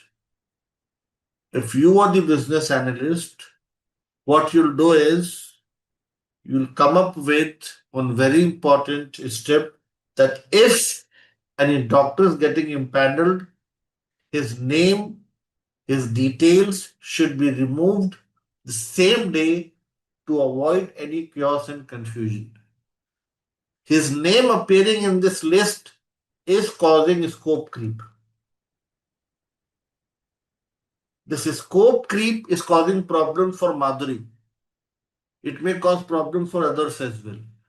So this list of doctors should only include the active doctors, active in the sense those are empaneled with Mayo Clinic, people who come from database development background. Simply in our database table, we may add one flag as active or inactive, and only active names are displayed. Inactive ones are the creep, and these should be removed. Yes, Murli and everyone else are able to understand how to prevent the scope creep condition. So scope creep is about your solution, your solution having some redundant, duplicate, or unwanted components. Those are causing unnecessary noise.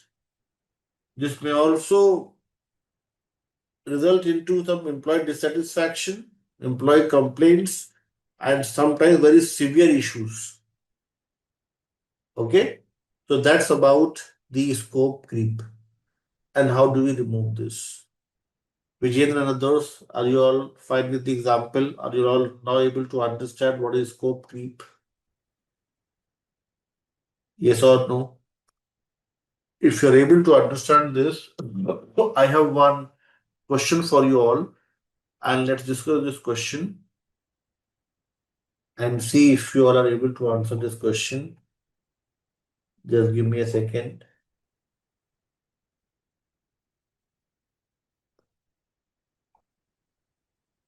So, law and others, if you look at this question here,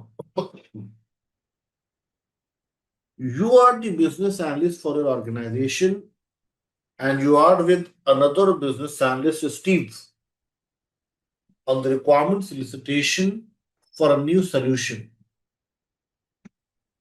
You warn Steve that you'll need to be tracing the requirements in an effort to prevent scope creep. What is scope creep? And you all have 4 options on your screen. Hamid is quick to answer. He says option number A, and A is the right answer. The scope grows slightly larger as more requirements, often unneeded, are added to the scope. So that's why option number A is the right answer. Thank you everyone for your participation here. So we have discussed about everyone the the business requirements and the stakeholder requirements, everyone. Let me summarize what we have discussed, then we'll have a short break. And after that, we'll talk about solution requirements. And we'll also discuss one case study to understand these requirements better. So I have one more case study to share with you all. So business requirements are the statements of goals and objectives and outcomes that describe why a change has been initiated. The stakeholder requirements describe the needs of the stakeholders that must be met to achieve the business requirements. Solution requirements that we will discuss after the break describe the capabilities and the qualities of the solution that meets the stakeholder requirements, can be functional or non-functional in nature. Now, before we go for a break, I have just one last question to discuss with you all, and then we may have a short break. One last question based on what we have discussed, and then we all may have a short break. We all may have a cup of coffee or tea. This question, good one, and you may find such questions in your job interviews as well. Ayush, so asking everyone else, an organization won a project for an e-commerce website. BA has gathered the requirements from the client, analyzed and documented it, and got it reviewed from peer BAs as well as the development team. Review has been from the BA as a development team. During the implementation, development team is not very clear with a few requirements. So they communicate the problem with BA. And a very surprising thing here is, everyone, when BA goes to the client for clarification, client says that they never asked for this thing. Why you're developing this thing? We never asked for it. In the whole process, which step you all think BA has missed, which led to this confusion? And you all are wonderful with your answers. Answer is without, without, answer is B. B is the right answer. People are saying A. You can see here that he has gathered the requirements, analyzed and documented it. So he has gathered it, he has done his research, he has also documented. So he has followed crying. He has cried. Yes, he has cried, but the challenge is the review is only internal. BA is implementation biased here, everyone. You are just talking to BAs and development team. Can you ever ignore your business users and start with your development? No. That's kind of, you may say, the biggest blunder, or you may say it's like the biggest mistake by any business analyst in any project. The moral of the story is without the approval of the key stakeholders, it's an important thing to get the things validated. Without their approval, you cannot arrive at a final solution. Proper approvals, you have to gain consensus. If they have questions, you have to resolve their conflicts, build consensus, make them understand the things. When everybody is on the same page, the common understanding, then only you can start with your implementation. The moral of the story is the stakeholder requirements act as a strong bridge that connects business requirements with the solution requirements. You cannot go ahead with implementation without proper prior approval from the key stakeholders. Okay, so answer is B, everyone, not A. Okay, Is anybody agreeing with this thing? Or do you all have some difference of opinion you can come up with? Yes. So Law is saying something here that a BA without a sign off. Yes. Yes, yes, yes, yes. Absolutely wonderful. So you have to get the sign off. Like even if you look at my live session, without getting the consent, without getting the approvals from my learners, is that a good thing for me to move forward? No. I have to ensure that everybody agrees, everybody is with me and following, and then only I can move forward with the discussion. Even if I'm doing the same thing in my live session, it will create chaos and confusion. Yes, same thing happens in the project as well. You get the things reviewed internally, it's good. But also check with the business users, ensure that they are fine with what you have documented, what analysis you have done, and then you may start with the implementation. Okay? So the same thing is mentioned in your slide as well. If you look at your presentation here, it's very clearly mentioned solution that meets stakeholder requirements. And that's why everyone, the last statement is the stakeholder requirements act as a strong bridge in between the business requirements and the solution requirements.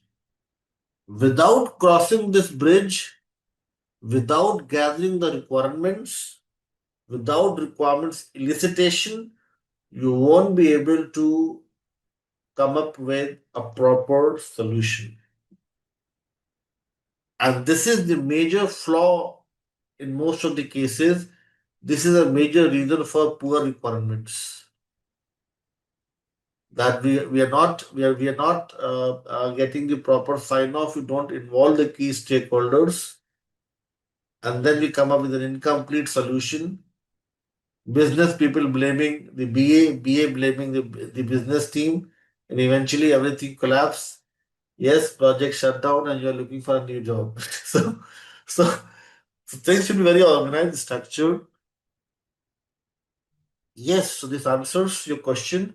It's an important thing that you write the BRD.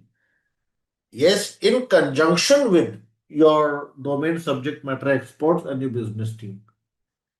If your business team is kind enough to share the details with you, that doesn't mean that it's a BRD. You have to document it, have a discussion with them, gain the approvals, and then you can start with your solution requirement. So when people ask me this question that do we need to write the BRD? After this whole explanation, I get the statement like what Law is mentioning here. So you can remove that question mark and replace with full stop. Yes, that's the moral of this story. Yes, everyone. So after the break, we'll discuss one very interesting case study and we'll again talk about these requirements in detail. And then we'll also today talk about the Jira tool. We'll try to install and create credentials on Jira and we'll write few stories using the Jira tool today. What do you all think can be a good solution for the given set of requirements? So let me share one case study with you all now. It's there in your class notes, session number 2. I hope it's clearly visible to everyone. My screen, requirements classification schema case study. Yes. Okay, let's read this thing together. And then you all have to think, analyze, and come up with a solution for this case study. So this is basically for my project. This is the real-time case study from what we did a few years back. So there is one application, everyone, the website that is primarily designed for those employees who are on the verge of retirement or are simply resigning from the company. This application helps them raise a few tickets and request for reimbursement and helps them raise requests for pension and provident fund withdrawal. During the COVID-19 crisis, this happened in my project, we started getting complaints that this application was causing some problems. Performance was very low sometimes, and sometimes it was not responsive, and on few occasions it goes down completely. So now, since this was causing problems and there were lots of complaints from different business users, so this was assigned to me to like discuss and resolve this problem. So I then discussed this problem with my production support manager, and he shared some valuable inputs. He mentioned that this application was designed 10 years back and the scalability was marked as 20. So when we say the scalability was marked as 20, this simply means there can be 20 concurrent users to this application, not more than that. If there are more than that, yes, users at a time, as Kritika is mentioning here. So 20 concurrent users. If there are more than 20, it may start to create some problems. Now, during this COVID crisis, you all will agree with me, government in different countries came up with a lot of relaxations to withdraw your savings, to withdraw your funds.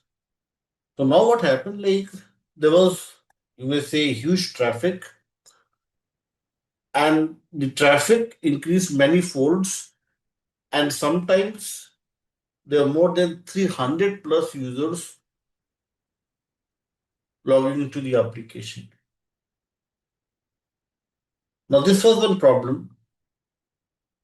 This is your case study on your screen.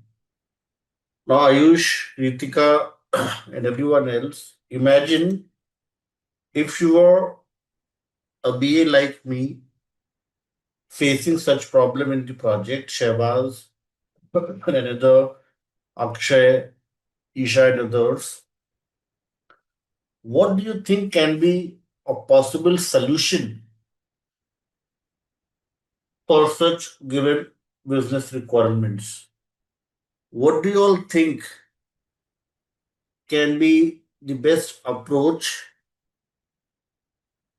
to resolve customer queries to ensure that people are not facing this problem? What can be a good solution for this case study, everyone? Questions open for you all to answer. Jagan is saying that very simple thing is increase the bandwidth of the database in the cloud infrastructure. So similar suggestion I had for similar suggestion I had from the production support manager. I said, why don't we increase the scalability? I never came up with such a good answer like Jagan, but I said like very simple terms that please increase the scalability up to 500 and so that everybody can use it. But Jagan, when I said this thing, the production support manager had a smile on his face. He said, if it was that simple, we would have already done this thing. The challenge is it's our own dedicated server, the old technology. 10 years back, we had developed this thing. And if we'll try our level best, we can increase the scalability up to 50. Then I said 50 is not going to solve the purpose. We need something that's more than 300. Now, what Pavni and Komal are suggesting, that was my next suggestion. And I said, why don't we create a new application? Then he said, that why you're telling me this thing? If you want a new application, get approvals on the budget, get approvals on the stakeholders, get the approvals on the resources, and then you can come back to me and then we can do it. It's not my job to give you suggestions on the new product to be created. Now, if you'll realize here, look at the situation. People were saying create a new one. Do you think um, Rome was built in a day? Do you think we can create an application within a day or two? No. Upgradation or a new application transitioning to a cloud platform, this will take time. And do you think people during the COVID-19 crisis are going to wait for a new application to be launched? Are they going to use that application heaven, yes, or hell? No, they need an immediate solution first. So, so that was a very challenging thing. Now, I'll share with you all, asking this thing, I would first find out the trends of the. Now, I'm getting the very good answers. Let me read few more answers before I come up with my solution. Asif is saying, I would first find out how the trend of the visitor had changed during the COVID, post COVID, and I'll find out the daily number of visitors. So this information is already given to you. Daily number of visitors is crossing 300. Law is saying that short-term fix is performing tuning, infrastructure scaling. Absolutely wonderful answer. Thank you. Komal is saying advise them to route the requirement from the alternate source. Okay, so if there's alternate source, then we can do that. But in our case, there was no alternate source available. Pavni is saying investigate, collect data, how many are going to retire and resign. It's not about how many people are going to retire and resign, it's about people who are logging in. Because now, even if you're not retiring or resigning, since government has come up with the relaxations, everybody is interested to withdraw the amount. Yes, because government had given the option that you can mention that you are going through COVID crisis and you need money, and you can easily get that money from your funds. So this was the problem. So not only people who are resigning, even people who are part of the job, yes, just to go out with friends and family and enjoy some time in the hilly region, they're taking out the money in the name of COVID-19 crisis. People misusing the government relaxation. Kritika say increase the scalability, dedicated email to raise requests so that someone can raise the request on behalf of them. That can be one thing, yes. But let's look at the solution that we came up with. I'm not saying that the solution that I have come up with is the best solution in the world. No. But this solution, all the business users agreed to, all the stakeholders authorized to provide sign off, they approved it, and everybody was agreeing to this solution. So let's see what was the solution that we came up with and how we were able to cater to these business requirements. So, everyone, this is a solution on your screen.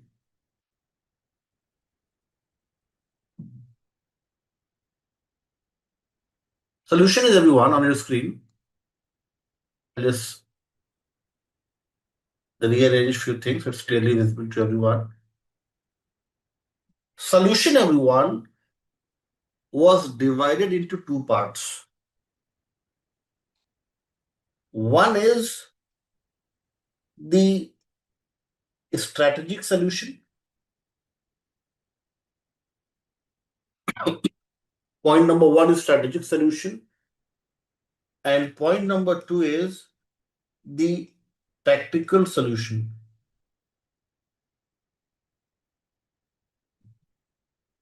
My question to you all is, what is the difference between the strategic solution and the tactical solution?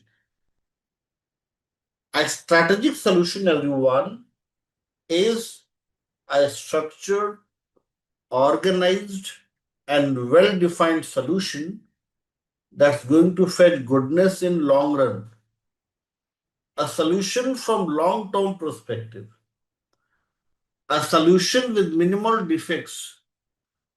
A solution with all those capabilities those may drive customer satisfaction. That's the strategic solution. So, as most of you were saying, Jagan and everyone else, we raised one request to create a new application with a scalability marked as 1000, everything on the cloud platform, the advanced application based on the AI capabilities. And this request was approved. And our team, the development team, our technicians came up with the estimate that it may take around 7 months to deliver the new application with new capabilities. For these 7 months, there was a workaround that we came up with. First thing that we did was, as per the suggestion from the production support manager, the scalability was increased from 20 to 50. This was the maximum value. This is now the maximum scalability. On the main login page, one functionality as a counter was introduced. This recorded the number of logged in users. When the record count reaches to 50, the 51st user is redirected to the maintenance page with a pop-up error message. And what is that pop-up error message? That now the maximum scalability has been reached. You can wait here or try again later. There is a scheduler that monitors the ideal time for the logged in users. If the ideal time crosses 15 minutes, then users are automatically logged out and the users in the queue get the opportunity to log in. Now, that way, we were able to come up with a solution for this problem. Everyone. So, you all can see here that we had a tactical solution in the form of a workaround, and we had a strategic solution from the long-term perspective. Now, in this solution, everyone, we have few functional aspects, functional solution, or you may say functional set of requirements, and there are a few non-functional requirements as well. Functional requirements, Raphael is saying, can that solution be already obsolete on the AI agent era? That's also something, a good question, a debatable topic that we can discuss here. But let's keep this topic for the Q&A time. We can discuss this thing. So let me first complete this thing. Now, if you see everyone in this solution here, we are talking about certain important features to be developed, certain important functionalities are introduced, and we're also talking about certain non-functional requirements. What are the non-functional requirements, everyone? Non-functional requirements are the requirements those you cannot see but you can feel, kind of an abstract noun, like the better performance, better usability, maintenance, availability, scalability. So these are all the environmental conditions.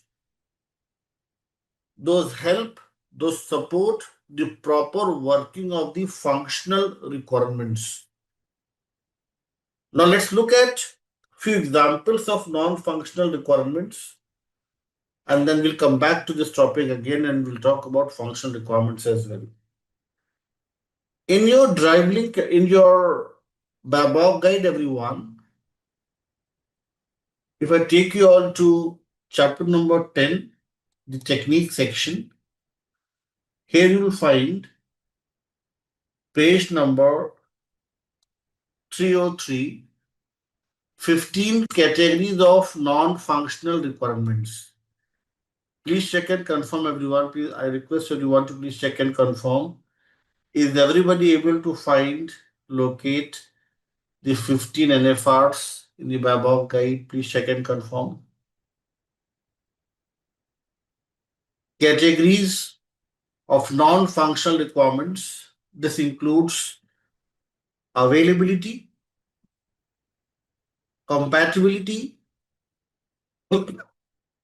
maintainability,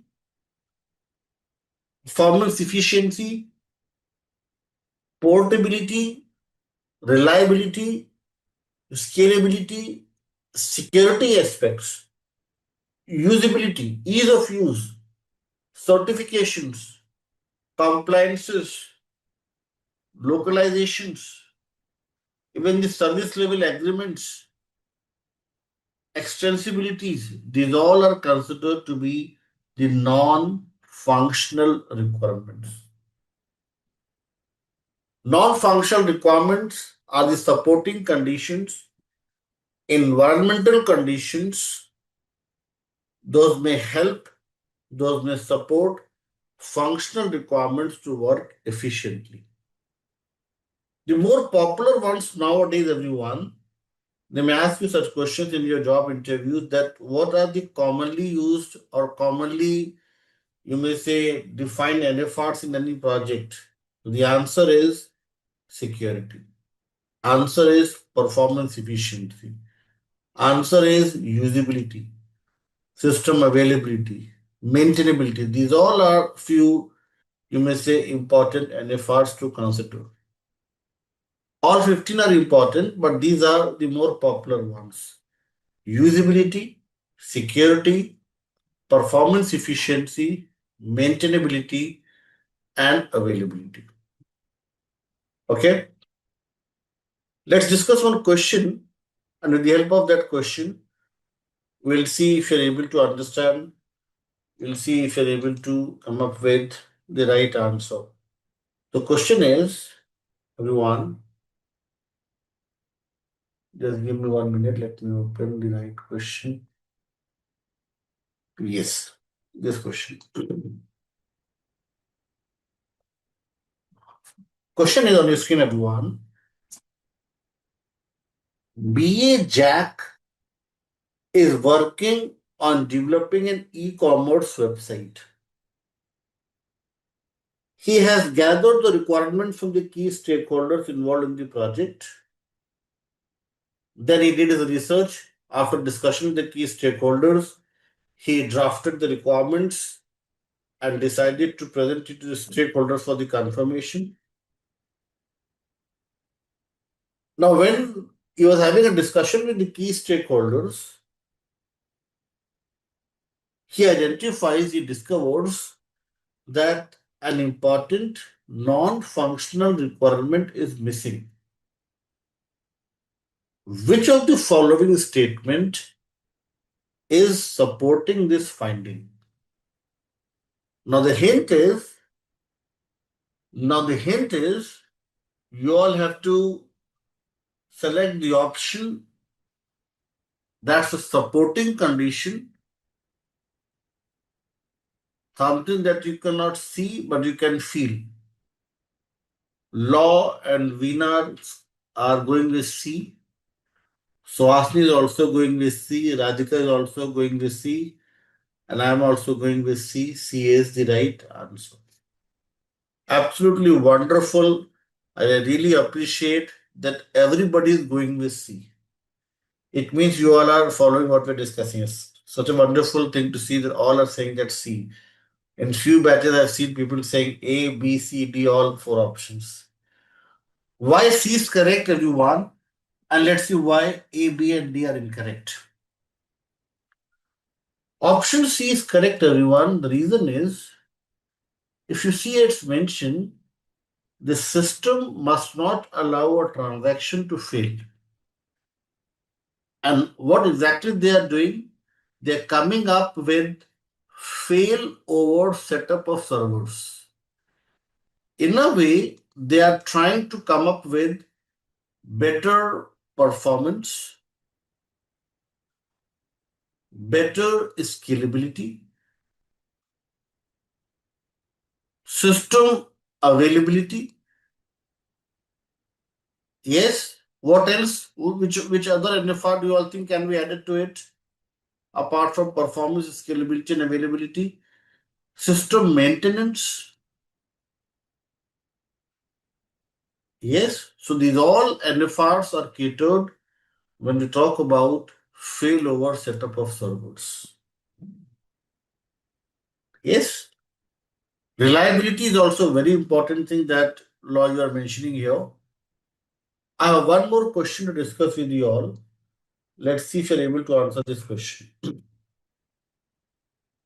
Question is,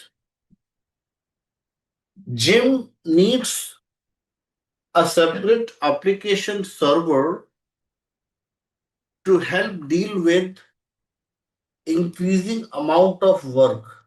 Here means, this means simply means load or capacity. Jim needs a separate application server to deal with increasing amount of work. Which of the following best describes the Jim's requirement? Answer is the non-functional requirements. Some people are saying A.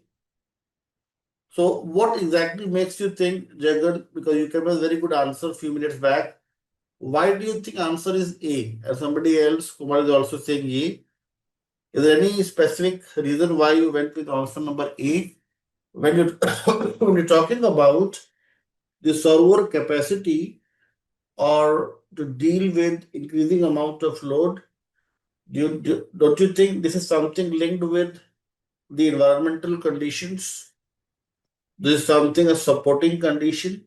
So the answer is non-functional requirements, everyone, option number B, not the option number A. And let's read few things here. You'll gain more clarity.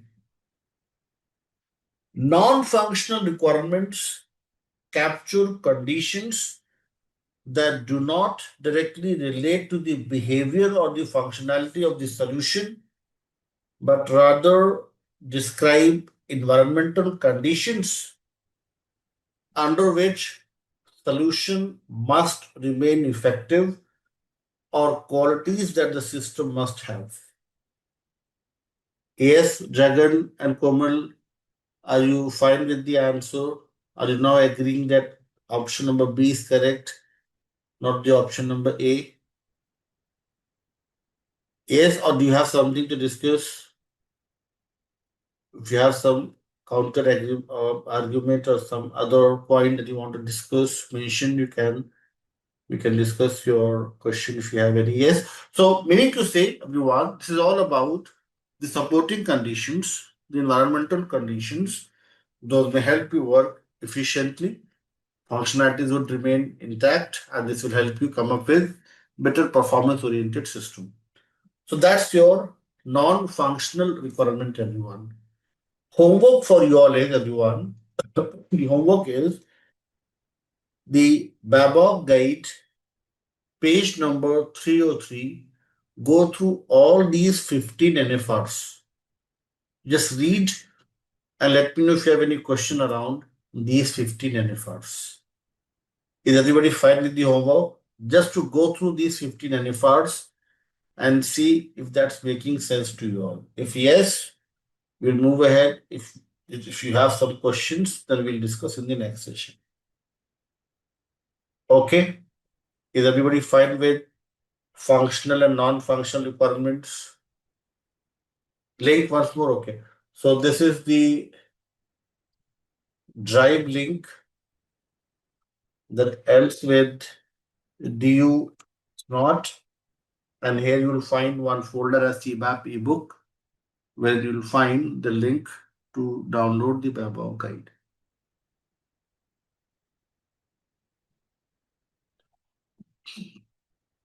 Yes, everyone. So now we have discussed the theoretical part. We have discussed about these 4 different types of requirements. If you all are with me, shall we proceed and talk about very good tool today, a very interesting tool, and that is Jira.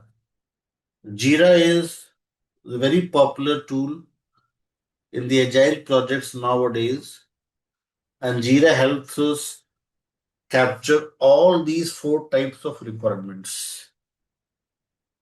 If you all are with me and no other question for me, TFS is also a good one. Now the name for TFS is changed. TFS is now known as Azure DevOps. Yes, earlier it was TFS. Now it is Azure DevOps. Even I'm using TFS. That's why I know. Yes, TFS is also a very good one, I must say. But we'll talk about Jira first. The reason is for TFS trial version, Microsoft asked for the credit card details. And most of us are reluctant to share the details, although they won't deduct any payment, but they ask for the details, and that's why people find it difficult to or reluctant to install this. So we will talk about Jira first, and then we'll also talk about TFS. Is there anyone who is using Rally in their projects? RALLY, Rally for the documentation. Trello, anyone using Trello? So we'll talk about all such tools. But first, today, we'll talk about the most pioneer one, the legacy tool, that is Jira. Yesterday, I had given you all this as an optional homework to see if you're able to install or create your credentials on Jira. So let's talk about the Jira tool now. Now, yesterday I had given you all one optional homework to install the Jira tool or try to create your own credentials. Did any one of you get a chance, or did anyone try to install the Jira or create your credentials on Jira yesterday? Vijay is saying yes. Jagan is also saying yes. So good to see that. Thank you so much. Thank you so much, everyone, for saying yes. Okay, let's see. And how many of you were not able to, and you need my help? Malik says done, installed. Thank you. Shanuga says yes. Jagan, okay. Let's not just okay. Let's discuss this thing now. Let's see for the benefit of people who are new to this, to how to create your own credentials and how to use this Jira, and how do we create. Yes. So yes. So you'll get the answer to these questions. Let's start from the scratch.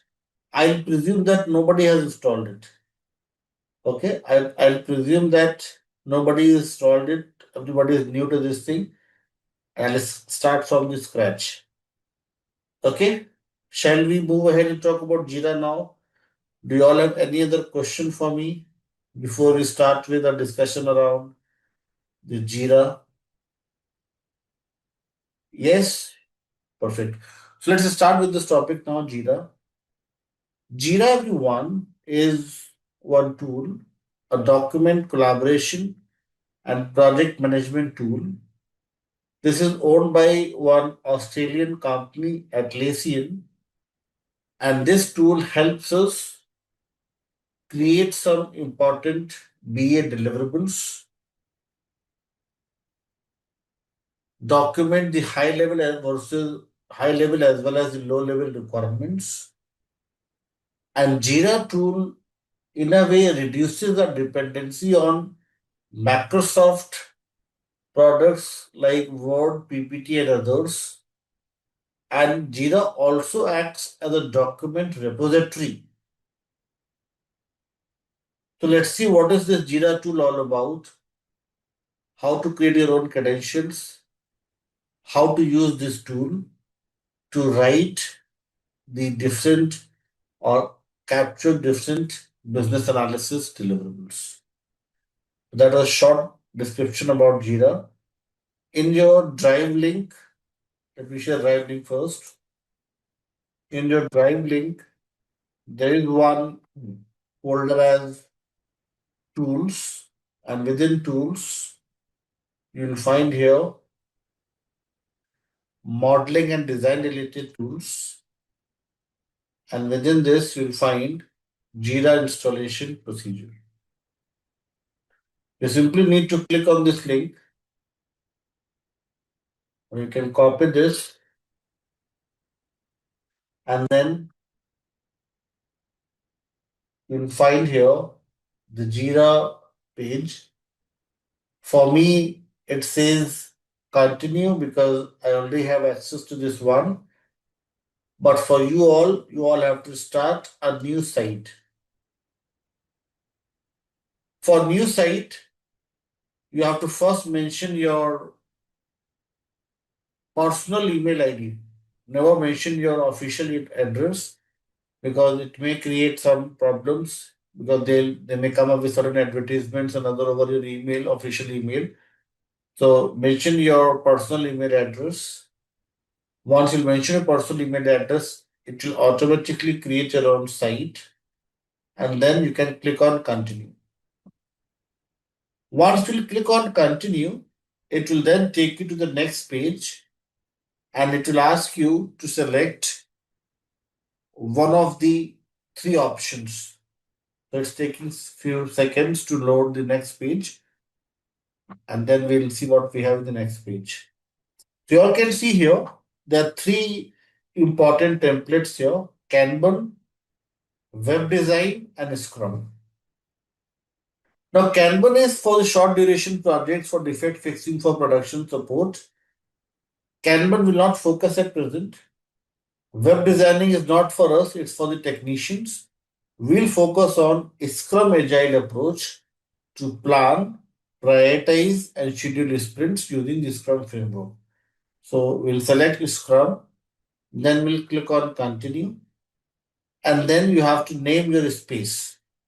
So let us suppose I say I see Shahzad name on my screen. So Shahzad CBAP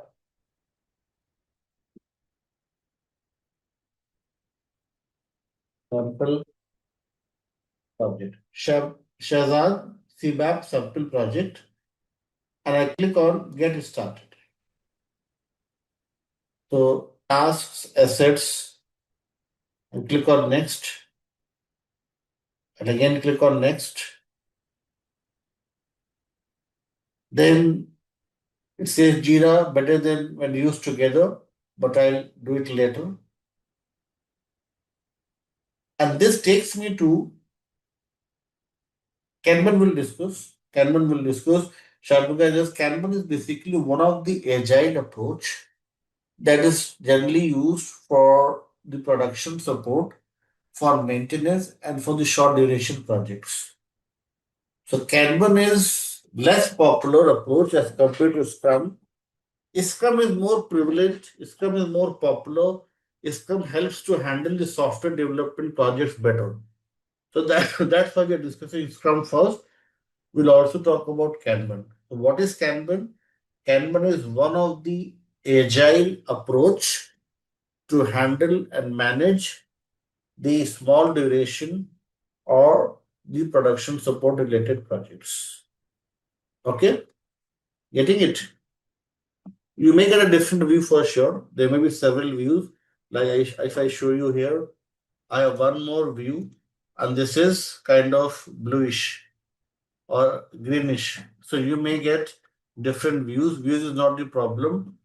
The important thing is, are you able to see the name of the space and also are you able to see the button like create and others? Are you able to find Jira on top?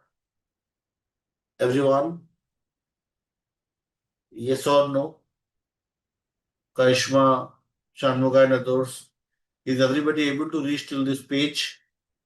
Or do you all have any issues? Now the next thing is everyone, click on this plus. Is everybody able to find spaces in the left hand section? A space with the Saturn icon. Yes, a space.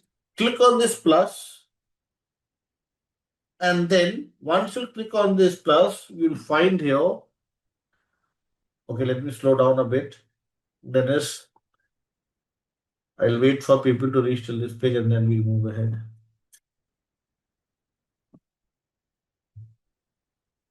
Once everybody is here onto this main dashboard, we'll then move ahead.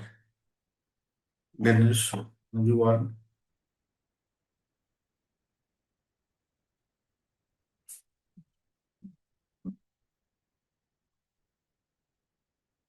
There now, everyone. Jira link once more. Okay, let me share the Jira link once more. So this is a Jira link. So let me repeat the steps. No. The answer is no. We'll talk about it in detail. Even if you pick Kanban, then you can toggle to Scrum. So you can go to these spaces and from there you can simply, yes, so people who had selected Kanban or any other template, you can simply click on a space and then you can easily change the template. Okay, Rafael? So you can simply go to software development and from here you can again select the Scrum. Okay. So let me repeat the steps, everyone. First important thing is for you to click on this link and then you have to mention your personal email address. When you'll mention your personal email address, then it will automatically create your own site. Yes, once your site is created and there's a green tick, then you can click on continue and then select the Scrum template. Once you select the Scrum template, it will ask you to create your own space and there you have to mention something as a title to create your own space. Then click on continue and the job is done. It will take you to the main Jira dashboard. On main Jira dashboard, let me repeat, this is the main Jira dashboard. You have to click on this space, this plus button, this plus icon here. In the software development, now you all can see one more thing here that Jira has a diversified use. It's used in sales, analytics, operations, designing, finance, human resources, marketing. Yes, last week I was into the HR analytics course and we created some dashboards for the HR team. So it's not just confined to software development. It's also used for analytics. It's used for HR analytics. It's also used for marketing, product management, work management. We are going to focus on software development. I'm going to select Scrum here. Use this template, team managed, and then you can mention the name of your space. Like I can mention here, Rafael, CBAP, sample project, team managed, short acronym is created here, Scrum project, click on next. And this takes me to, in few seconds, to the, I'll do this thing later. I think somebody had this question today, bring your team along. So just click on I'll do this later. I remember somebody talked about this thing in the beginning today. Shanmuga, you talked about it, yes? So you can simply say I'll do this thing later. And this will take you to your Jira main dashboard, main Jira dashboard. Yes, everyone. Now you all can see here I have Shazad as one project, another as Rafaelio. Now, everyone, selection of Scrum, then you have to, Vishal, mention the name of your project. You can mention any title like Vishal's project or CBAP sample, anything as a title, and then click on next. Ignore if there are some warnings or messages, and it will directly take you to this main Jira dashboard. Okay, Vishal and others. Now, if people are having problems, don't be shy. During the Q&A today, last 15 minutes, people are having problems, you can share the screen with me. Okay, for now, we'll move ahead with our discussion. But if you have questions regarding this, if you're facing some issues, need not to worry. Don't think that it's just for people to know Jira. No, it's for everyone.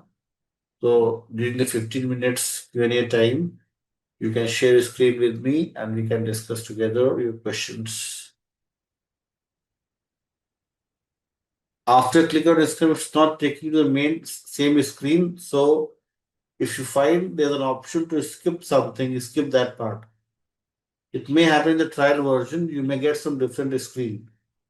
Okay, so see if you have an option to ignore or skip that page, skip, ignore, and move ahead. Or if it's asking to type something, write some test thing, and move ahead and see if it works. Okay, or you can wait for another 20-30 minutes or so, and during the Q&A you can share your screen with me and we can discuss in last 15 minutes today. Okay, so people who are facing problems need not to worry. Last 15 minutes is for you all to share your screen with me and we can discuss together. Yes, yes. So there's an option. This is enabled. If you see here, I will follow this option enabled. Not sure this is enabled for you all or not, but for me it is enabled. I can simply take the screenshot and share with my learners. So see, if for me it is enabled, it should be enabled for you all as well. If it is not, yes, enabled for you, Ayush. So check, Arif, if you're able to just click on this one, you see on my screen, and you'll be able to simply share your screenshot with me. Okay. And if you have some questions or if you're not able to during the Q&A today, you can share a screen with me and we can do it together. Okay. Okay, everyone. Shall we talk about the one very basic thing today to start with? If you all are with me and you all have this Jira page, this Jira dashboard on your screen, shall we move ahead? Yes. Let's talk about everyone. The first very important thing. In your drive link, everyone, in your drive link, there is one folder as class notes, within which you'll find one document as Jira Basics. Let's focus on this document. Please click on this link and let's read few things together.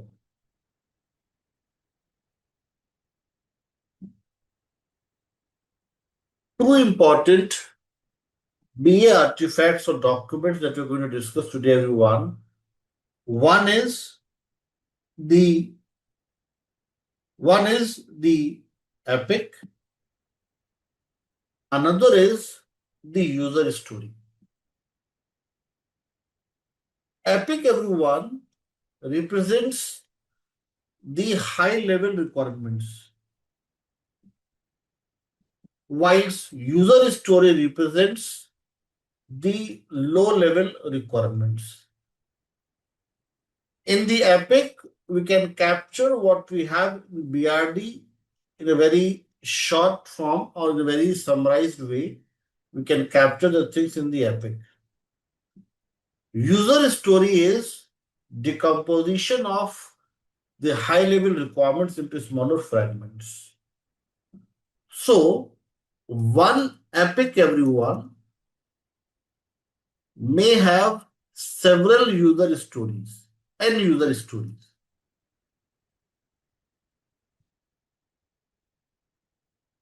So, epic and stories have a parent to child relationship. Epic is the high level requirement and the stories are the low level requirements, or simply you can say solution requirements. For example, if the epic is online meal ordering, yes, I'm coming back again and let me repeat this thing. Shanuga and others. If my epic is online meal ordering, then corresponding stories can be a login page, the food menu, food delivery, payment deductions, or the feedback from the employees. These all are my stories for the given high level requirement online meal ordering. So, what exactly epic means, everyone? The summary, the overview, or simply the high level requirements. And this high level requirement can be broken down into smaller fragments. And these are the low level requirements, the solution requirements. Yes. And Malik is extending this thing that I was planning to discuss in the next session. Malik is saying the next level of decomposition is within a story, we may have tasks, subtasks, and other activities. Absolutely wonderful. But till this point, I'm not going to the third level today. I'll just focus on first two things. So Malik and everyone else, is everybody able to understand this critical part, the parent to child relationship?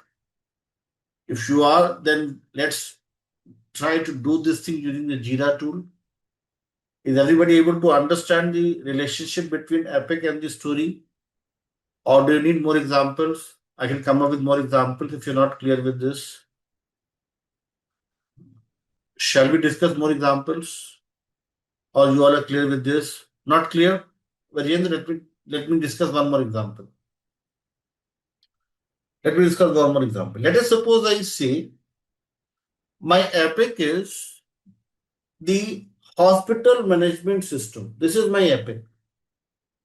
To create the hospital management system, this is my epic. Epic may include several features.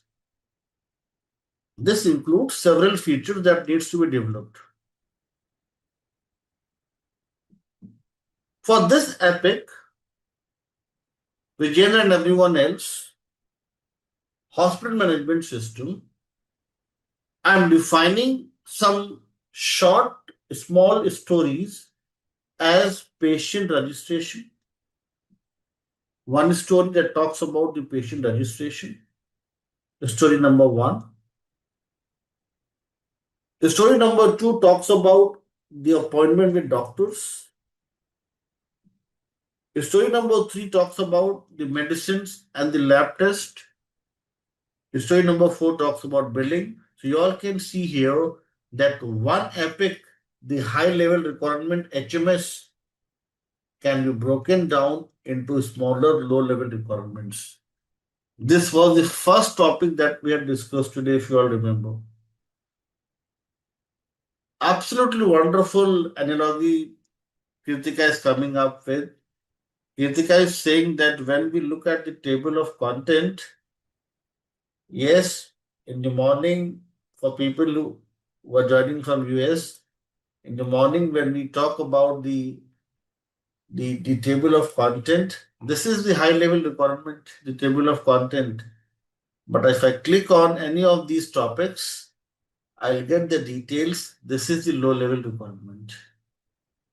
Are you with me, Vijay, and everyone else? So what we are trying to understand here is the epic. Epic is the high level requirements, the summary, and this epic can be broken down into smaller fragments. And these fragments, these granular level details are my solution requirements, the low level requirements. Now, this was the theoretical part.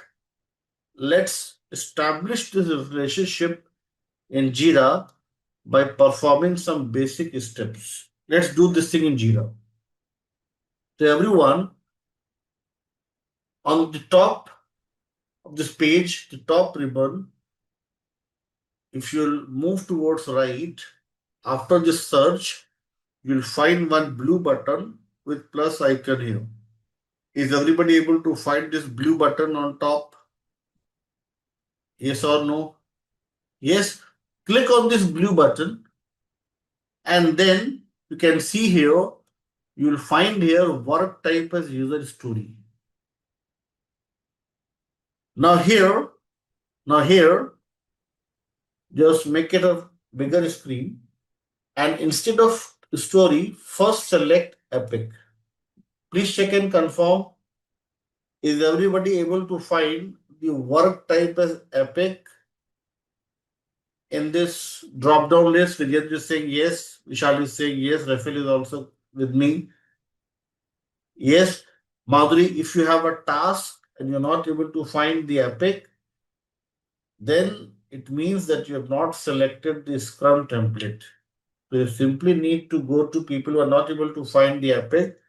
You simply need to go to the space, click on this plus, select software development template, then Scrum, then create your own new space, then click on submit, and then you'll find it. Okay, Madhuri and others, if you're not able to find epic and the story in this list, it means you are not at the right space. You have to create the Scrum space using this plus icon here. Okay, and if you face any problem during this thing, during the Q&A, Madhuri and others, you can share your screen with me and we can discuss. Okay, everyone.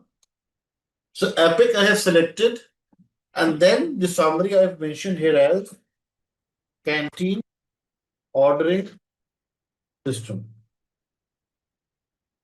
Description we're not discussing today. Description we'll discuss in the next session, or next to next session we'll talk about how to write this. For now, you can leave this blank and then just click on create.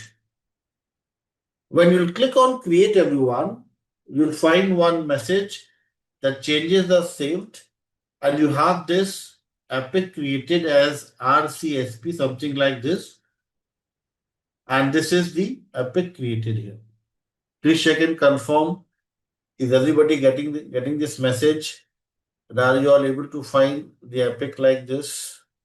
Yes, Rafael is saying yes. How about others, everyone? Is everybody able to create the epic the way we have done here? Yes. Perfect. Now everyone, let's try to create. Yes, yes. You are getting SCSP because you are using your name, Shahbaz. So I think it is Shahbaz. C, I'm not sure why C, but SP means Scrum project. Okay, like for me it is Rafael. So RCSP. Okay, perfect. So now we have one epic. Now let's create one user story. For user story, again we'll click on this blue button. Work type we'll select as the story, and the story will create one login page.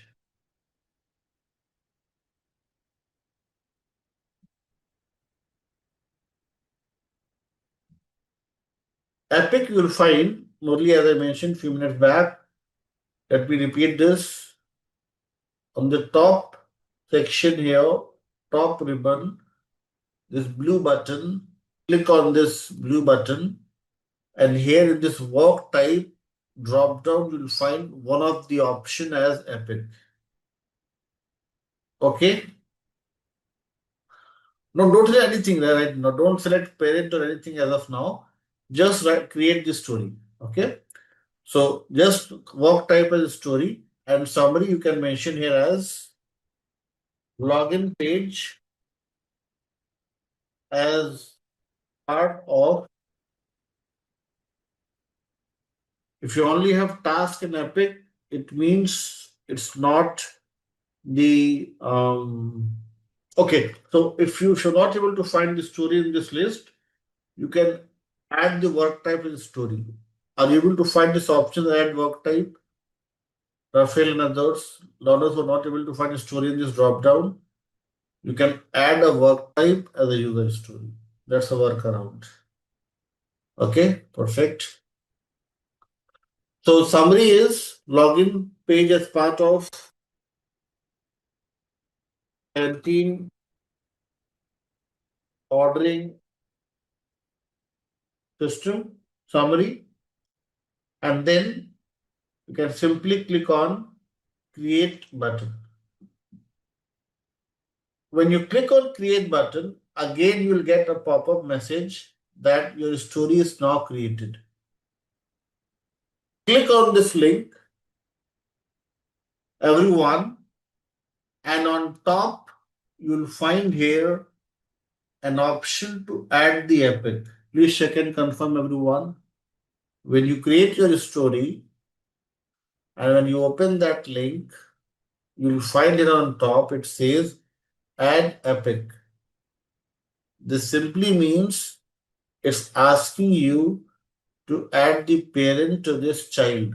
So what you'll do, simply click on this pencil icon. Yes, it's the same thing. Yes, it's the same thing. You can add a parent or you can do it like this. So I'm just showing you how to do it in a very simplified manner. You can also add a parent to it. That's also fine. So you can simply add the epic like this. Yes, and then click on this link one more time.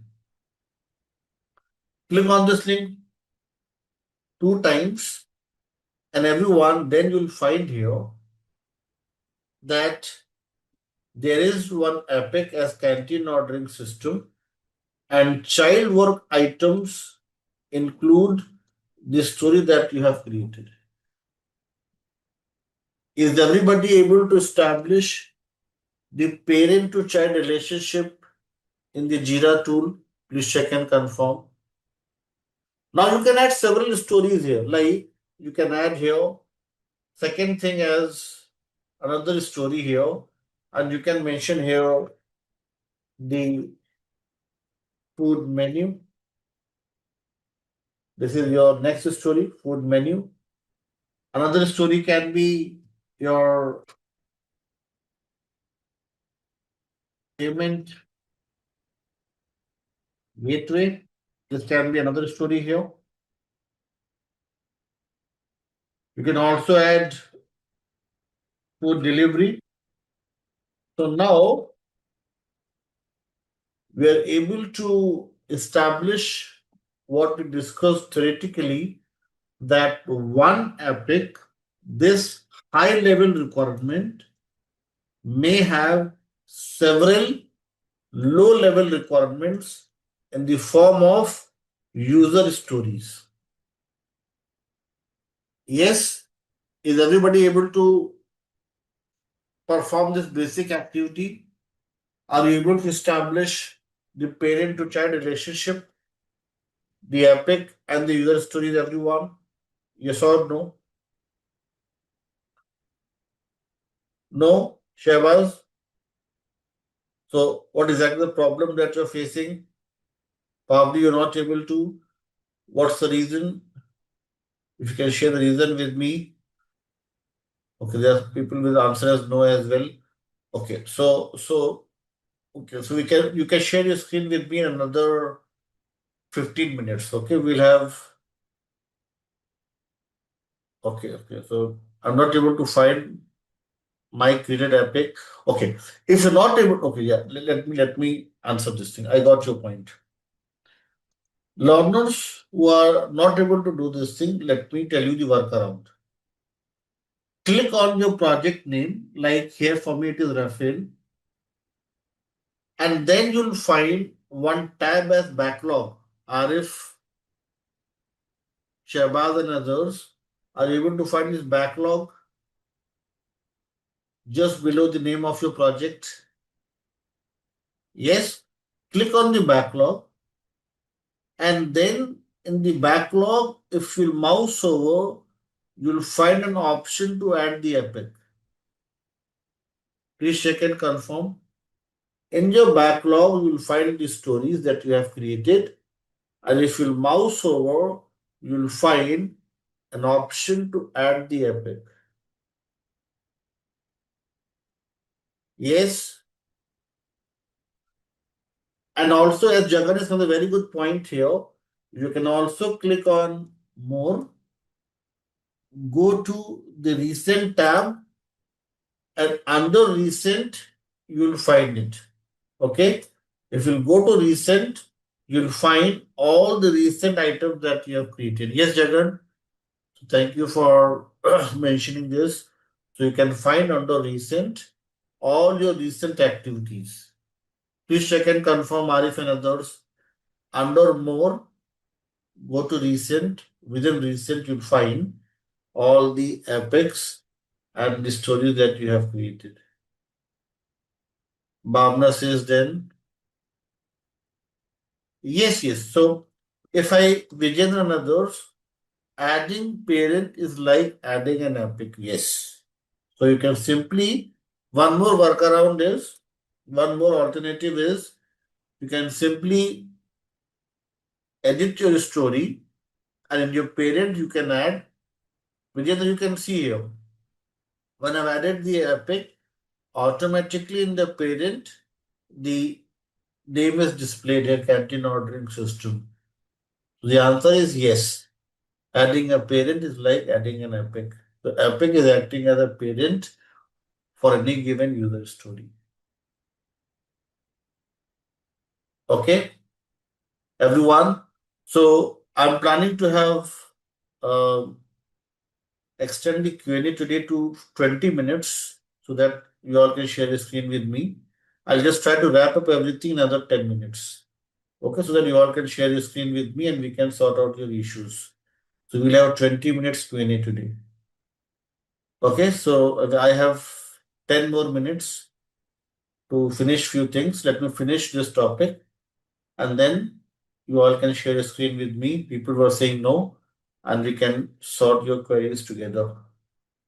Okay, so just allow me 10 more minutes to summarize things and then it's all yours. You all can share the screen with me and you can discuss with me. Okay, so everyone, you all can see here that in the backlog, I have so many items here, so many stories here, and if I move towards right, there is one drop down here with options like in progress, done, and view workflow. If I click on this view workflow, you all can see here that we can easily perform requirements traceability here. We can track and monitor the work items. We can see, we can examine, we can evaluate whether the item is moving towards the completion or not. So that's another very important feature in Jira that helps us track and monitor the work items. Now, let me do one basic activity and let's see how many of you are able to answer my question. If you all focus here on this part, I'll change the status from to do to in progress, then from in progress to done. Yes, this I've changed from in progress to done, and the name of the story is RCSP2. Now I'll refresh my screen, and on refresh of the screen, you'll find that in my backlog, that story no longer exists. Let me repeat this. For the RCSP3, I'll change the story to done and then I'll refresh the screen. Now this is also removed. Can any one of you help me know why these stories are getting removed when I'm changing the status to done? The simple straightforward answer is backlog means remaining work items. When I've changed the story status to done, it means it has been completed.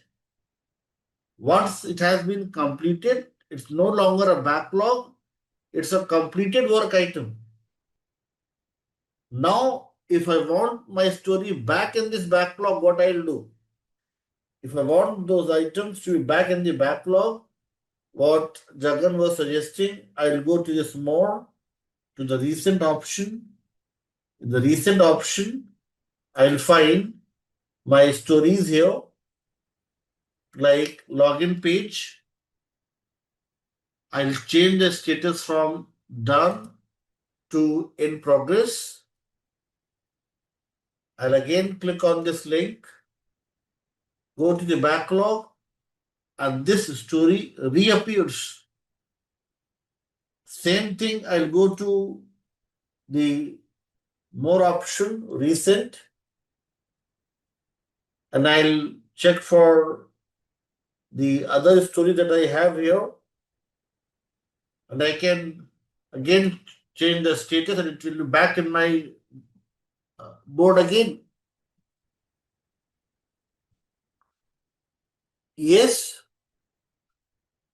Sean is mentioning that if it is completed in the backlog, won't you lose the sprint points? If it's That's a very good point that Sean you're mentioning here. A very good point, I must say. This is just to explain you all, Sean and others, the workflow. But ideally, in our sessions to come, we'll discuss how to come up with a sprint backlog, how to plan the sprints. This is just to explain you all how this workflow works. Okay, but not exactly what we do in our agile projects. So it's a very good point. Yes, point noted. And it's a very valid point. And thank you for coming up with this thing. Very good point. Yes. This is just to explain everyone. Okay, since we are in the very first session talking about Jira, to just to explain everyone that how the items are removed and how the items are added. I have mentioned this thing, but yes, your point is very valid one.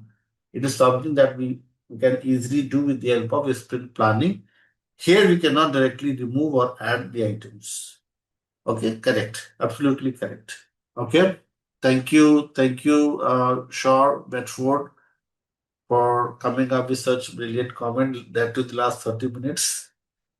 Appreciate your patience and responses, everyone. Other than recent, how can we edit from done to in progress? So that you need to plug and play.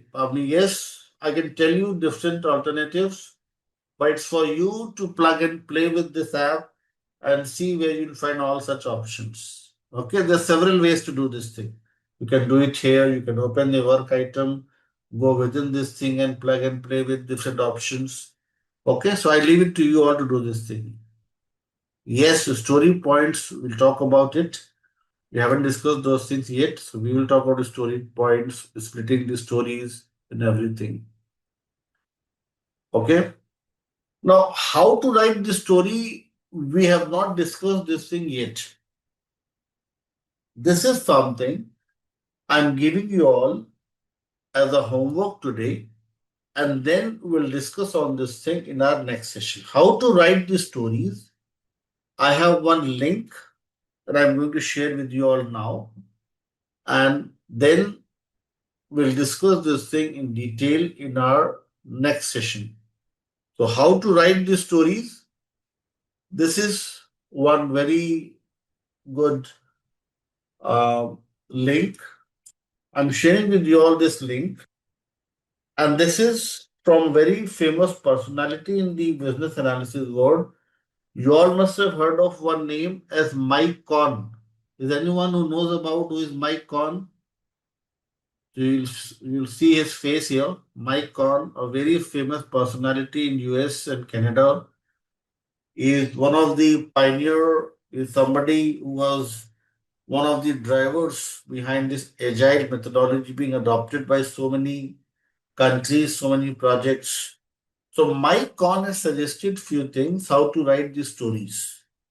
So before you listen to what Weber has to say about how to write these stories, it's better to listen to someone straight from the horse's mouth. Okay? So this is the homework for you all. Read through and see how to write these stories, how Mike Conn is suggesting you to write these stories. And then we'll discuss in the live session how to write the stories in detail. Okay. Jira is also a ticketing tool used by operations to raise the tickets, but we'll not focus on ticketing. We are not here to learn production support. We are not here to raise tickets. We are here to learn analysis.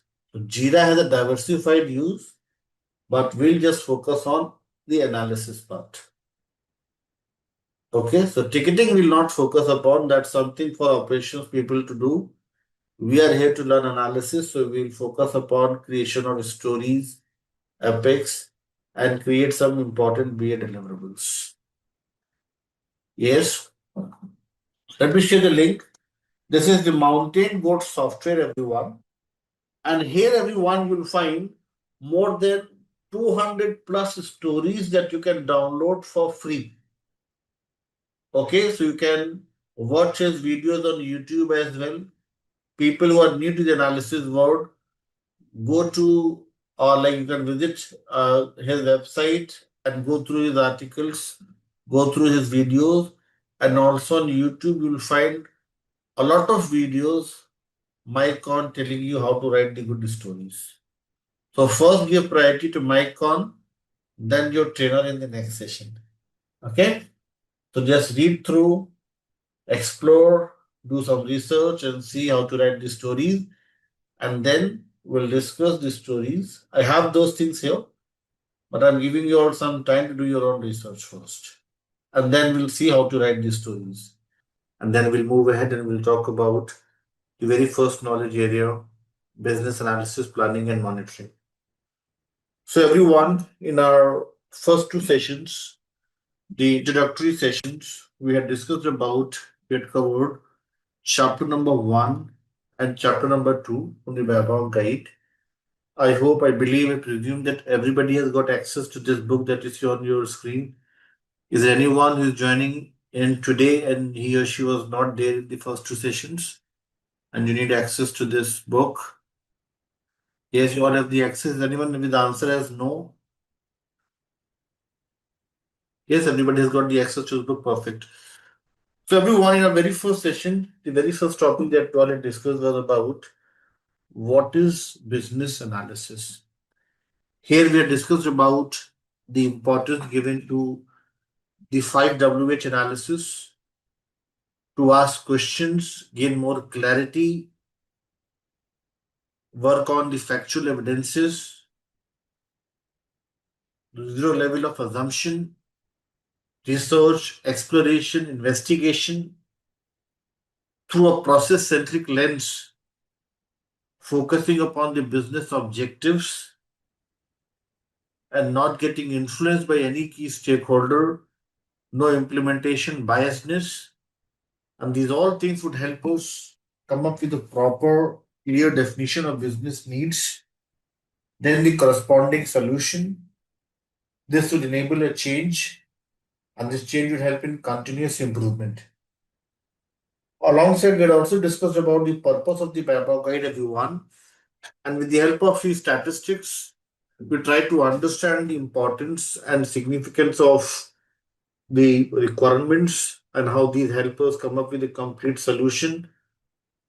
In these statistics, we found that due to poor requirement, there are a lot of, you may say, defects, a lot of money spent and wasted on fixing the bugs and issues.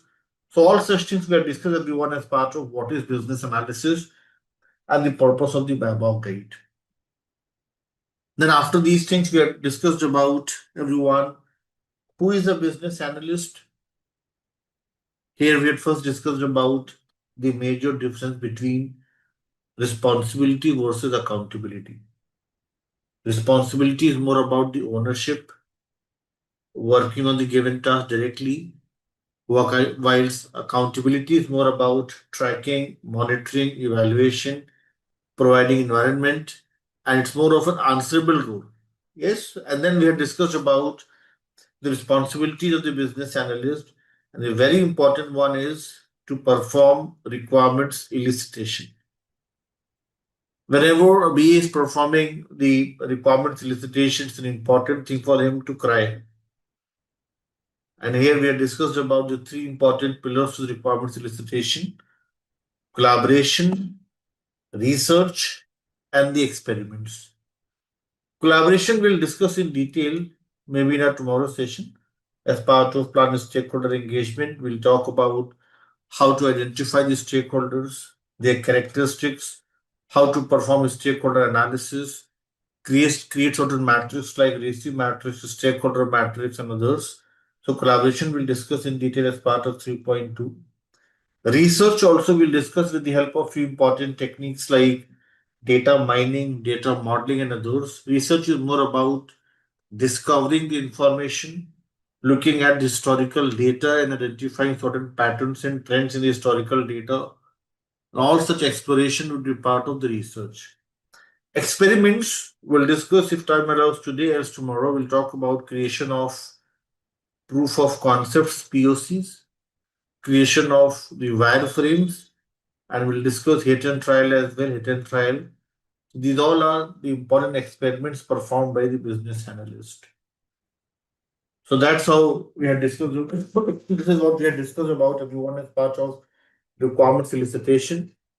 We also discussed about everyone the structure of the BABOK guide. 6 knowledge areas in total from chapter number 3 till chapter number 8, 6 knowledge areas, 30 important tasks clubbed under these 6 knowledge areas, and 50 important techniques to accomplish these tasks, to work on these important tasks as part of these 6 knowledge areas. So, these were few important things, everyone, that we discussed as part of chapter number 1.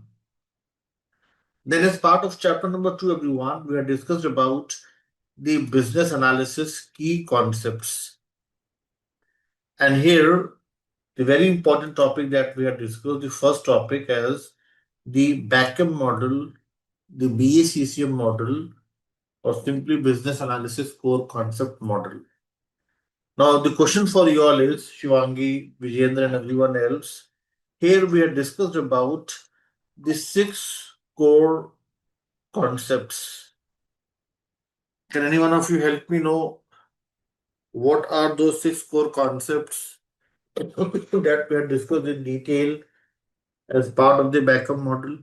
If you all can recollect. So we have discussed about NCS and CVS. Need, we have discussed that this can be in the form of, okay, so not to worry. Let me share, just give me a second, guys. Let me share with Vivek the drive link. It's an important thing for everyone to have access to this link. So Vivek and others, those of you who are not there, Bhupendra and others, people who are not there in the previous 2 sessions, so please bookmark this link, and here you'll find CBAP ebook folder, and within this folder you'll find the BABOK guide. So it's for everyone.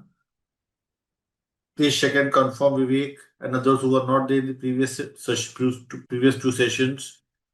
Check and confirm. Is everybody able to download the book with 514 pages? Yes, Vivek. And how about Bhupendra? Yes, you are with me. Veena, perfect. So, everyone, we have discussed about the 6 core concept. Let's come back to our topic that we had discussed in our previous session. And one more thing, Vivek and Bhupendra, since you all were not there in the previous 2 sessions, you will find the recordings in your LMS under my classes here. I'll strongly recommend to go through the recordings of the previous 2 sessions. This would help you gain better understanding, and you'll be able to come up with, yes, more engagement, more discussion with me in the live sessions. So please ensure that you go through the recordings to really help you understand the topics better. Okay, so thank you, Vivek and Bhupendra. Yes, so we have discussed about need, change, solution, context, value, and the key stakeholders. As part of needs, everyone, we have discussed about that needs can either be in the form of problems, or this can also be in the form of opportunities to grow. For problems, we have discussed the canteen ordering system project, and for the opportunities, we have discussed about the WhatsApp Pay.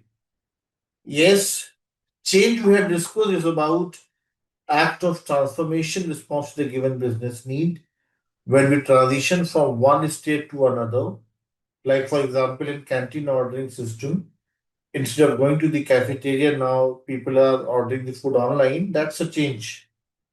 Solution is way to satisfy one or more needs in a given context. Context we have discussed are the circumstances that influence or influence by and provide understanding of the change, that why a change has been initiated. So context is about the background, context is about the summary, the existing behavior that helps us understand three important things. So context would help us define the business objectives, the business drivers, and also the background. So somebody asks you this question in job interviews, that why it is so important to define context when you are analyzing and defining the backup model.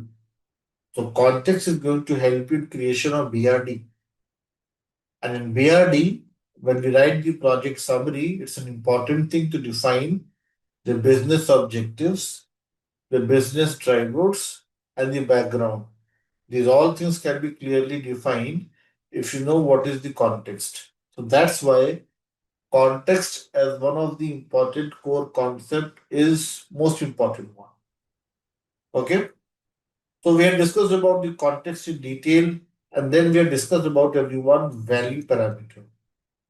Value can be further broken down into two smaller factors. Can anyone of you recollect what are the two important measures? Those may help you define the value parameter.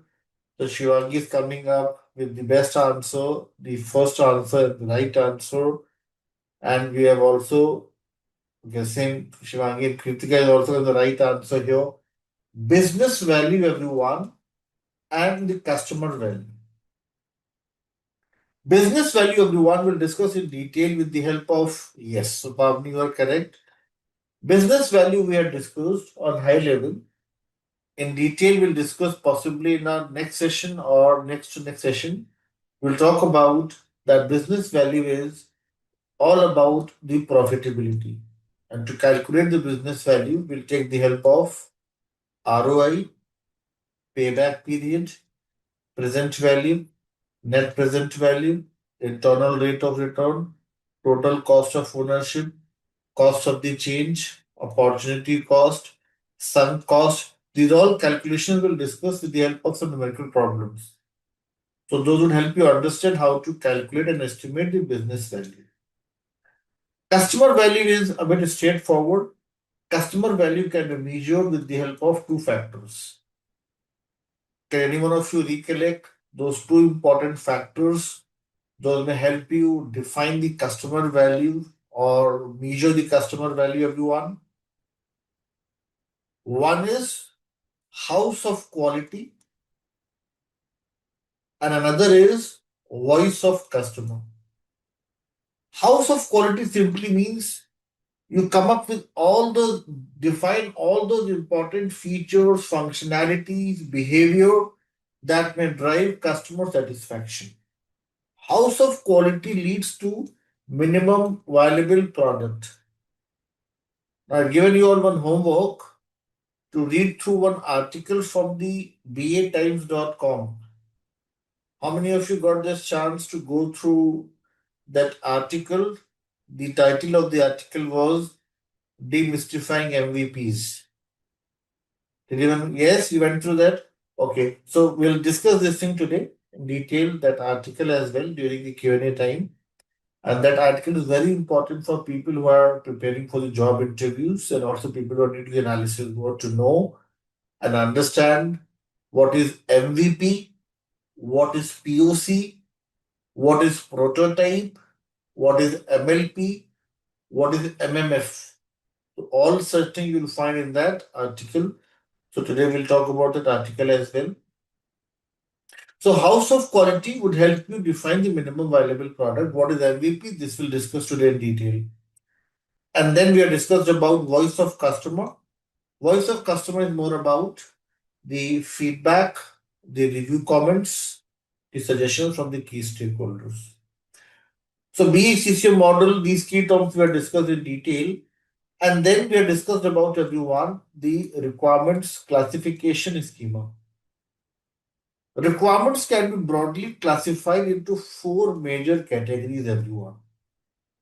One, two, three, four. And this question for you all to answer.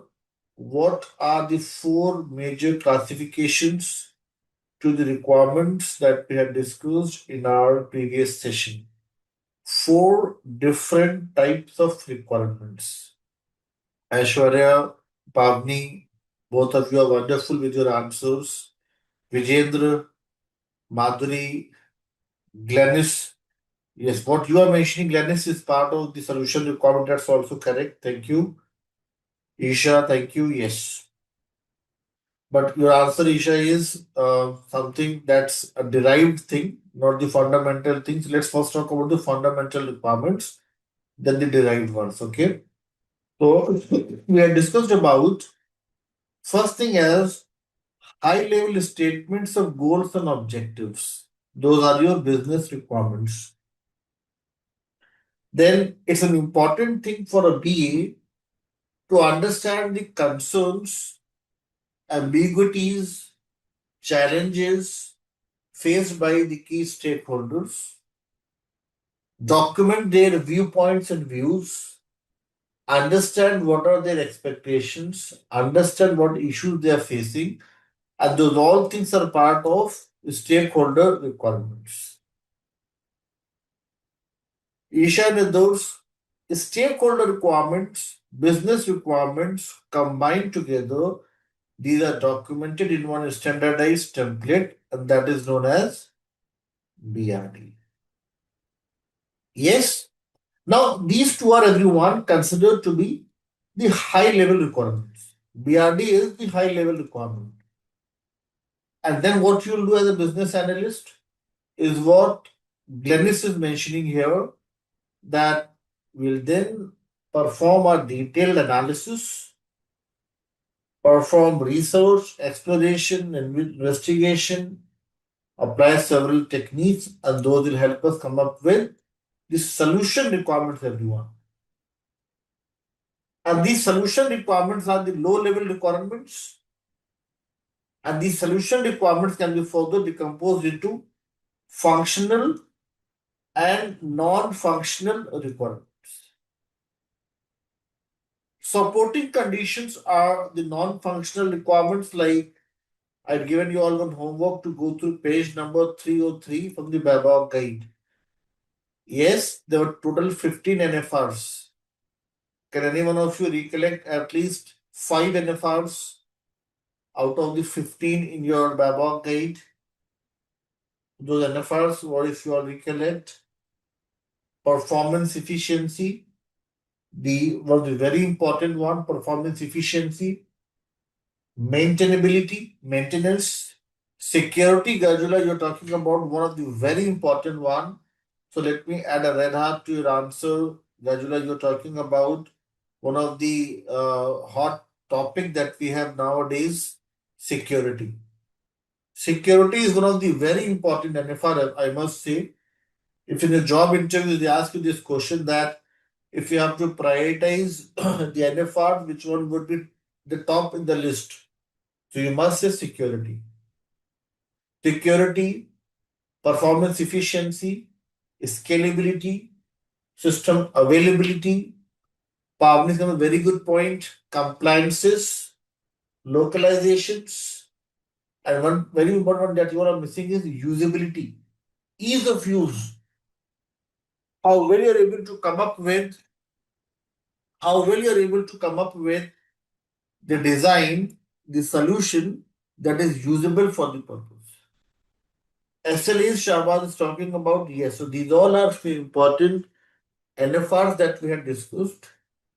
NFRs may not be visible, but you can simply feel them, that yes, the NFRs are met. So that's why sometimes you may find in few books that NFRs are also considered to be environmental conditions, supporting conditions. Yes. So functional requirements, non-functional requirements, we have discussed the third pillar. And the fourth one is your transition requirements. So these were the four different types of requirements that we had discussed in detail as part of the requirements classification schema. We had also discussed about one BRD template, not the full, but yes, first few pages we had discussed as part of the BRD template. And then we had also discussed about everyone the Jira tool, and there we had tried to create few high level requirements in the form of an epic.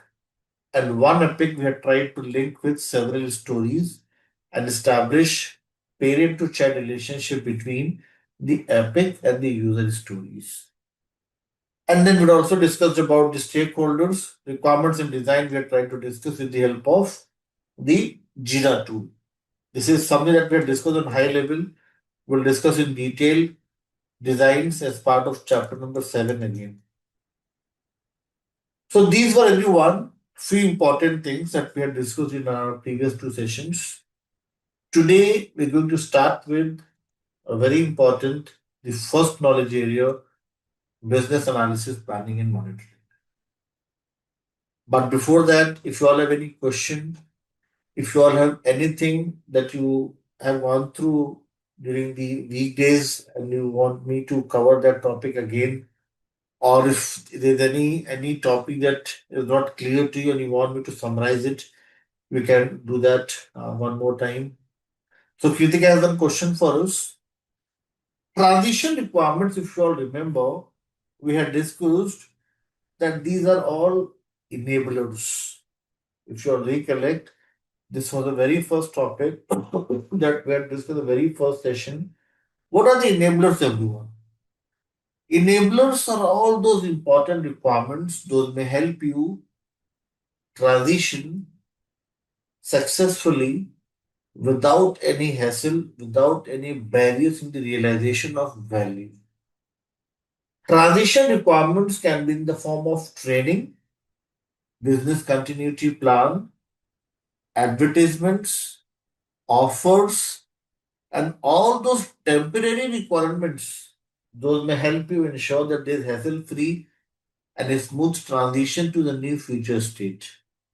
And we'll also discuss this thing that these transition requirements are often unneeded once we successfully transition to the new future state.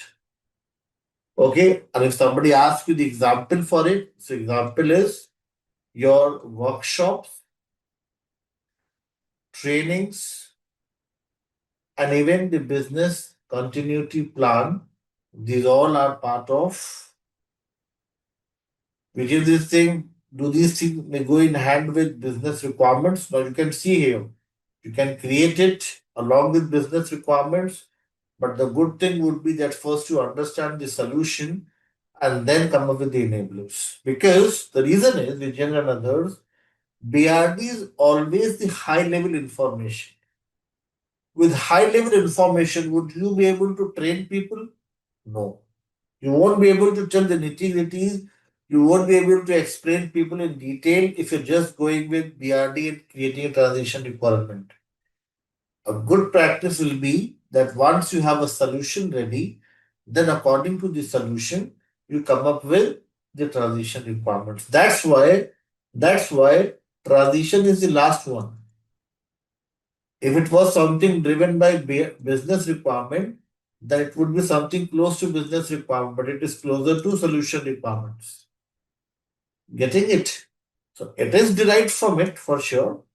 But yes, it will be a good thing to have first a solution, then you come up with a workshop or training program. Okay? Getting it? So the answer is yes. These are some examples, and you'll find the same thing in your book as well. If you go to this one, you'll find here topics as data conversion, training, and business continuity. These all are examples in your book if you see here. Data conversions, if you have trainings, business continuity, and they are temporary in nature. Getting it? So basically, in simple terms, it helps your user gain more confidence. It helps you promote your product. It helps your user make an effective use of the solution or the product being delivered. As simple as that. Getting it? Yes. So that's your transition requirements. Any other question from you all before we start with our first topic for the day? FRD, yes. Now, Pavli is a very good point. Pavli is saying that you never talked about the FRD. The reason is, Pavni, in the agile world, today we'll discuss FRD in detail, but let me make it very clear. In the agile world, in the modern day agile world, in your word, I'll not say my word because when I started, FRD was the most critical document to create. But for you all, people who are new to the analysis world, creation of stories, epics, features, this is considered to be the lightweight documentation, the new documentations, and FRD, FSDs, SRS are no longer significant. We will talk about it. I have some FRD templates to discuss with you all. We'll talk about use cases as well. But for you all, it's more important to know more about the stories. How to write these stories, how to document them, how to create the epics. FSD, FRD, SRS is now thing of the past. When I was new to the analysis world, in those days, FRD and FSD was the most critical document to create. But now these are considered to be comprehensive documents. It's considered to be documents overhead. And in most of the projects all across the globe, nobody is creating it now. It's of no use. In the agile world, the tools like Jira, Azure DevOps have made stories more significant, more important, and FSDs are not that important. But yes, we will talk about it.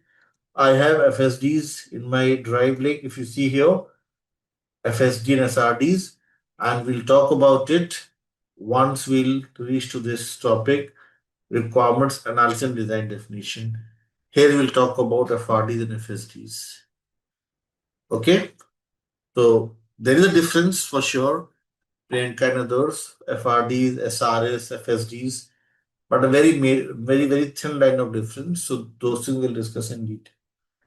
Okay, but for you all, it's an important thing for you all to focus on tools like Jira, focus on creation of stories, understand more about the story. Did I share with you all the Mountain Goat software link in the previous session? For you all, yes. So for you all, it's an important thing to listen to Mike Conn. Mike Conn is the pioneer. He is the one who was part of the Agile community. And if you listen to his videos, if you go through how to write the stories here, this is what you need to focus more upon. FSDs and FRDs are not important for you. Okay, so go through his videos, see how the stories are created, see, look at the backlog, the stories, and explore this link. Yes, and how to write these stories. I think I had shared with you all this Gherkin syntax and all. These things are important. FSD is not that important for you. Okay, but we will talk about it. Since I have spent more than 10 years, 11 years creating FSDs, I'll definitely talk about it. Okay, any other question from you all?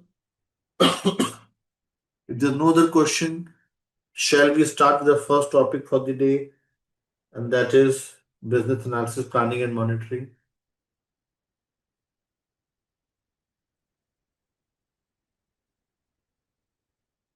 You all are with me following?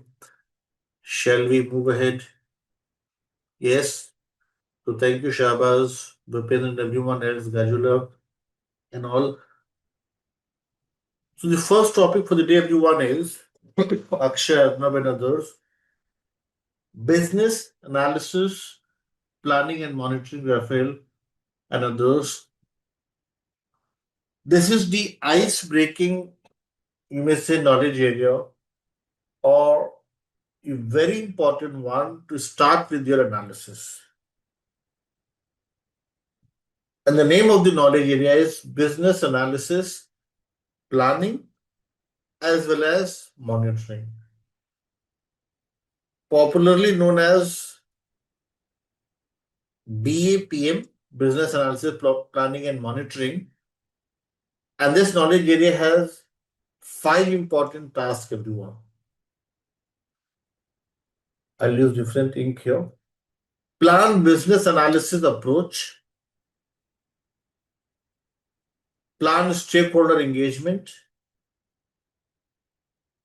plan business analysis governance, plan business analysis information management, and at last, identifying business analysis performance improvements. And people who are preparing for the CBAP examination, for them, it's an important thing to create some short form like this: A, S, G, I, P. Yes, A is your approach. Today we'll discuss about the approach. It can be predictive, it can be adaptive. A waterfall or the agile methodology we'll discuss in detail today. A is your approach. S, everyone, is about the stakeholder engagement. Here we'll talk about how to identify the stakeholders, their characteristics, how to perform stakeholder analysis. Those all things are part of stakeholder engagement. G stands for governance, I stands for information management, and P stands for performance improvements. Please make a note of this thing, everyone. And then we'll start with 3.1, plan business analysis approach. Once you've noted down this part, you can mention chat boxes done or give me a thumbs up. We'll then start with 3.1 and we'll discuss plan business analysis approach.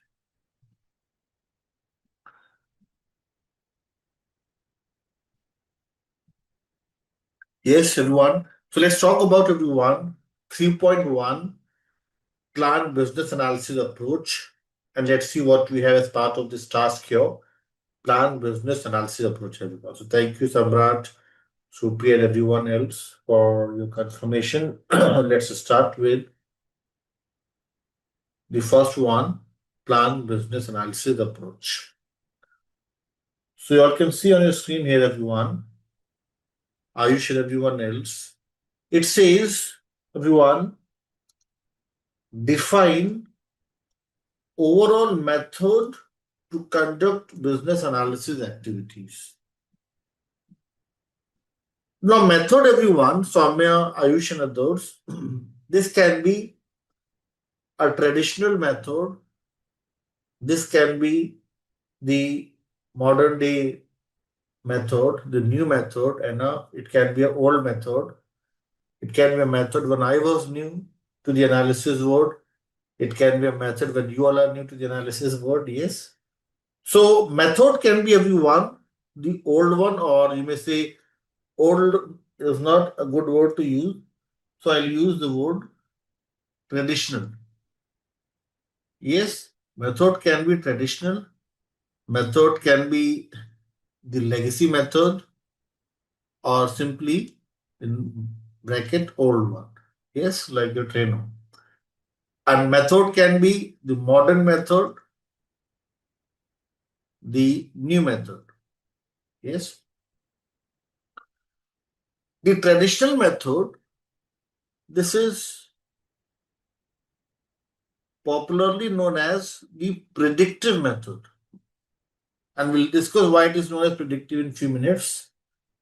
And the new methodology is known as, can anybody guess what is the name given to the new methodology, the new ways of working?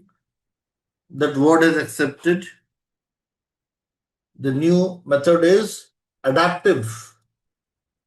Yes, adaptive is the new methodology, the adaptive, the advanced one, the adaptive one. Predictive, everyone, if I talk about predictive, examples can be waterfall, V model, the spiral model. These all were like very important and very popular when I was the college pass out, when I was looking for a job. In those days, these methodologies were like, you may say, religiously followed in the IT world. But now, after around 20 years or so, there's a drastic shift. These are considered to be the old school, these are considered to be outdated, and these have all been replaced with adaptive methodology, and this includes Agile and DevOps. So, everyone, we have discussed here about the methods. These can be of two types, traditional or the modern.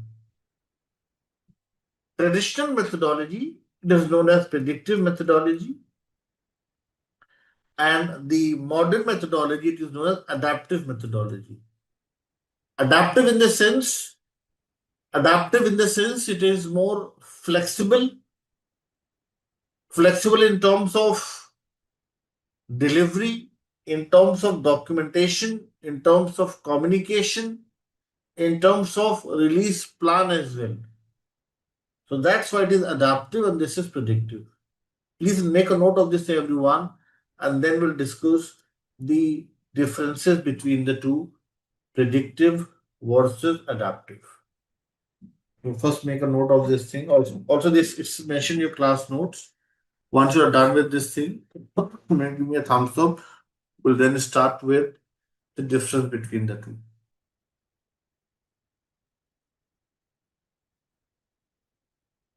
Yes, Bruce, perfect, everyone. Perfect, thank you.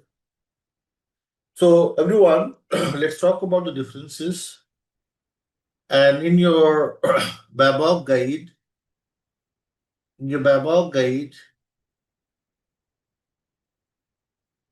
Law, I think you have just joined. Yes, I was missing your responses. Thank you for your thumbs up. So, in your BABOK guide, everyone, page number 27, I request you all to please open this thing pally on your screen as well. This table that talks about the difference between predictive and adaptive. Please check and confirm. Is everybody able to find this table in the book? Approach predictive versus the adaptive. Please check and confirm. Page number 27, everyone. Yes, Law, so and everyone else. Perfect. Now, you all can see, everyone, there are four important differences. People who are new to the analysis world, learners who are preparing for the job interviews, this table is very, very important for you all. You all can bookmark somewhere, you all can write it somewhere that it's an important thing for you all to know the four differences between the predictive and the adaptive methodology. Yes, first one, everyone, is solution definition. Let's focus here. It says defined before implementation to maximize control and minimize risk. This used to happen when I was new to the analysis world, when we used to create FSD and SRD. Today you all had questions around it, FSD, SRD. So this used to happen when we used to write FSD and SRDs. But now what is happening? If you look at this keyword here, define in iterations to arrive at the best solution or improve an existing solution. Now, this is a very important thing for us to understand. Let's try to understand this thing with the help of one example. The very first point, solution definition. So let's try to understand this thing now. So let me create some data here, some example here. So we are talking about everyone, the approach. And let's first talk about the predictive approach. In the predictive approach, everyone, there was one terminology, SDLC, that was very popular. Can anybody help me know what are the important steps that we follow in the SDLC, the software development life cycle? People from the engineering background, people who have been into analysis or development for some time. What is the SDLC, software development life cycle? Let me write it here.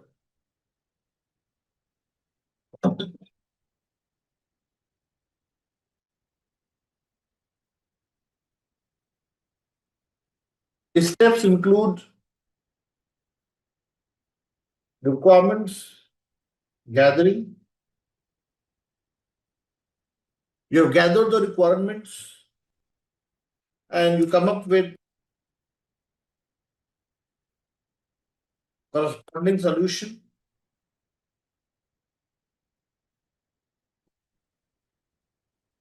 Yes, this is a complete solution.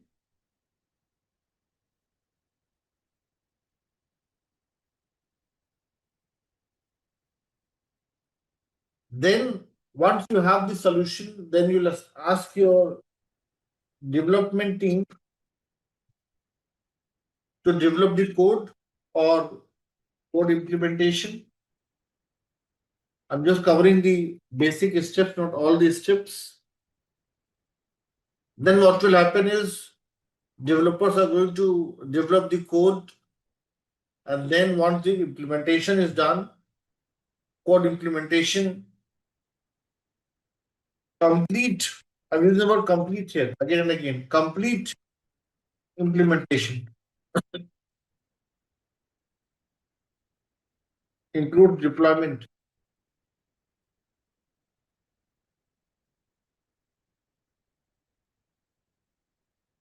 Once this is done, then there will be testing, quality analysis, quality assurance. I must use the word quality assurance for the complete solution.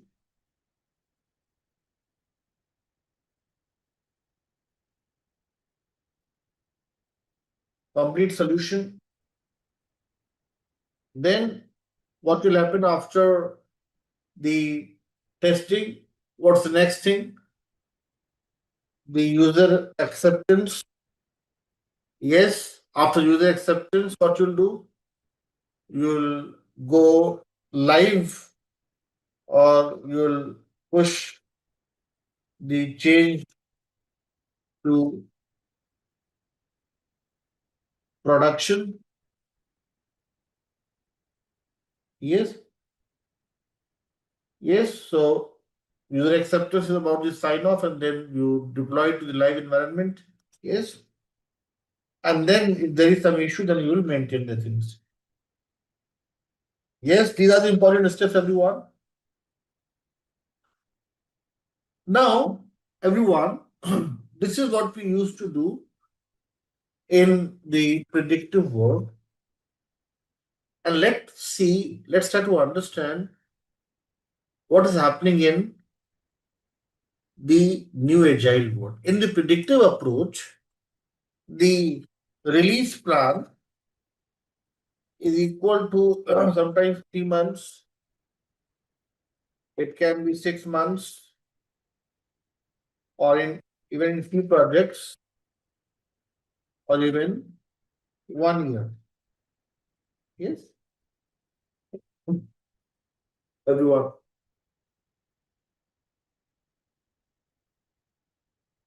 But I hope everybody understands the meaning of release plan.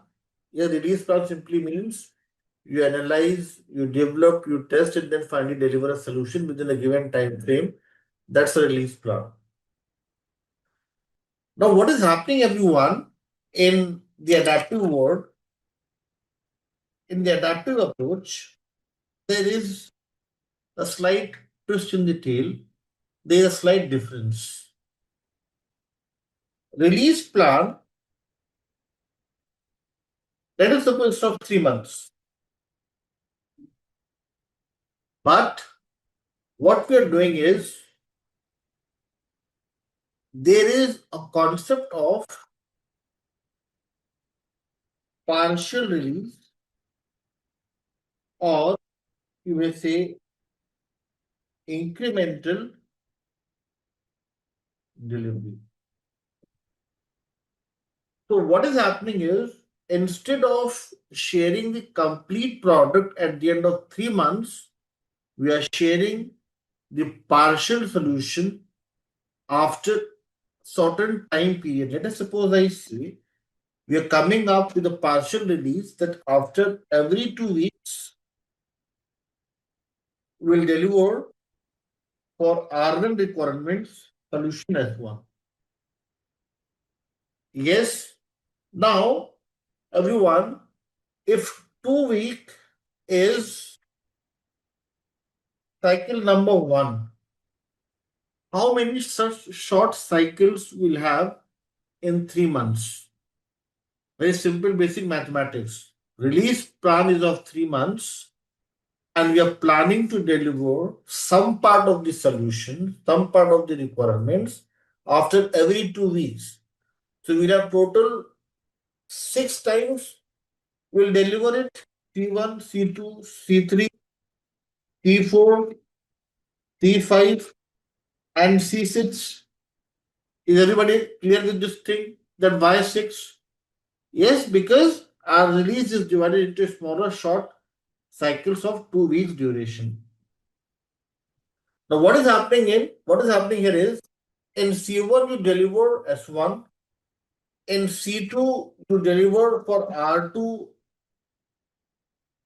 S2, and in C3 what you're doing is R3, and for this one S3, and similarly for C6 you have R6 and you have S6 as a solution. So what is happening here, everyone? Instead of delivering the complete solution, instead of doing the complete analysis upfront, what we are doing is we are coming up with the incremental delivery concept, the partial release concept, and these 2 weeks are the iterations, the repetitions that we have within this 3 month cycle. Now, my question to you all is, which approach do you all think is more flexible? Which all approach do you all think is better? The second one, adaptive, or the first one, predictive, in terms of solution delivery? The second one is more productive, everyone. The main reason is, if something goes wrong in the first cycle, you have the ability, you have the flexibility to make corrections in the upcoming cycles. It brings in more visibility. Now, you all can see here, after every 2 weeks, if I'm sharing something with Anurag has more visibility. Anurag is not waiting for 3 months to get over to look at what's the product, what it looks like. Every 2 weeks, he is getting some flavor of the solution. Every 2 weeks, he is getting something to test and analyze. He can come up with his continuous feedback. He may come up with his comments. He may come up with certain plan to make certain improvements. That way, it helps us come up with a rapid delivery, a quality delivery, and more, you may say, ability to negotiate, ability to adapt, And this way it helps us come up with a better quality solution. Now, everyone, this 2 week cycle, if it is consistent throughout the release plan, there is one name given to it. What is the name given to fixed iteration, everyone? This fixed iteration that we're talking about, what's the name given to it? Fixed iteration. Sprints is the right answer. Sprints is the right answer, everyone. These fixed iterations of 2 weeks, this is your sprint. Now, I'm not saying that it's always 2 weeks. You may customize it in your project and make it 1.5 weeks or something like that. So let's see how it is created. So in your Jira, everyone, you all can see I have this backlog here. And in my backlog, you all can see here that I just remove this and start from the scratch. If you see, if I delete this, I have an option, a button to create this sprint. And it says add dates. Now, sprint number 1, duration, if I make it as 2 weeks, an update, you all can see here that 2 week cycle we have here. And then if I create another sprint, so this will be another sprint. It should reflect the dates. Let me make it as 2 weeks. Starting date today and update. Okay, it should reflect the date. I'm not sure why it's not, but it should reflect the date here. So you can see the sprints are created with a given dates here. So this concept of a sprint, everyone, helps us divide the release into smaller, short iterations. Yes.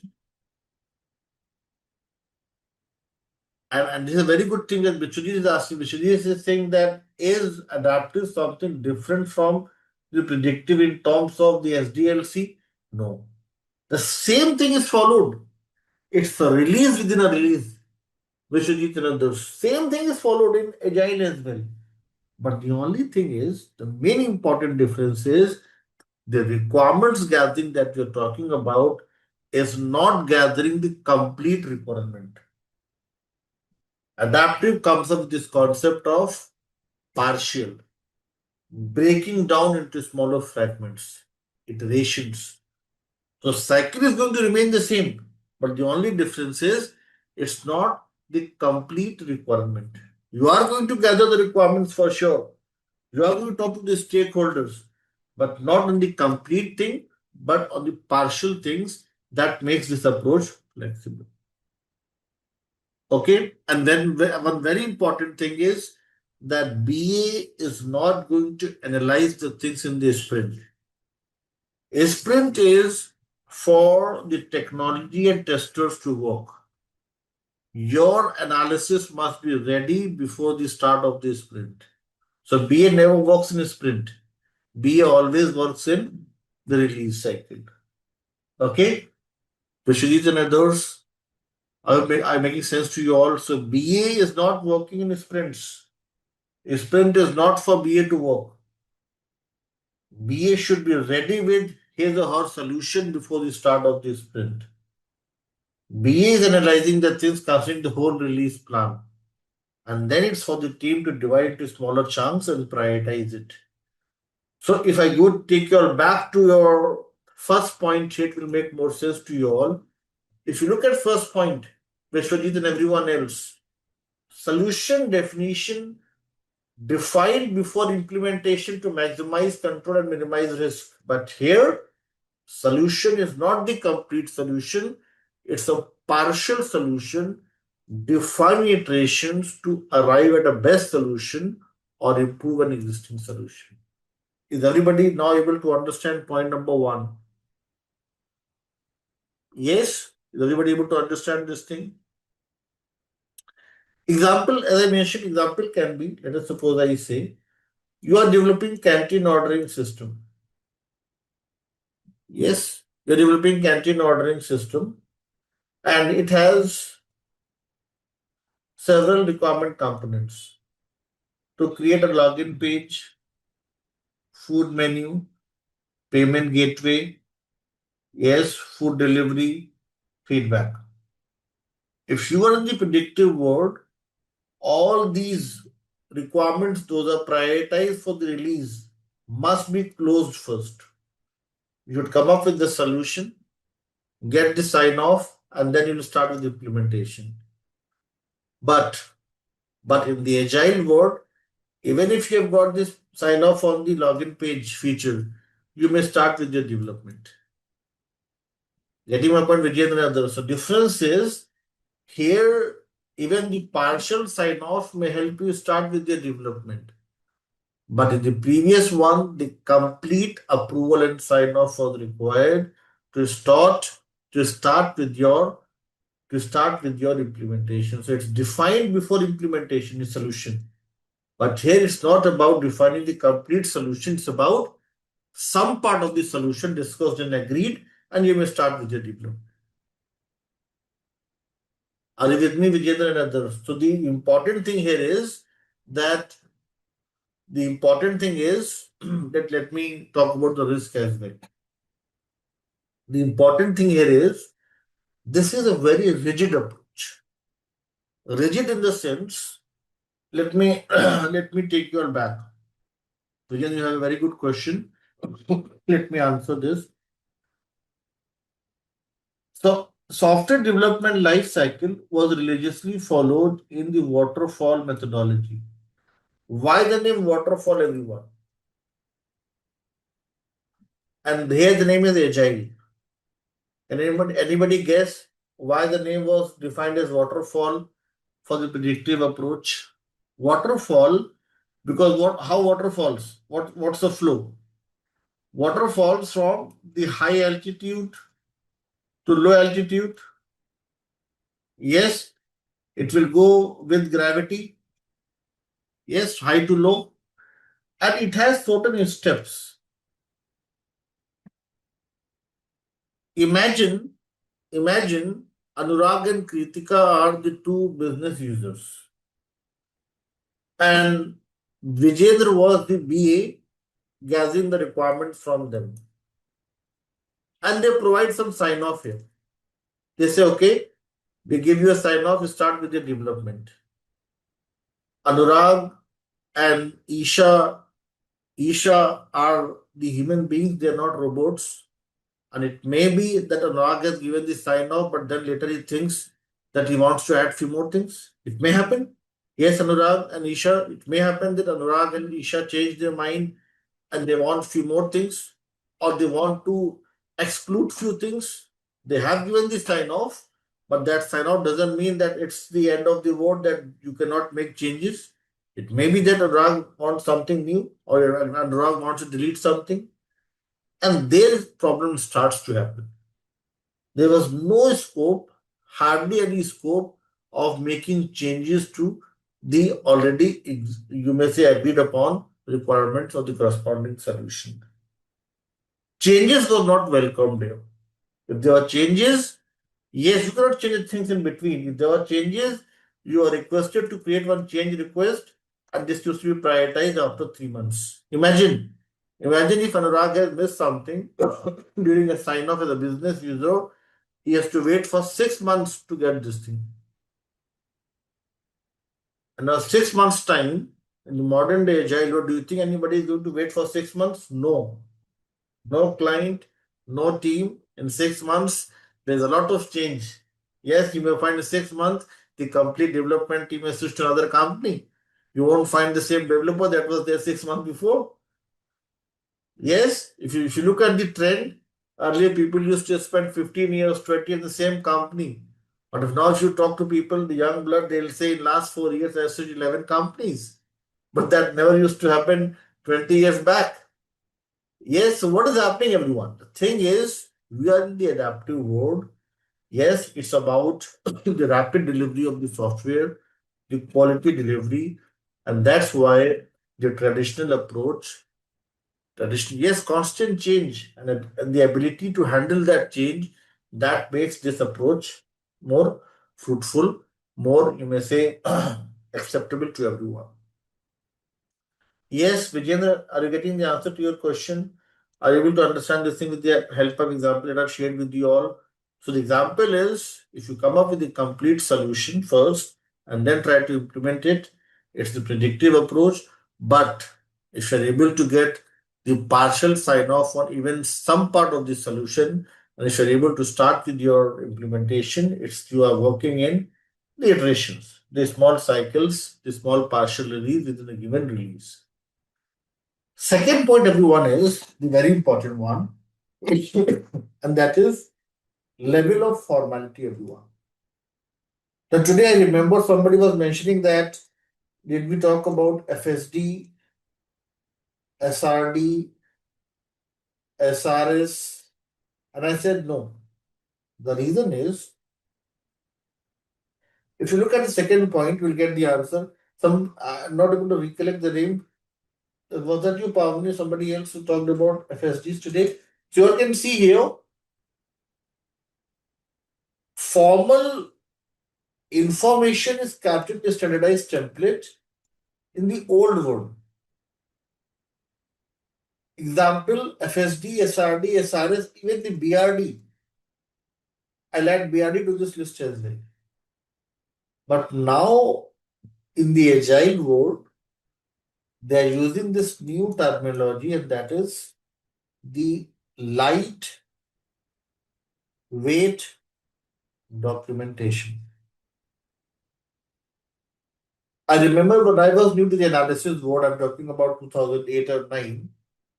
In those days, when we used to create the FSDs, this used to take more than 2,500 pages. Use case documents more than 4 to 5 pages long.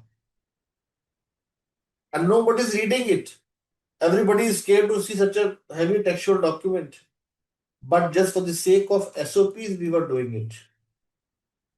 But now, those FSDs, SRDs, SRS have all been replaced with the lightweight documentation using tools like Jira, Azure DevOps. Even some of you would be using Rally as well, Trello. These all tool helps us create some short, crisp, and you may say lightweight documents like epic, features, stories. So now it's more informal approach in the agile world. Okay? Is everybody with me? That why we discussed about the stories and why we never talked about it? Because this is considered to be comprehensive document, heavy textual documents, and in the agile world, this is not required. Some of my learners ask me this question that are you in favor of this thing? Do you think it's a good practice? I don't think so. I feel that these documents should still be created. But the problem is you don't have that much of time in the agile world to write those comprehensive documents. These documents used to help us in knowledge transfer, understand the things better, know all the important protocols. But now, since we're in the agile world, everybody is the mad race to develop better software, rapid delivery of the software. So these documents are no longer significant. It's all about creating some short, crisp documents using the tools like Jira, Azure DevOps, and others. Yes, everyone, is everybody clear this? The second point, level of formality. So, in simple terms, the protocols, the SOPs, the standardized templates are getting replaced with lightweight documentation. Comprehensive documents are getting replaced with some small, short, crisp documentation with the lightweight documentation. So that's why it's an important thing for BAs to know how to use the tools like Jira, Azure DevOps, and others. In our first session, we had discussed about this thing on high level. In our sessions to come, we'll talk more about Jira, how to create the Jira dashboards, how to write stories, how to link them with features, and all such things we'll discuss. how to manage the backlog, how to prioritize it, all such things we discuss using the Jira tool. Third point, everyone, is about the activities. Very similar to solution definition, same thing goes with the activities as well.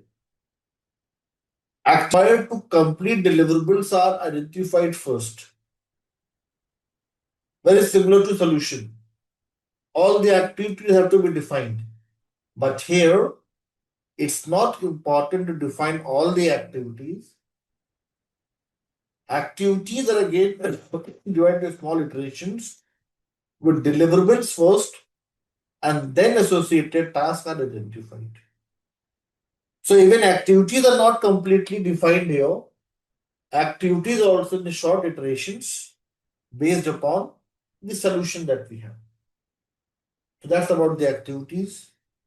And the last thing is here tasks are performed in specific phases. Phase can be of 3 months, 6 months, even 1 year. But here we have iterations. Those may be from 1 week to 4 weeks, something in between. Ideally, in most of the projects, we follow 2 weeks iteration. So this is a complete, you may say, set of differences on your screen. I request you all to read through all the 4 differences. Third point, okay, let us suppose I say, Isha, Nupur and others, we are talking about one activity, and one activity is, let us suppose I say, I'll make it very simple for you all. If I say your solution is canteen ordering system, this is what you have to create. Activity is to come up with the more simplified solution. And here, in the predictive approach, what you'll do is you'll come up with WBS, work breakdown structure, and decompose everything. Login page, email address, user ID, password, one-time password, department, and other details. First breakdown. Second breakdown of the food menu, all the food items. Third about your payment gateway, all the options. Fourth about your food delivery, all the options. This is how you come up with the, you may see here, activities required to complete deliverables are identified first. This is how you will come up with the things in the waterfall board. Define all the activities here. And then you start with the development. But in the adaptive world, this is not required to have everything. Let us suppose you're prioritizing login page in the Scrum Sprint 1. You just need these details to start with. In the second sprint, you will need these details. So it's not required to have everything before you start with the development. Whatever you prioritize as a solution, for that thing you'll need the set of activities. Are you with me, everyone? You don't need the full activities. You don't need the complete list of activities. You only need the activities those are pertaining to, those are linked with the partial solution that you're going to implement. Okay? Are you with me, everyone? So activities are also, you may say, partially prioritized, not the full set of activities. That's how we work in the Agile world. In simple terms, it's about partial delivery concept wherein you break down the requirements into smaller chunks and work in an incremental delivery. Incremental means step by step, one by one, not everything in one go. Okay? So that's about the activities divided into smaller iterations with deliverables first and then associated tasks. Like you all must have seen this thing. that now in the agile world, in the user stories, we have an option to add these subtasks. How many of you are doing it? Subtasks are nothing but the activities. Those are within the given solution. Yes, getting it. And I think in planning, are we not going to break down and then prioritize? Yes, you are going to break down. But in the predictive thing, full breakdown. There's a difference. Here, it's a full breakdown, and here it is partial breakdown. Partial breakdown, everyone, helps you prioritize smaller things, small little things in the first few weeks. It's not about the full breakdown, full solution, and then implementation. No. You are coming up with an incremental delivery and others. So breakdown is not the full breakdown. It's about the partial breakdown based upon the solution, partial solution that you have prioritized, and accordingly you work. Yes, you're working in bits and pieces. That's the, you must say, the good thing with adaptive mode. Getting my point? Yes. So it's not about like I'll give you one more example. In when I used to be like if I take you back to the year 2012, when I started as a trainer, in those days what used to happen that when we used to start with the live session, sorry, I used to tell my learners that today we'll discuss these topics and we'll target to close them today itself. And this chat box was not there. We used to have the traditional Cisco application WebEx, if you all have heard of. In WebEx, we have an option of Q&A. And what used to happen, I used to continuously speak for 2 hours. And after 2 hours, I used to open that Q&A when all the questions were listed. And then I used to go through those questions one by one. But now you see the change. I haven't mentioned that which all topics I'll cover. I just mentioned this is the topic for today's discussion. And then you all are coming up with your questions parallelly. What is happening? This is the agile training as well. Yes, we are not focusing on the full thing. We are just focusing on one thing at a time. People gaining agreements, we are resolving conflicts, building consensus, and then moving forward. That's the good thing with agile, everyone. Yes, Shivangi said it may be difficult to decide on the timelines. No, let me make it very clear. Sprint planning, when we talk about the adaptive board, it's part of your planning that you decide before the start of the cycle what is going to be the duration. Like, for example, if I say release one and we decide together as part of the management team that for this release we'll have 2 weeks iteration. This is going to be fixed throughout the 3 month cycle. If you're not able to deliver something within a sprint, it may be like pushed to the next sprint. So we have this flexibility. It's not like if you promise that we'll deliver something and we're not able to, then there will be penalties. No. You have come up with certain estimates, you'll try to complete it. If not, that's pushed to the next sprint. Yes, so it's not difficult. It's very planned approach. It totally depends upon how management decides how to size these sprints. Usually you'll find 2 weeks duration, but in a few projects, it may extend to 3 weeks, 2.5 weeks, based upon what management decides. Yes, but what agile community suggests, the ideal duration of 2 weeks duration. Okay. Yes, Anna, Isha, Shivangi, Pavni, and others. Are you all with me? Like we have SDLC of predictive, what do we have? As I mentioned, the same thing. It's not something different. You have to first, if you look at the differences in SDLC also, what you were doing, you're first gathering the requirements, then development. The same thing happening in agile mode as well. But the only difference is that it's not the complete solution, it's the partial solution. Same things there in Agile as well. It's a release within a release. But the only difference is the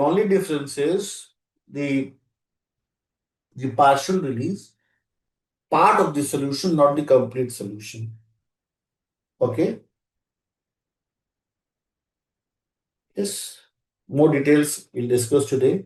But the first thing is, Shivangi and others, are you all clear with this table that you all see on your screen? Is everybody clear if they ask you this question that what are the activities, what is the timing, what is the level of formality? Would you be able to answer such questions?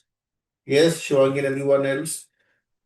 So this was about everyone. The first thing as part of plan business analysis approach is yes, you're saying when solution updates, then development also updates. Definitely, yes.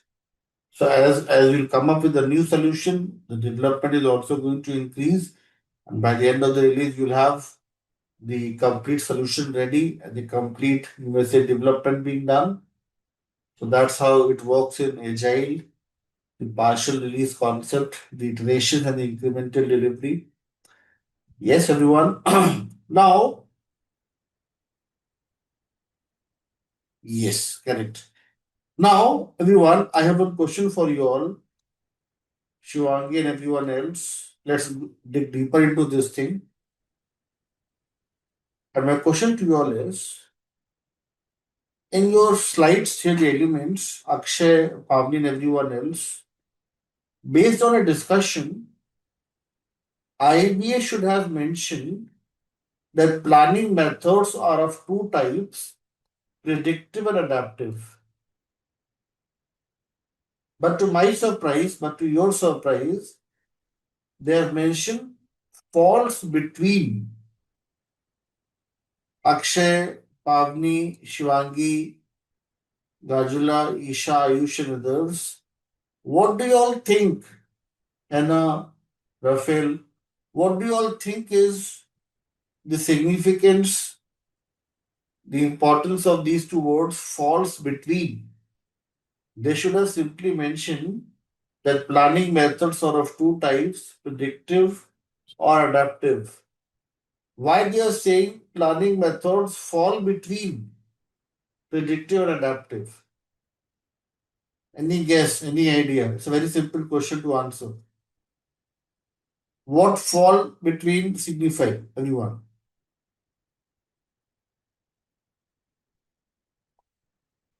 Not the requirement, something else. Lawyer saying we are typing, we know the answer, it's a basic one. Yes.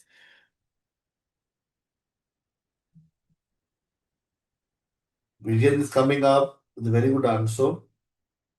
This simply means it's not something in black and white. There may be few things in gray as well. Yes. Not simultaneously, but there can be a mix of the two. Law, you're still typing? Okay, so the answer is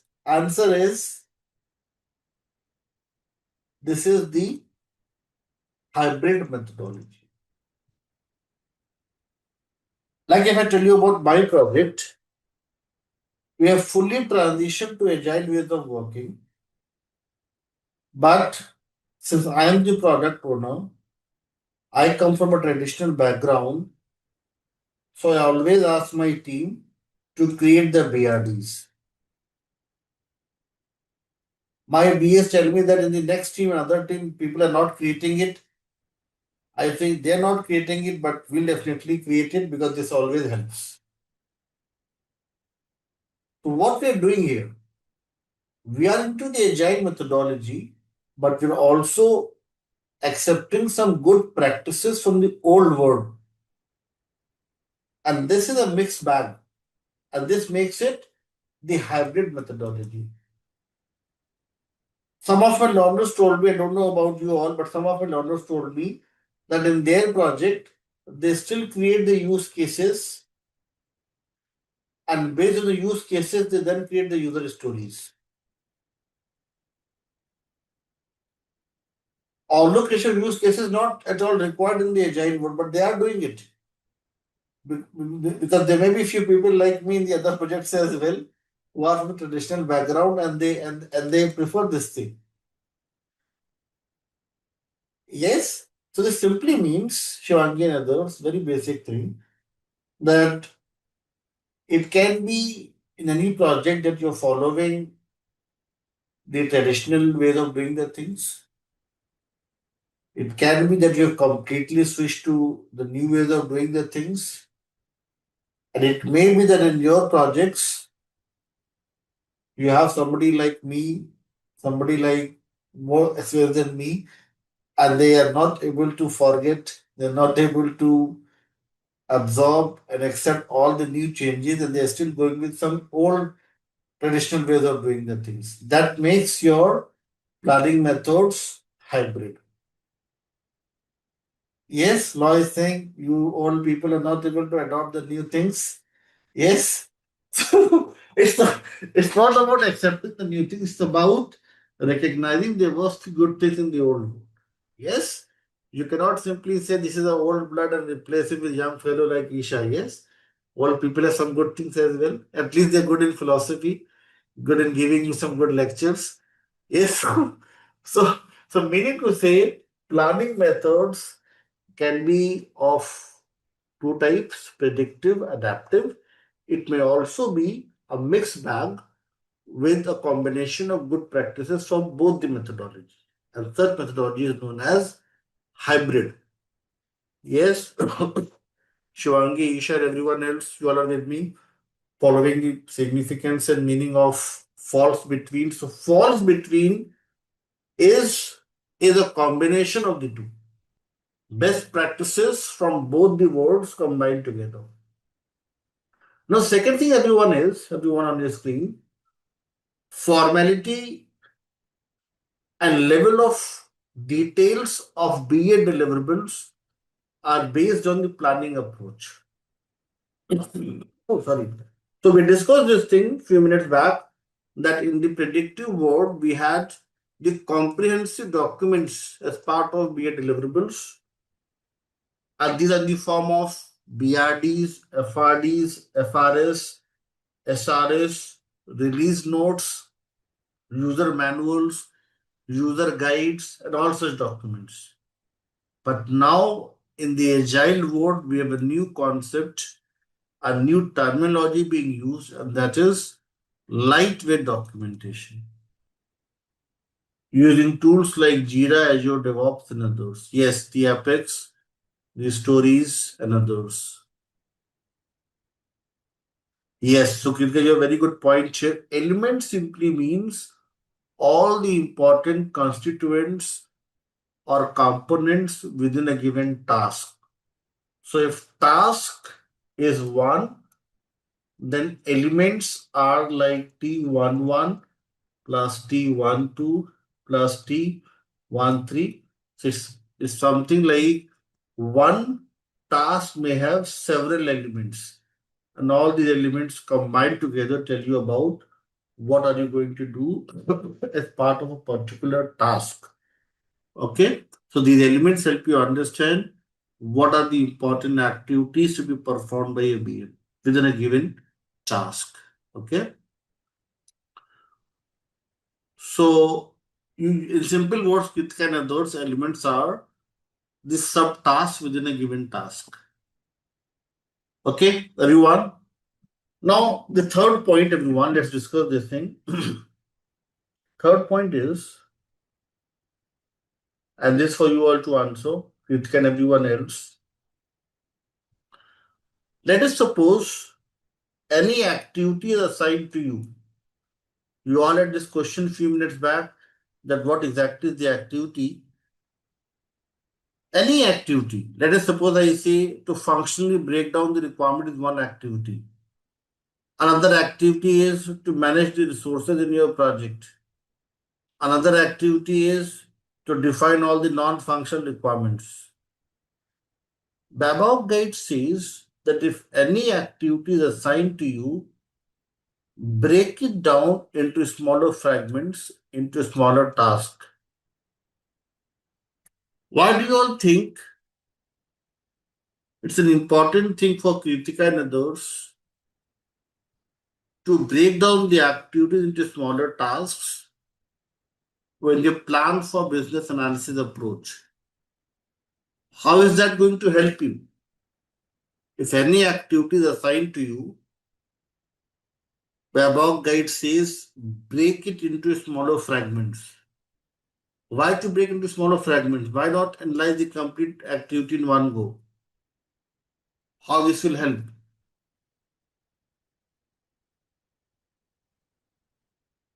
Kritika is saying it will give us more clarity. Akshay is saying we can complete task in parts. It will make it iterative. Gajal is saying it's more efficient. And all these answers, so wonderful answers. Yes, brilliant. Thank you so much, everyone, for your sponsors and Rag and everyone else. Yes, it can be completed easily. Now, let me explain this thing. So, these all answers are wonderful answers. Thank you, Samrat. Now, I think it's easy to implement. Okay, so it's correct. So, in your class notes, everyone, session number 3, page number page number 5, I mentioned few points. Let's see if you all agree with this thing or do you all differ and you have some questions for me. We are talking about, everyone, the work breakdown structure. Breaking down the activities into smaller tasks, and it has a few advantages as listed below. First thing is, everyone, it promotes granularity. That is analysis at the more fragment or atomic level. And what exactly happens, everyone, when we're able to decompose the things into smaller fragments, we're able to gain more information, more detailed view that makes the things simple to understand, and then your team is going to make less number of assumptions. Did we talk about the creativity tool in our live session? Did we discuss about this tool? Let me show you that tool once more. So what exactly happens is, like, everyone, when we create a work breakdown structure, this would help us come up with more fragment level information. That's the first thing. If we have some fragment level information, it will help us in task allocation. Let us suppose I say Kritika is a lead BA or the product owner, and she's getting some requirements to analyze. She's creating some smaller features, and those features can be distributed among several BAs, and they all are working on those features. So it also helps in task allocation and in a way makes tracking, monitoring, and tracing easier.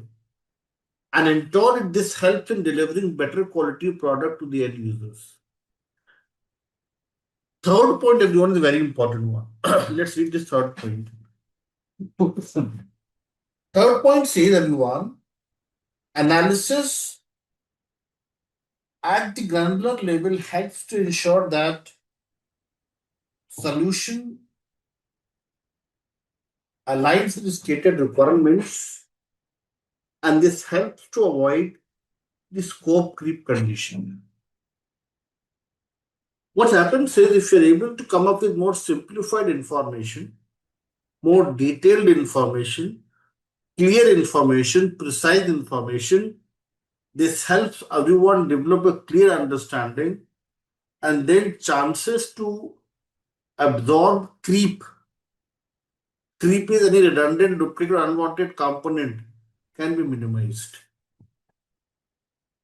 So they may ask you this question that why at all we should do this thing. This will always help us come up with more simplified solution, more detailed view of the solution, more granularities, more fragmentation, and that helps to avoid any creep, any redundant, or any duplicate components in our solution.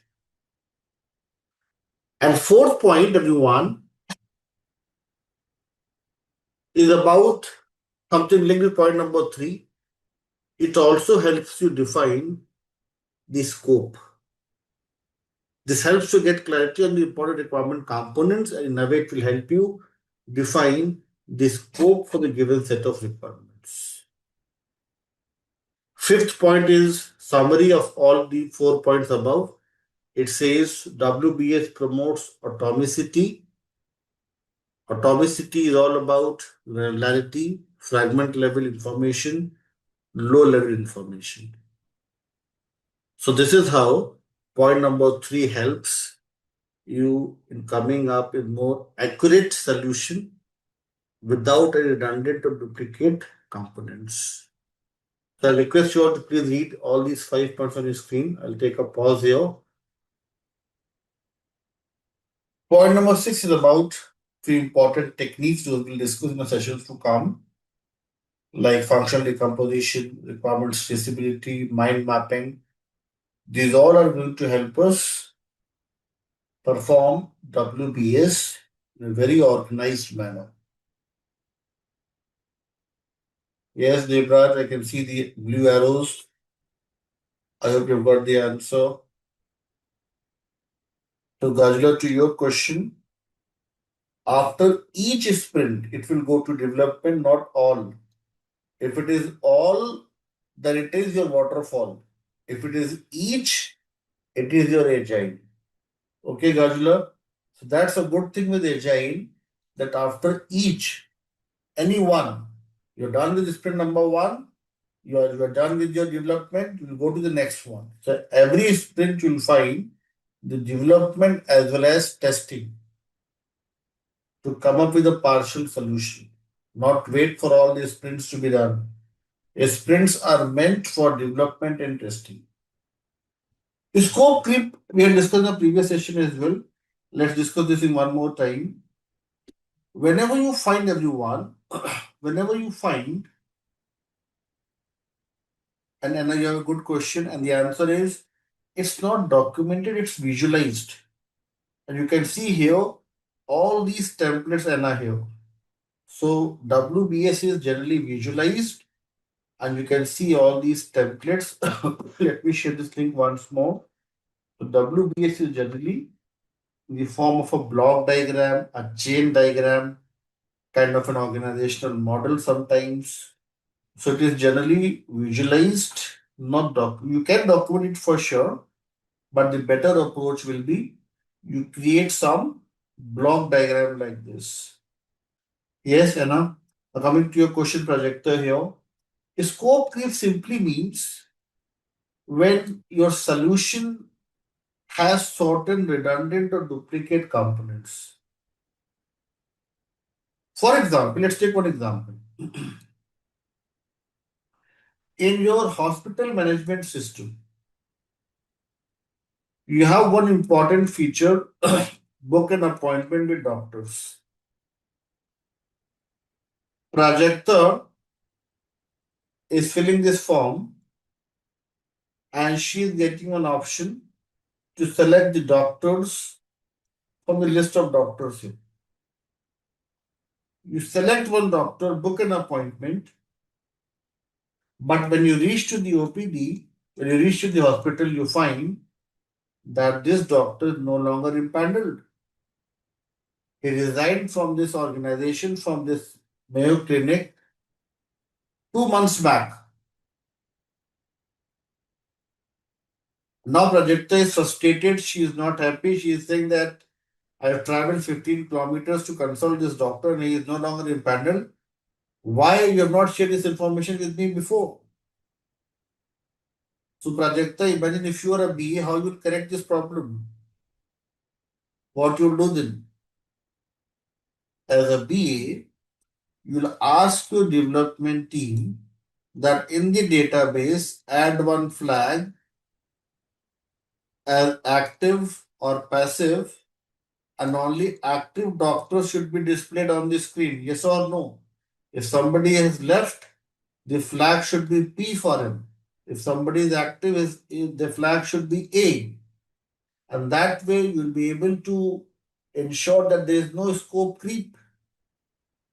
And why this scope creep is happening? This scope creep is happening because you have not come up with the detailed information.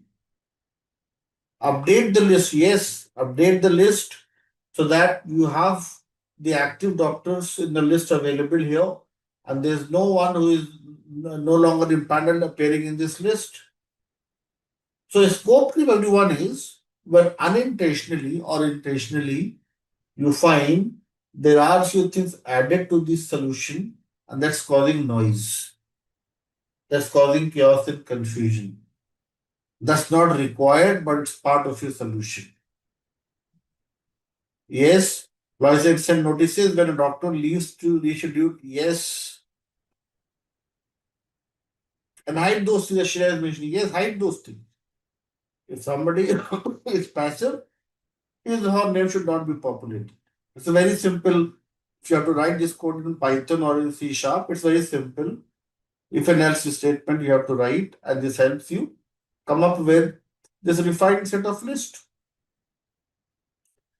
Is everybody clear with what is scope creep? So scope creep is, everyone, I have written the definition here. Let's read this. Scope creep is when solution grows larger in size and accommodates a few unwanted, duplicate, and redundant components. This causes components outside the solution boundaries to penetrate and become part of any scope requirements. Examples of a scope creep, everyone. In HMS, if list of doctors at Mayo Clinic include some doctors, those are not impaneled, this is redundant information, scope creep. In canteen ordering system, yes, Veena is done a very good answer here. Veena is saying that scope creep, to prevent scope creep, yes, I'll add just prevent. To prevent scope creep is about avoiding any redundant, duplicate, or unwanted information or any unwanted component. Yes, it's all about wrong, unwanted. Sometimes information is correct, but it's not valuable. Then as well, Veena, we have to remove those things. So it's all about the requirements that add value to your solution. Yes, sometimes what happens is we add a lot of things and those are not adding any value. So those are also redundant. So those are not wrong, but redundant in nature. Out of scope requirements, yes. In canteen ordering system, employees of nearby offices ordering food is again the scope creep. Okay? Is everybody clear with the scope creep? When I ask this question, Prajakta, are you clear with what is scope creep and how to avoid scope creep? You'll be able to avoid scope creep if you're coming up with more detailed analysis, you've done your proper research, you have factual evidences to, you may say, support your arguments. So this was about, everyone, the WBS, very important thing. You all can use these templates to come up with the WBS. Now, I have one homework for you all. I hope you all have got access to the projects in your LMS, canteen ordering system, library management, WhatsApp, pen, HMS. Yes. Now, NI and others, the homework for everyone is in your projects, there is one task here. Write down the main feature that needs to be developed. Please check and confirm, everyone. Is anybody able to find this task in your projects? Write down the main feature that needs to be developed. Now, you all have to use the WBS template, something like this. You can use any tool of your own choice and then come up with a functional decomposition. And in tomorrow's session during Q&A, you all can share with me how you have worked on this task. And if you have any question, we can discuss. You just simply need to, let us suppose I say I'm talking about the HMS. So for the HMS, this is the first level. Next level decomposition can be patient registration, appointment with doctors, what else? Lab tests, medicines, what else? Your billing, and then decompose this one. So this way you all have to create one WBS for the task that you have in your projects. And it's a common thing in each and every project, everyone. In WhatsApp page, you'll find it as task number 7. In HMS, you'll find it as task number 5. Okay. So work on this thing and then you can share your findings, your analysis, whatever you have documented in tomorrow's session. That's the homework for you all. Next thing, everyone, is the timing for the business analysis task to be performed. So timing, as we have discussed in that table, that timing is in the form of phases. This can be of 3 months. This can be of 6 months. Yes. And timing in the agile world is in the form of iterations. Now, everyone, let me make it very clear to you all one more thing here. Sometimes they ask you this question in your job interviews. They ask you, is iteration equivalent to sprint? Answer is no. Let me explain this thing. If iteration is of fixed duration, let us suppose I say in this 3 months cycle, I divide this into 2-week cycles or 3-week cycles or 4-week cycle. If I have 4-week cycle, then I'll have just 3 sprints. If it is 2, then it will be around 6 sprints. If this remains constant throughout the cycle, this fixed iteration is known as a sprint. But let us suppose I say my iteration 1 is of 2 weeks duration. Iteration 2 is of just 5 days, or you can say simply 1 week. 1 week is equivalent to 5 working days. Then 1.5 weeks, then 3 days, then 2 days. This is not fixed. And when it is not fixed, these variable iterations are not sprints. Here we come up with the terminology as WIP, work in progress. And when we have such iterations, everyone, in any agile project, such agile project is known as Kanban. And this one is known as Scrum. And that's why, if you all remember, when we were creating the credentials on Jira, I requested you all to select Scrum and ignore Kanban. The reason is Kanban is more for defect fixing, production support, and short duration projects. Scrum is more popular agile approach. The reason is it helps you in coming up with very organized structured development, since we have fixed iterations in the form of sprints. So that's about the timing for the business analysis task to be performed. Okay, everyone, after this short break, we're going to talk about the remaining two elements. And then everyone today will also draw few BPMN diagrams using some very important tools. Fixed iteration versus the variable iteration. Fixed means, let us suppose I say the cycle is of 3 months, and cycle here is also of 3 months. Cycle simply means the release plan. Yes, Sushil and others.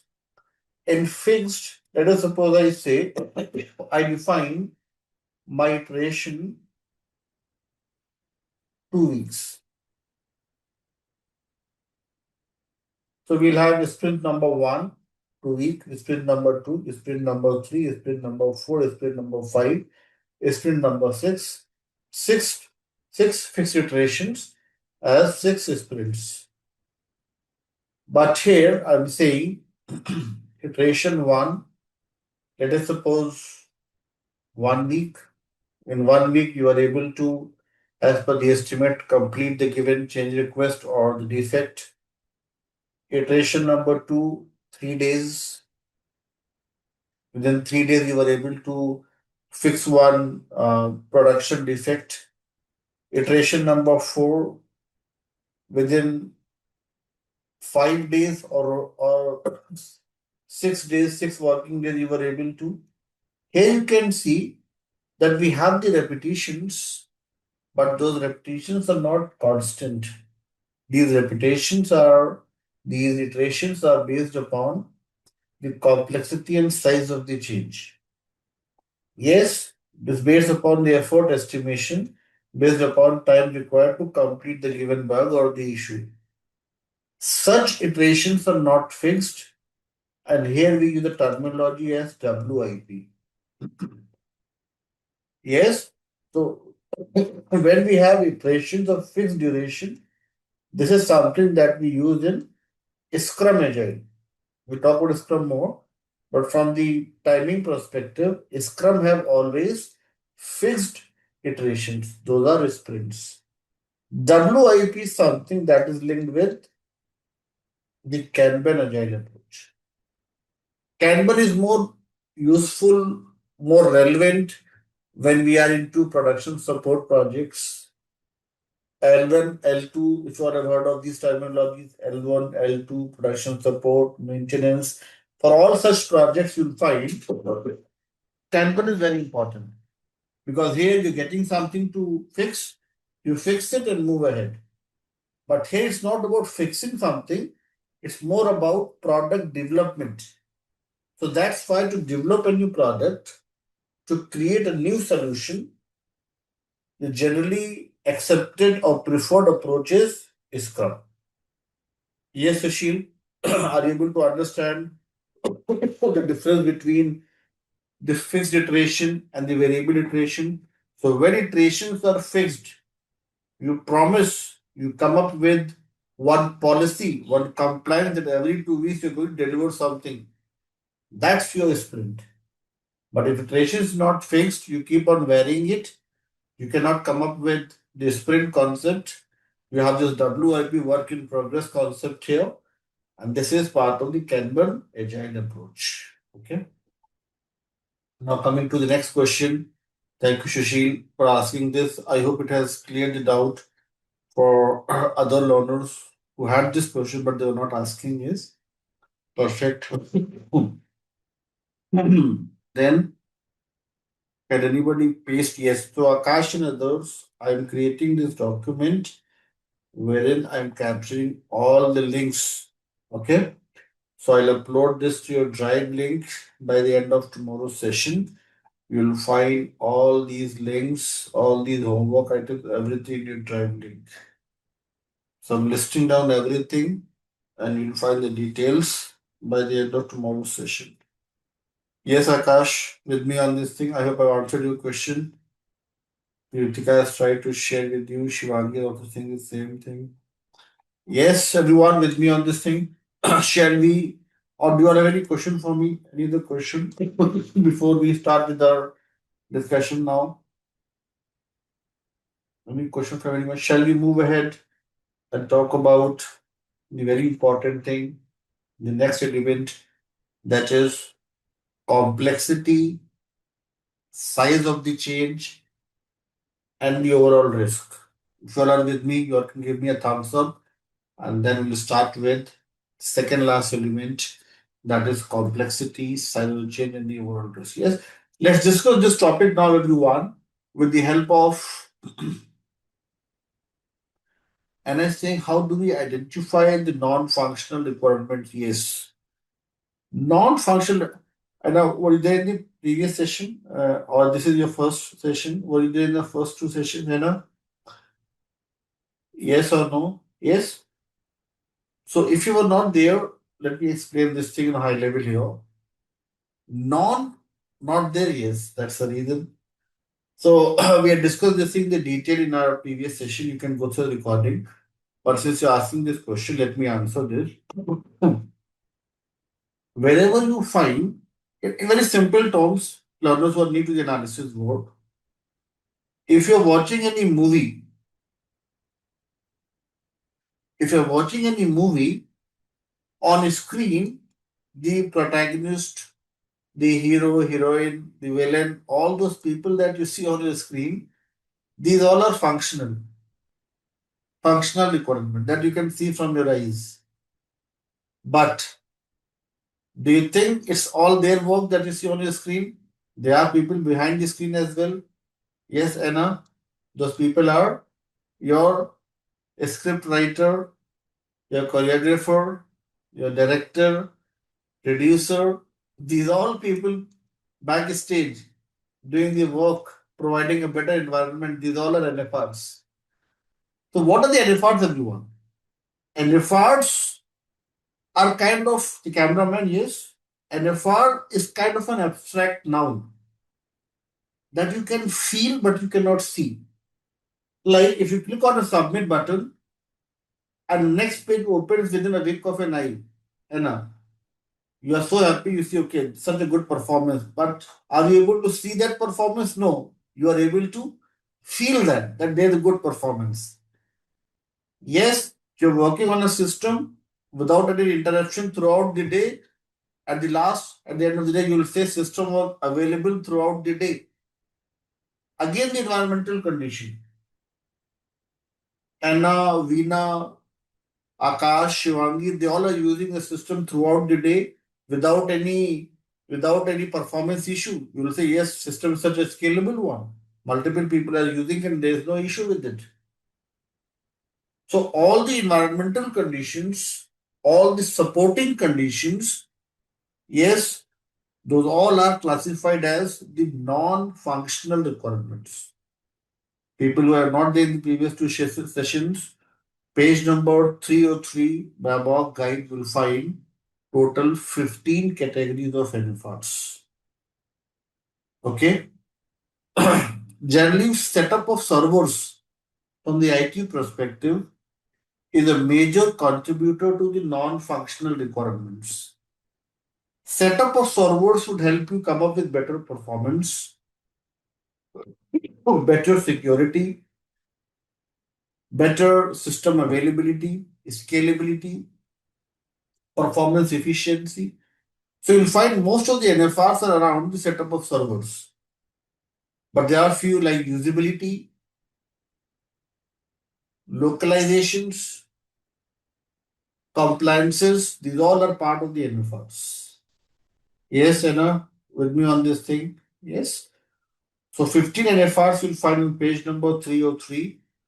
I request you to go through this. Also go to the recording of my previous session. And if you have some questions, we can again discuss in the next session. Okay? Or during our Q&A, again, we can pick this topic if there are a few more people who want to understand it far better. Okay. Now, everyone, let's talk about the next thing in the list, the very important thing, and that is complexity, size of the change, and the overall risk. Now, and I and everyone else, to make you understand this topic, I have one question for you all. kind of a case study. And let's see how many of you are able to answer these questions. Question is everyone on your screen.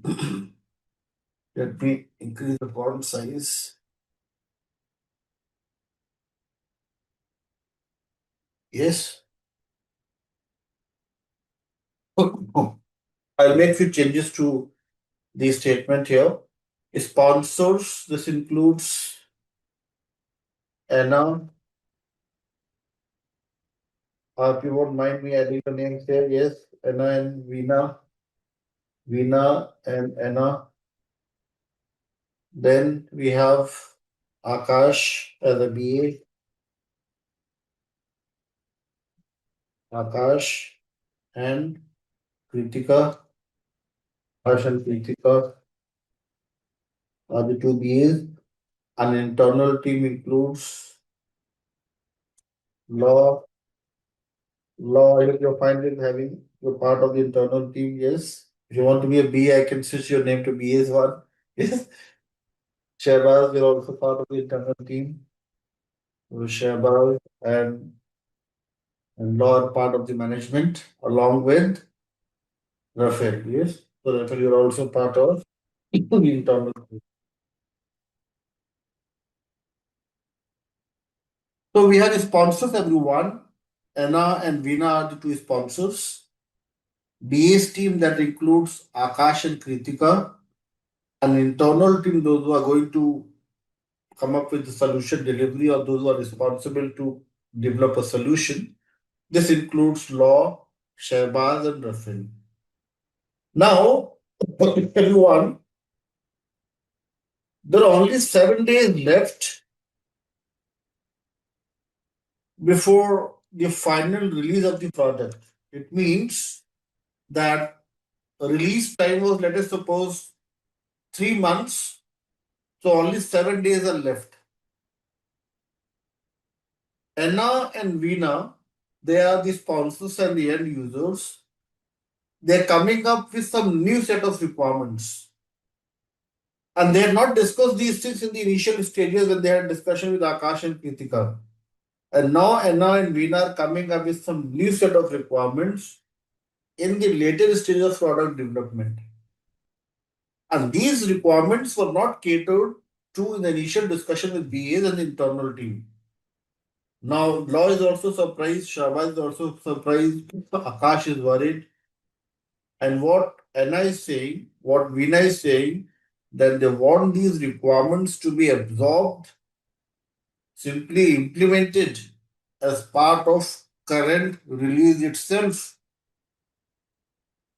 Imagine if you were Akash and Kritika as a BA, how you will respond to this. I not say react, I'll say respond. How you will respond to this situation. What you will do in such a scenario. This question is open for you all to answer.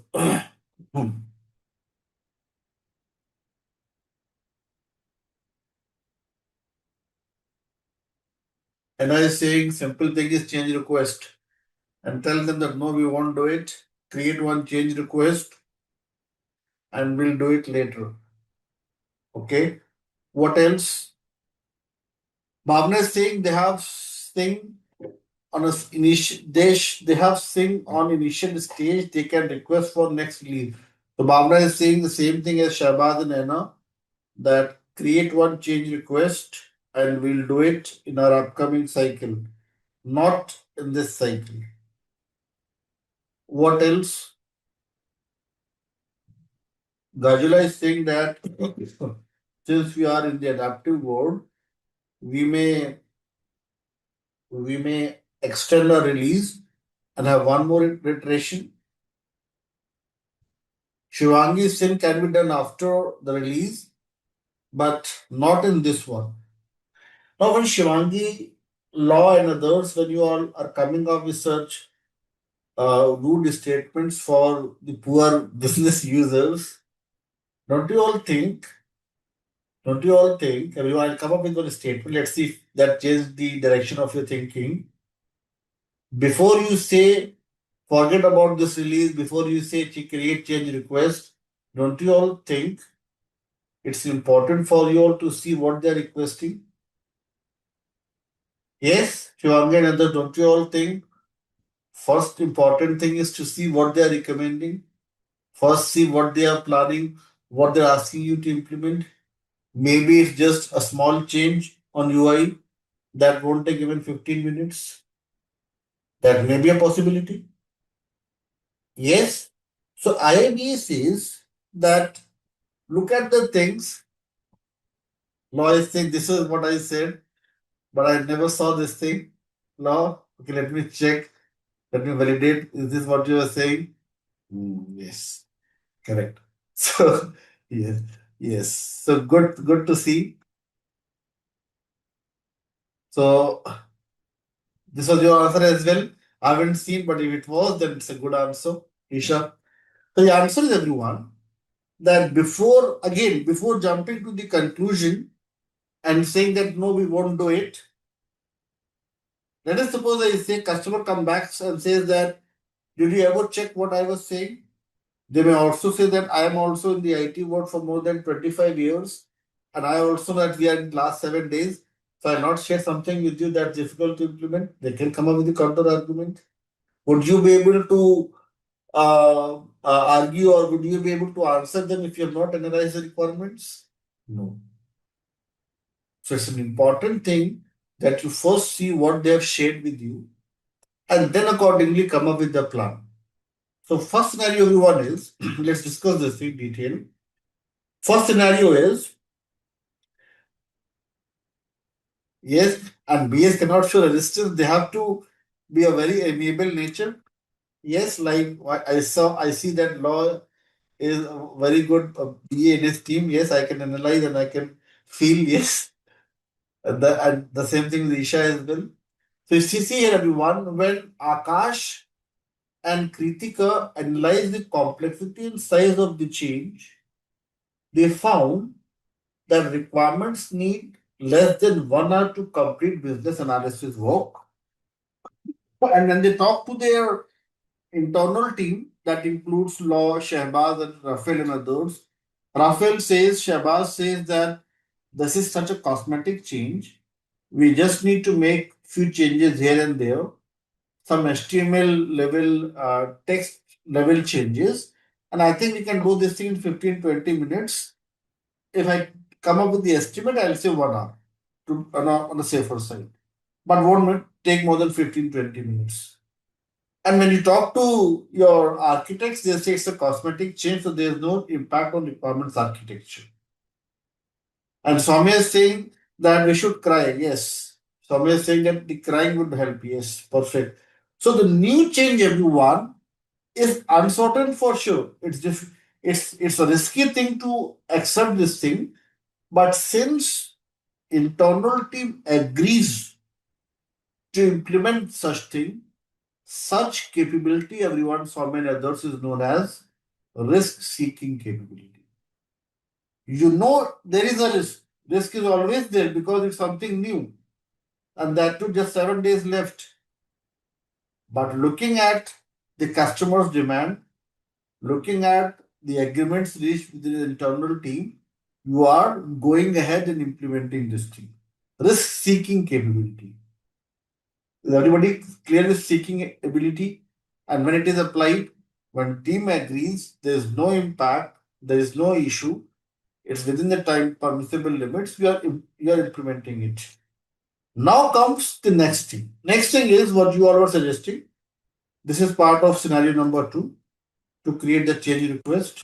What Anna you were suggesting, what I think Shivangi you were also mentioning, what most of the people were saying.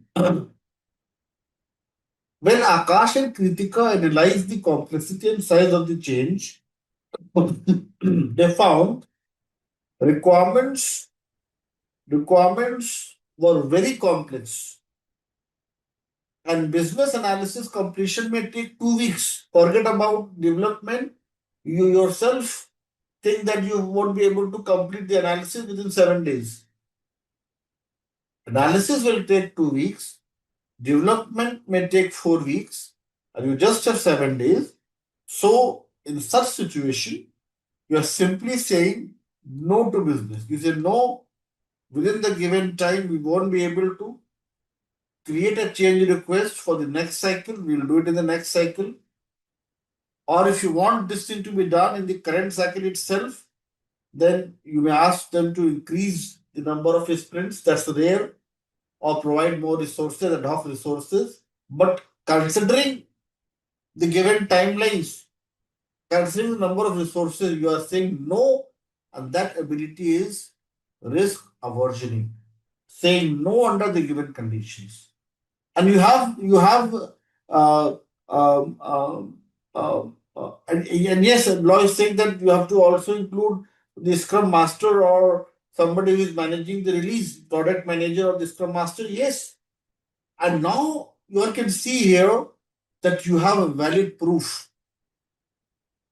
If business team says why you are not doing it, you will tell them that development team has given the estimate of 4 weeks. My estimate is of 2 weeks. Testers are saying 1 week. If you count total, it's of 1 month and just 7 days. That's why we are not doing it. So this way, we are able to justify why you're not doing it. Is everybody with me on this thing, law and others? What is risk aversioning? Risk aversioning is about a new feature that needs to be developed. Yes, Shivangi. So here we are talking about the risk aversioning, saying no under the given condition. And the third thing they can one more thing, everyone. One more thing can be, let us suppose I say, let us suppose I say that I have, I'll just take one example to explain this. Let us suppose I say we have law with us, and law is handling multiple projects like canteen ordering system, HMS, what else? Your library management system, and your which one is left? WhatsApp Pay. He's handling all 4 projects: canteen ordering, HMS, LMS, and WhatsApp Pay. Shivangi, we have with us, and we have Pavni with us. So Pavni and Shivangi, these two are the BAs, and they are working on this project, canteen ordering system. And we have Soumya with us, who started crying when looking at this scenario. Yes, Soumya and Prajakta. So Prajakta and Soumya are the ones who are working on the project related to HMS. And what happens is, law, since is handling multiple projects, due to some miscommunication, due to some error, law is sharing these requirements with Shivangi and Pavni. HMS new requirements. In such case, Shivani and Pavni are not going to respond to this. They'll simply say that these are out of scope requirements. We are not entitled to work on such requirements. We can simply pass on these things to Soumya and Pavni here. We will not work on these things. This is not in our. This is not part of our BAU. This is not part of our project. This is something irrelevant for us. Law accepts the mistake, says my apologies. This was miscommunication. I'll share this thing with Soumya. In such case, Shivani and Shivangi and Pavni are neutral towards the new set of requirements shared in the later stages of development. So the last thing is risk neutrality. Neither yes nor no, you're not impacted by it. This is totally irrelevant and ambiguous for you. So the answer is, if they ask in your job interviews, that here you'll apply risk tolerance. Risk tolerance has 3 levels: seeking, that is acceptance under the given conditions. Aversioning, saying no under the given condition. You are saying no, we won't be able to do this thing. We don't have the capacity, we don't have the ability, we don't have that much of time. So you're saying no. Neutrality is neither yes nor no. You are not impacted by it. You are neutral because these are some out of scope, redundant, or irrelevant requirements shared with you. So this is the moral of the story. For such questions in the job interviews, you have to mention risk tolerance. You all can create one short form to learn and remember this thing as SAN, SAN. Is everybody clear with SAN? Next time you face such question in your job interviews, you have to mention these things. It will help them understand that you know the standard process, how to deal with such situation. Yes. So Ishan has a very good point that if customer is adamant and you know that things cannot be done in a week, then you have to come up with a workaround. As I mentioned, either you ask them to provide more resources. I know what you're telling me. I know where you're coming from. You are saying that they want you to do the things, those things are not possible to do. And these things happen in most of the projects. So, so tell them that provide more resources, provide more time. If they are adamant, they say no, do it within the given resources, then tell them that we'll do it, but it will be a compromise with the quality. If they're ready to compromise with the quality, we'll do it. Okay. Now, Isha and others, I can tell you based on my personal experience, it's good to say no and it's worse to say yes and give them a bad quality product. Because if you say yes for everything, I can tell you, I've been into IT world for such a long time, you can never exceed customer expectation. Okay. So it's a good thing to know when to say no.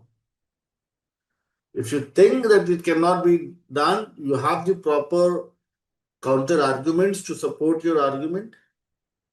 You have the proofs, you have the evidences, then be confident and say, no, it cannot be done. Saying no is also a very important thing. Getting it.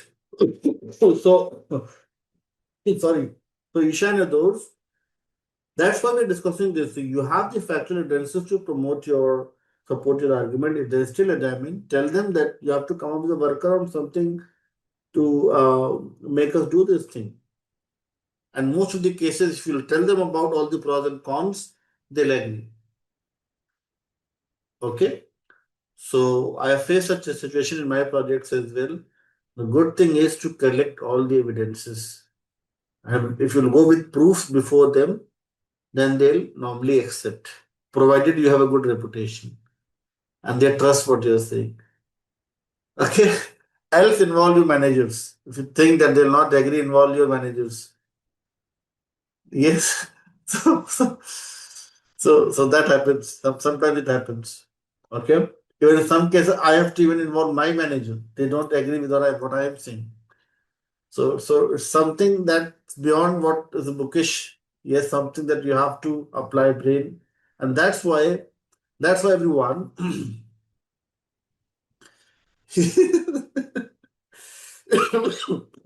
And that's why everyone. Let me tell you one more thing. This BABOK guy that we are now your statement making me laugh, so I'm not feeling well. So please, so so that's why everyone. BABOK guide that we're discussing is about principles, not rules. What exactly this means to everyone? This means what we are discussing is not religiously to be followed. These are some best practices that we are discussing. Now you have to apply your own brain, you have to apply your analysis, you have to apply your logical thinking and deal with the situations. Getting my point? So you are getting some best practices to understand, but these are not rules. BABOK guide is all about the standard set of practices. Those may help you tackle such problems. Yes. So when Isha, you came up with that statement, I got to know that you're a similar project like me when we face this situation every second or third sprint. Okay. But to deal with such problems, it's an important thing that you go with traditional proper documentation. Document everything, come up with all the factual evidences, and this will always help you come up with some strong statements, put forward your view. Yes. So put forward your views and like have the ability to say no. Risk taking is acceptable, but it will not be feasible to deliver, then you will go for risk aversioning. Yes. Not based on the client requirement, based upon the feasibility and impact, Vinay and others. Let me make it very clear. This risk tolerance you'll be able to achieve, you'll be able to define if you are collaborating with your internal team and you gain their confidence. Talk to them, understand what are the challenges that they're going to face if they implement this thing, and that way it will help you decide on this thing. Okay? So it's a team effort, not a BA alone saying no. It's the collaboration with your team that helps you come up with such statements. Okay, everyone? Last thing is, everyone here. Last thing is, everyone, business analysis approach reviewed and agreed upon by the key stakeholders. Now I'll ask you all one question again. Law, Shivangi and everyone else, since you're coming with very good answers, Veena, Isha and everyone else, Rafael. Let me ask you one more question here. My question to you all is, please focus here. BAPM knowledge area 3.1. Let me increase this part if I'm able to. Okay. No. Okay. So if you look at here, everyone, this part here, 3.1.8 is the output and 3.1.7 is the stakeholders. If I talk about 3.2, same thing here as well. 3.2.8 is the output and 3.2.7 is the stakeholders. And this story repeats for all the 30 tasks in your book. Even if I open last knowledge area, last task, there as well, before the output of the task, there is one section as a stakeholder. What exactly you all draw out of this? Why do you all think before the output of any task, there is one subsection as stakeholders? Why do we have this section as the key stakeholder before the final output? Jagan is saying time to time communication to do what? Involvement to do what, everyone? Both these answers are incomplete but correct. Can anybody complete this? Yes. Absolutely wonderful. The answer is everyone, a very important statement. The statement is BA is not a decision maker. BA is not a decision maker, everyone. Please make it a point in your mind. Think in that dimension that BA is always involved in research, exploration, investigations. He is the one who is going to bring the things on the table. He is going to come up with more details. It's for the stakeholders to understand, accept, and provide the sign off. BA is not somebody, BA is not somebody who is going to take decisions on his own. No. BA is a facilitator, he is a moderator, he is a researcher, he or she, I mean, both he and she, he or she is there to resolve conflicts, build consensus and make everyone understand the things so that you are able to develop common understanding and then formal approvals before the implementation. That's the importance of the last task in the list. Yes, so Jagan, you were correct with your statement. I really appreciate this. Yes, so communication in the sense you resolve conflicts, build consensus. If there are any ambiguities or challenges, you're coming up with more detailed explanation. So yes, you're communicating the things so that you are able to gain consensus.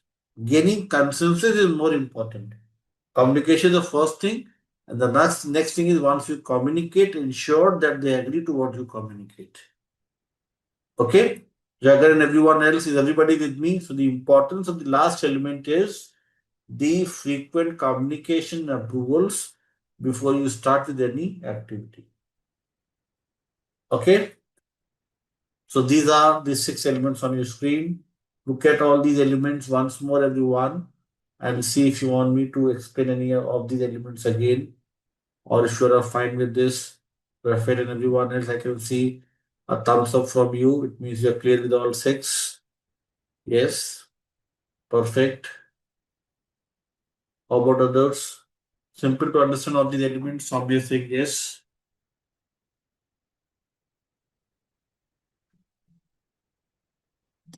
Rajula, you can mention your questions in the group chat with everyone, okay?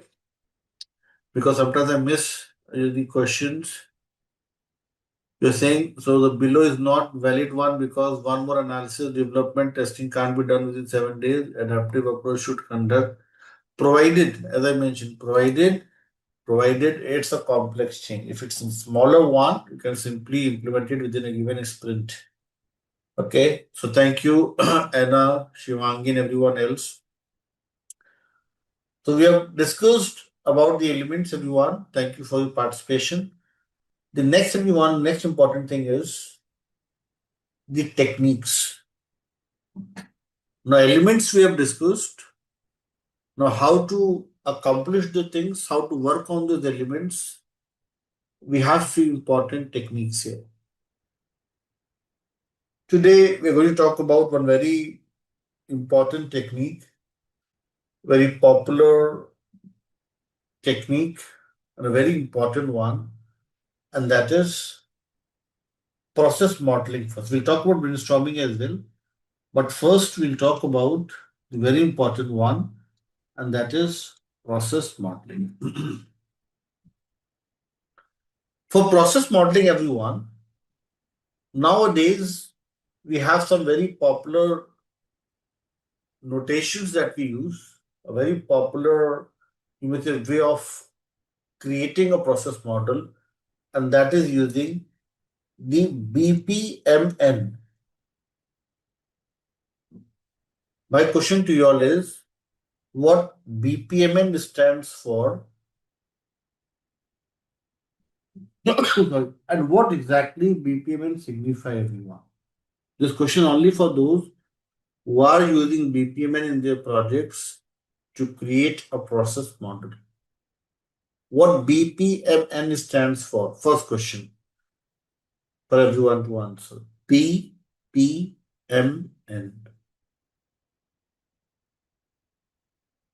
BPMN is, if I say this PM is process model, then what is B? What is N?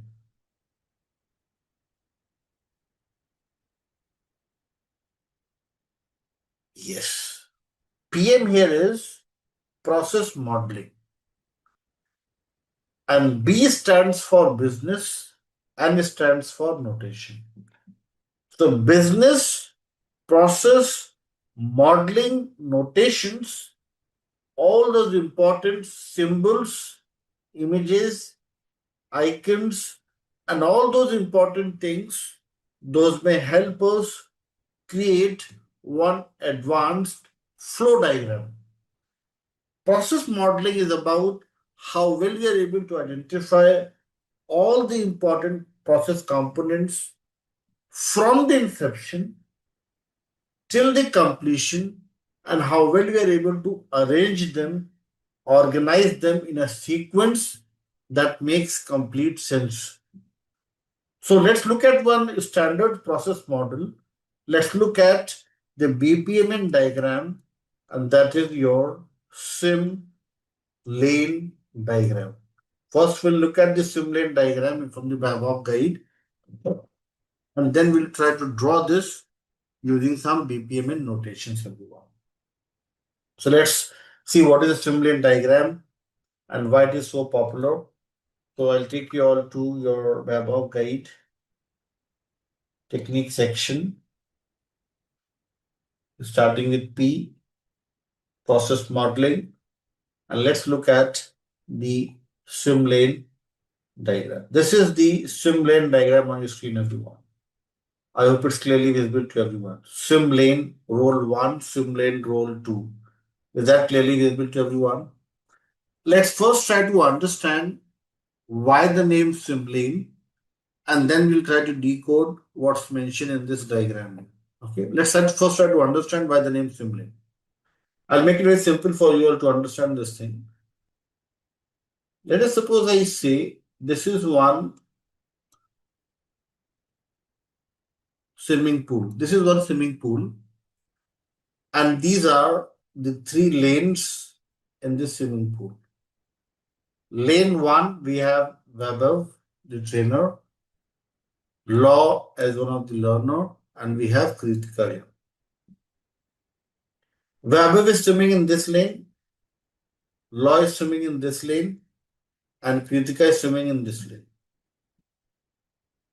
Weber finds that Law is very proactive. Law is swimming at a very swift and very high pace, and Law is swimming very swiftly, and he'll eventually win the race if he's swimming at the same pace and velocity. Weber is the old fellow. What he does is he is crossing the lane, obstructing his path, confusing Law here, and reaching the destination first. This is confusing Law. This is also confusing Kritika. And eventually Weber will reach destination first. If I go with the general rules in any swimming competition, if there is one referee or if there's somebody who is watching this game, do you all think Weber would be declared a winner?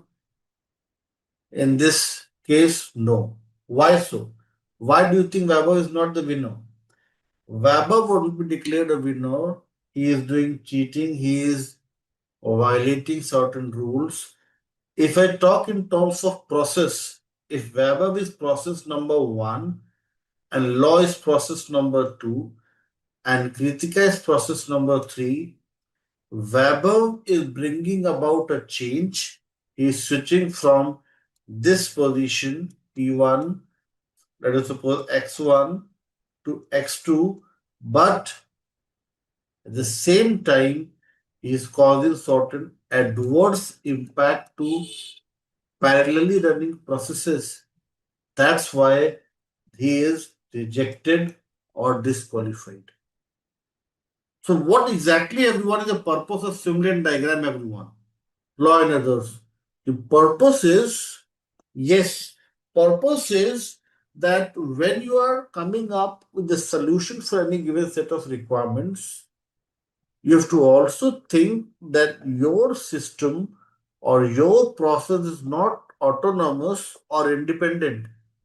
Your system may have certain important integrations. Your system, in most of the cases, is linked to other systems. Like Ritika is talking about cross system, cross functional, and there may be several things linked with your system. So it's an important thing that you do proper impact analysis and ensure that when you're bringing about the change, it's not causing any negative impact, adverse impact to the parallelly running processes or the sub processes. That's the intent That's the importance of Simplilearn diagram, everyone. Is everybody able to understand this thing? Or do you need some more examples? I can give you all some practical examples. Yes, definitely. Yes, we have the lifeguards. Yes, let's just talk about those. Let's talk about what law is mentioned. Law is saying that do you have the lifeguards here, or do you have certain important restrictions to do this thing? Yes. Let's talk about those things now, Sachin and others. Let's take one very simple example from my project and see if that makes sense to you all. I'll take a very simple example. So in my project, we have one registration form that we generally ask our users to fill. And in this form, we have like details like a username, the address, the age, the educational qualification, and we also have like the comment section where you can provide some comments. And then we have submit, and also we have reset button. This is one very basic form that we have in one of our application.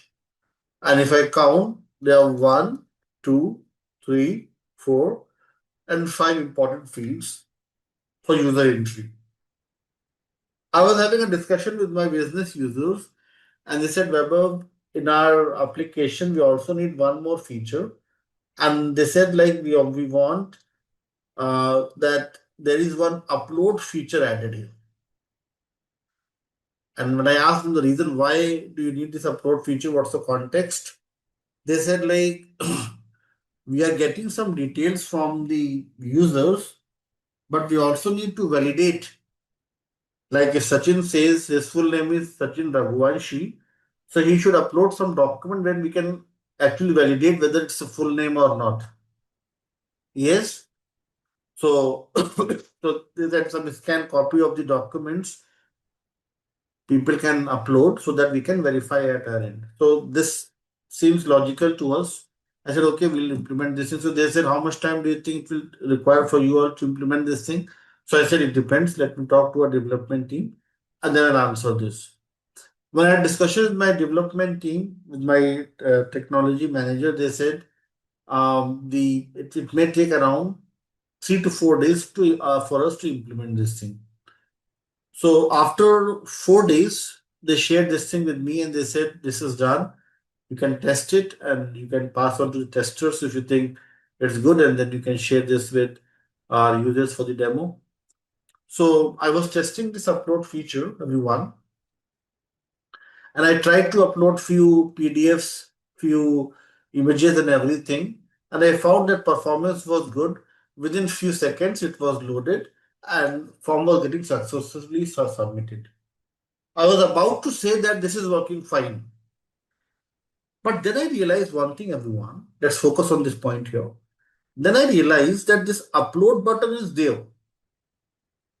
But before the implementation, we had the last field as comments. And this is missing here. Now, the actual number of fields here is 4 plus 1, this upload feature. Ideally, it should be 5 plus 1. One field is missing. So I asked my developers that why this comment is missing. It was a very important feature for us to gain the feedback from the users. So why you have removed comments? So they said, Weber, we have not removed comments. What we are doing is we had a section width defined. We have not increased the section width. We have just added one more field. As a result of that, the comments is now hidden. So I said, why it's hidden? It should be appearing on the screen, else user will not be able to provide comments. They said, this is something a miss from our end, and we have to come up with the solution for it.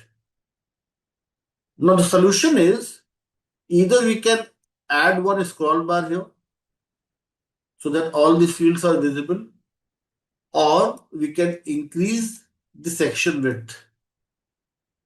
Increase the section width would make it unstructured or make it like a screen that's different from other screens. So I suggested them to add this scroll bar here. Don't you all think this should have been analyzed at their end itself?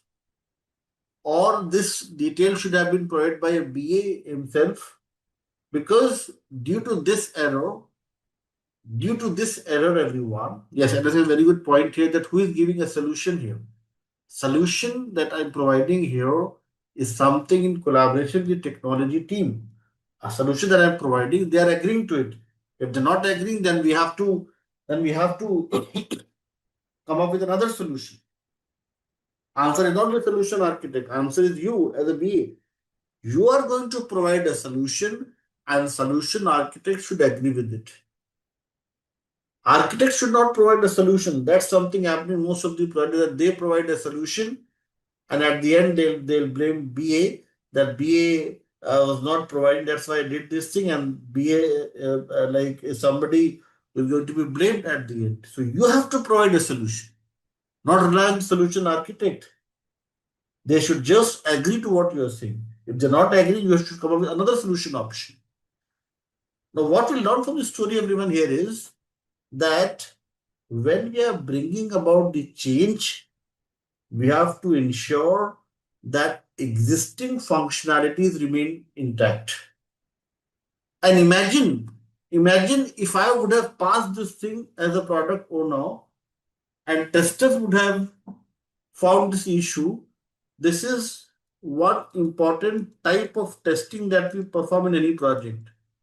What is this testing known as, everyone? When you find that a new requirement is a compromise with the existing requirement. If new requirement causes some issues with the existing requirement, what is this type of testing known as? This is a regression testing. So to avoid any regression error, to avoid any bug, BPMN is like a prevention better than cure. You are going to find bugs, you are going to fix it. That will be back and forth discussions. To avoid all such things, it's an important thing that you create a swim lane diagram. Swim lane diagram will help you understand what are the sub processes, what are the existing functionalities, and accordingly you're going to come up with the solution that's going to help you come up with the change. That's a continuous improvement, not the series of bugs. Is everybody able to understand the importance of it?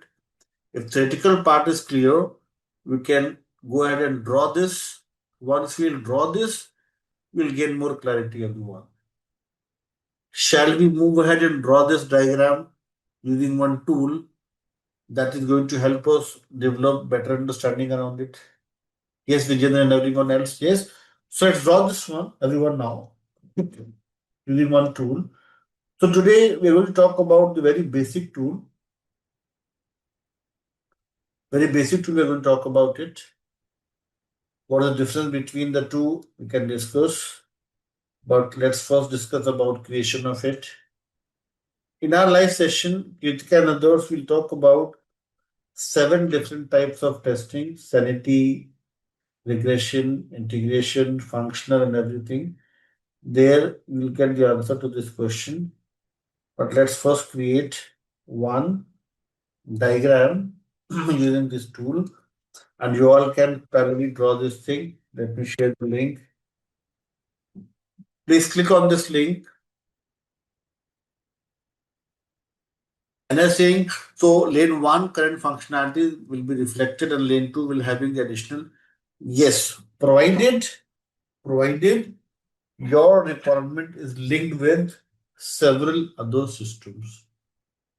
Their sim lane is very important to create. This will help you understand whether the new thing that you're coming up with is causing any adverse impact to the existing functionalities, or even the new functionalities. Okay, so let's draw this. Once we draw this and others, we'll gain more clarity. Okay, so please check and confirm. You all can give me a thumbs up on this link. Is everybody able to access this link? appdiagrams.net. I'm starting with a very simple tool, a free version that you all can use. Yes. Now here everyone, you all can bookmark this link, a very useful tool. Why I'm saying useful? Because this can be easily linked with your Jira as well. So this can also be linked with your Jira, so that's a very good tool. Now here everyone, if you all just expand this advanced section 1, 2, 3, 4, 5, 6, sixth row and fourth column, you'll find here horizontal swim lane like this. Please check and confirm. Just click on that link and you'll be able to drag and drop horizontal swim lane on your main screen, the main widget that you see here. Yes, let me repeat. Advanced section 1, 2, 3, 4, 5, 6. 1, 2, 3, 4. Is everybody with me? Or do you all want me to repeat this thing? I can repeat. If you're not able to do this thing. Everyone, Ramesh says yes. How about others? Shall we move ahead? Yes, let's move ahead now. And let's try to draw this. Not seeing advanced section. You'll see just below the miscellaneous one. General, miscellaneous, and then advanced. Rafael is able to see this thing, giving a thumbs up. How about Anna now? Anna, just general, miscellaneous, just below these two sections. You'll find it. Anna with me, or you can share your screen with me once we are into our Q&A time. Okay, got it now? Perfect. Now, you can mouse over everyone. After advanced, Bhavna and others, within advanced, 1, 2, 3, 4, 5, 6, sixth row and fourth column, you just need to click here and you'll find one pool on your main screen, on your main grid, the way it's appearing for me. Okay, so app diagram, how to change it? You have all these options. You can plug and play with this and change it. Okay, let's draw one thing. Let's draw one diagram here. For pool, you can mention here canteen, double click, and you can change it like the way I'm doing it. Canteen ordering system. Lane 1 is about the registration. Lane 1 is registration.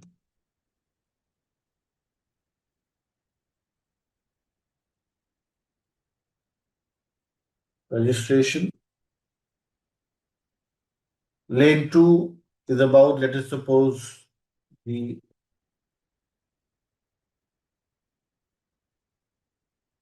food menu. And lane 3 is about the payment gateway. Registration or login, simply we can say login. These are the three important lanes. Now we have to create one BPM and diagram, Simplilearn diagram. So it's an important thing for us to know what are the important BPM and symbols and notations. So for that thing, I'm sharing with you all one link. You all can give me a thumbs up if you're able to access this link. BPM and symbols explained.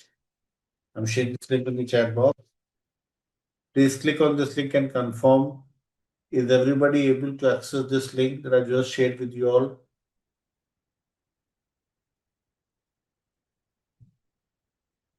Yes. Now you all can see here, everyone, that Here it's mentioned, you all can go through these videos as well. I'll just summarize. You all can see here to create a BPMN diagram for messaging, you have to use this message symbol, timers, escalations, conditions, links, errors, and activities for tasks. You have to use the rectangle for task, for sub process, the dotted one, transactions, call symbol. These all are few important BPMN symbols and notations. Sequential flow, message flow, associations, swim lanes, start, end. These all are mentioned here. Groupings, data storage. So the homework for you all is that you all have to read through this. Now using these symbols, let's draw one diagram. So what we'll do is we'll simply go to general section and we'll use this circle because as per the BPMN notations, we use circle to start the process. So you can use this circle and start with login. You start first, then you can use this connector with start, and then you can add one rectangle like this, and here you can mention enter username.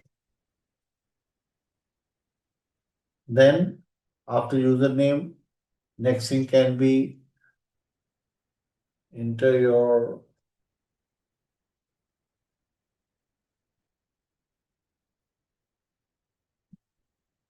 enter password. Then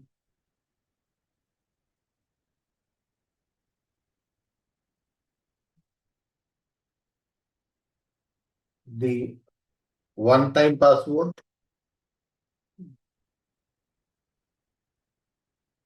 And if all this information is correct, then what we'll do is we'll add one decision box here. And here we'll mention that is info valid.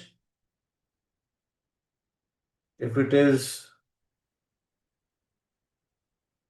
yes, we'll go to the next lane.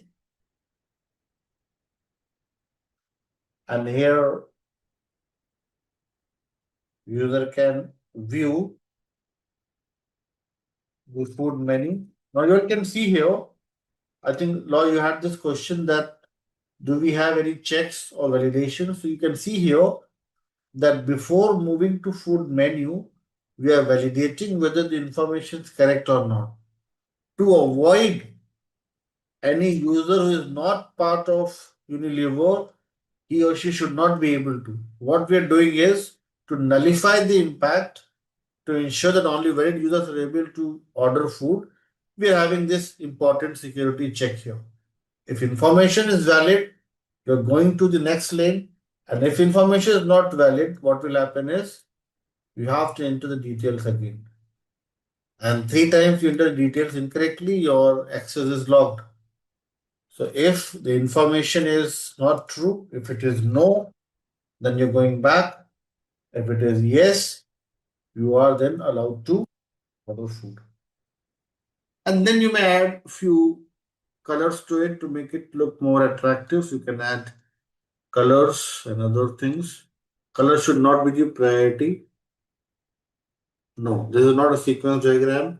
Sequence diagram is based on UML principles that we'll discuss later as part of design. Sequence is for solution design. So we'll talk about design aspects as well. In sequence, we'll talk about synchronous calls, asynchronous calls. That's completely different thing. Okay. But yes, it's in sequence, you're focusing on synchronous calls. It may look very similar to this one, but this is not a sequence one. Okay. Now, everyone, we have created one basic process model here, basic Simplilearn diagram using some basic BPMN notations. I can show you all some sample projects wherein learners have created some very good, very attractive, and some very good BPMN diagrams. I'll just show you all a few of them. If I can show you some of them here. Like if I talk about HMS, Hospital Management System, Shreya Kasturi, and let's see what she has done. She has created such a brilliant one, if you see here, such a good Simplilearn diagram. Patients, hospitals, hospital billing, and look at this, such a beautiful diagram on your screen. Yes, some of you would be thinking that he himself is giving such a bad diagram and he's showing us some good diagrams. Yes, so it's for you all to draw, not for me. Even here, you can see such a good diagram. There's no color, there's no cosmetic, but such a good diagram. Yes, Shivangi and everyone else, so you all have to work on this thing in your in your projects. There is one task wherein you all have to, let me see if we have a flow diagram here as well. Yes, look at this one, such a good diagram here. Admin, user, system, and how well she has structured and documented everything here. So in your projects, everyone, there is one task here that talks about create a future process map.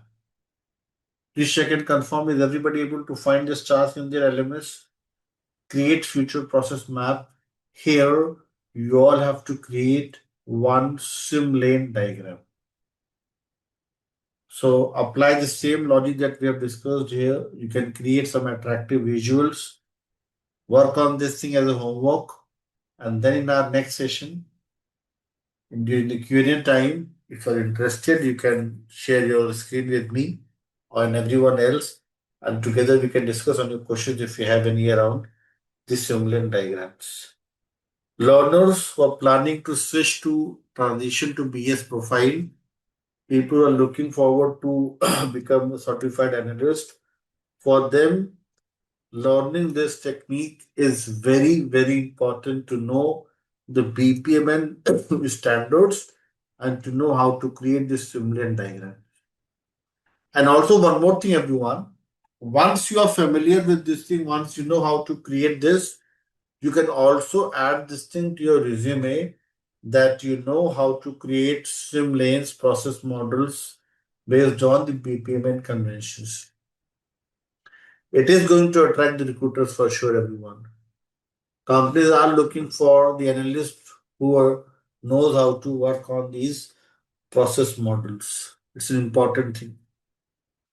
Okay, so for now, you all can focus on this tool that we have discussed, app diagram. In our tomorrow session, we can talk about the lucid chart and other important tools wherein you can easily create certain attractive Simplilearn diagrams. So there are a few more software that we can talk about, like Lucid one. Let's see if I have the access of now. I can show you all few Lucid diagrams as well. Let me show you if it's there. So Lucid is also a very good tool. Lucid chart. So you can create the Lucid online flowchart maker. It's a very good one.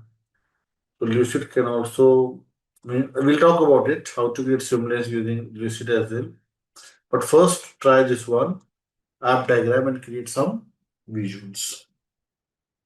I hope it's making sense to you all that what is the process model, why it is created.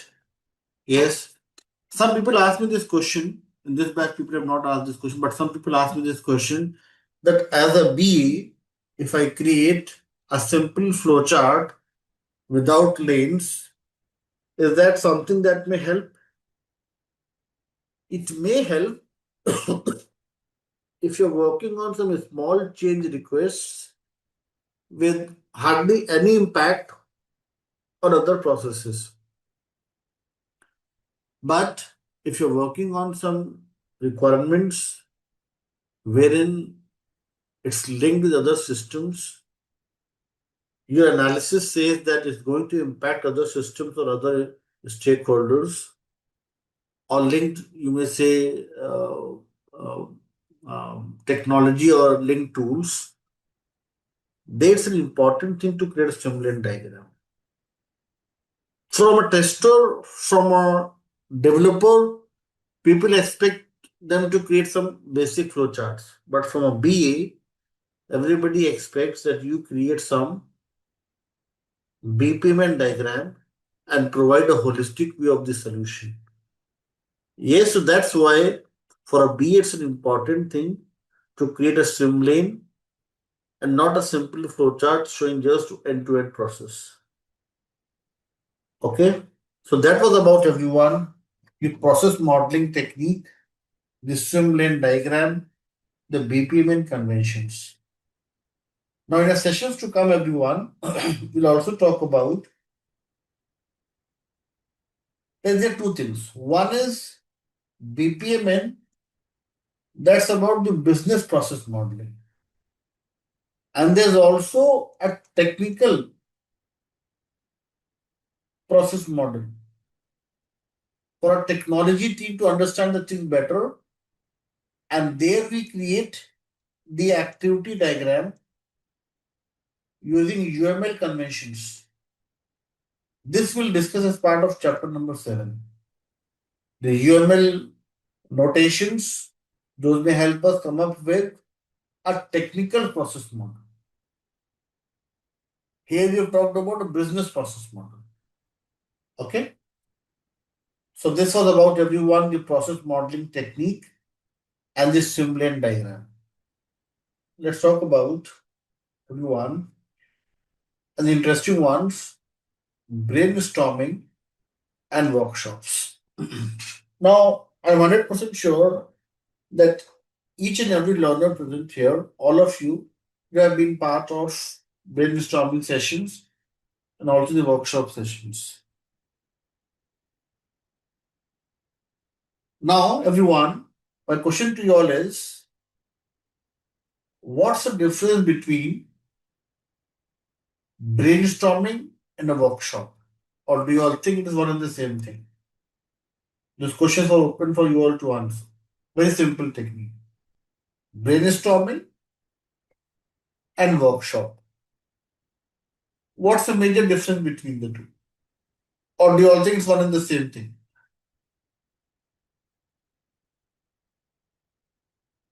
Not same, Samrat is saying not same. If it was same, then you won't be asking this question to us, that much we know now. Projector is saying brainstorming is about a number of ideas. Shivangi has a very good point. Brainstorming, and you're saying that brainstorming is not an enabler. Brainstorming is analyzing. Analyzing what? Not same. And I is saying workshop is demanding. Is demoing okay? Yes, demoing the things. Yes, absolutely wonderful, Anna. Thank you for your answer. Let me explain this. Let me explain this with the help of a very simple, basic example, and you all have to accept few things. So you have to accept that this is the brain, not the pair of kidneys or lungs. Yes, so imagine if this is your brain. Difficult to believe, but you have to believe that this is your brain, not your brain, anyone's brain, not the lungs or your kidneys, brain. And this is the right side of the brain. This is the left side of the brain, everyone. So, what is the role, everyone, of the left side of the brain, and how is it different from the right side of the brain? Why do we have this right side of the brain? What's the main function? People who are interested in biology before they became the analyst. What's the role of the right side of the brain? Right side of the brain is about, everyone. Anybody give an example? Right side is about the images. When I say I don't know about right, but I know about left, left is about the analytics, maths,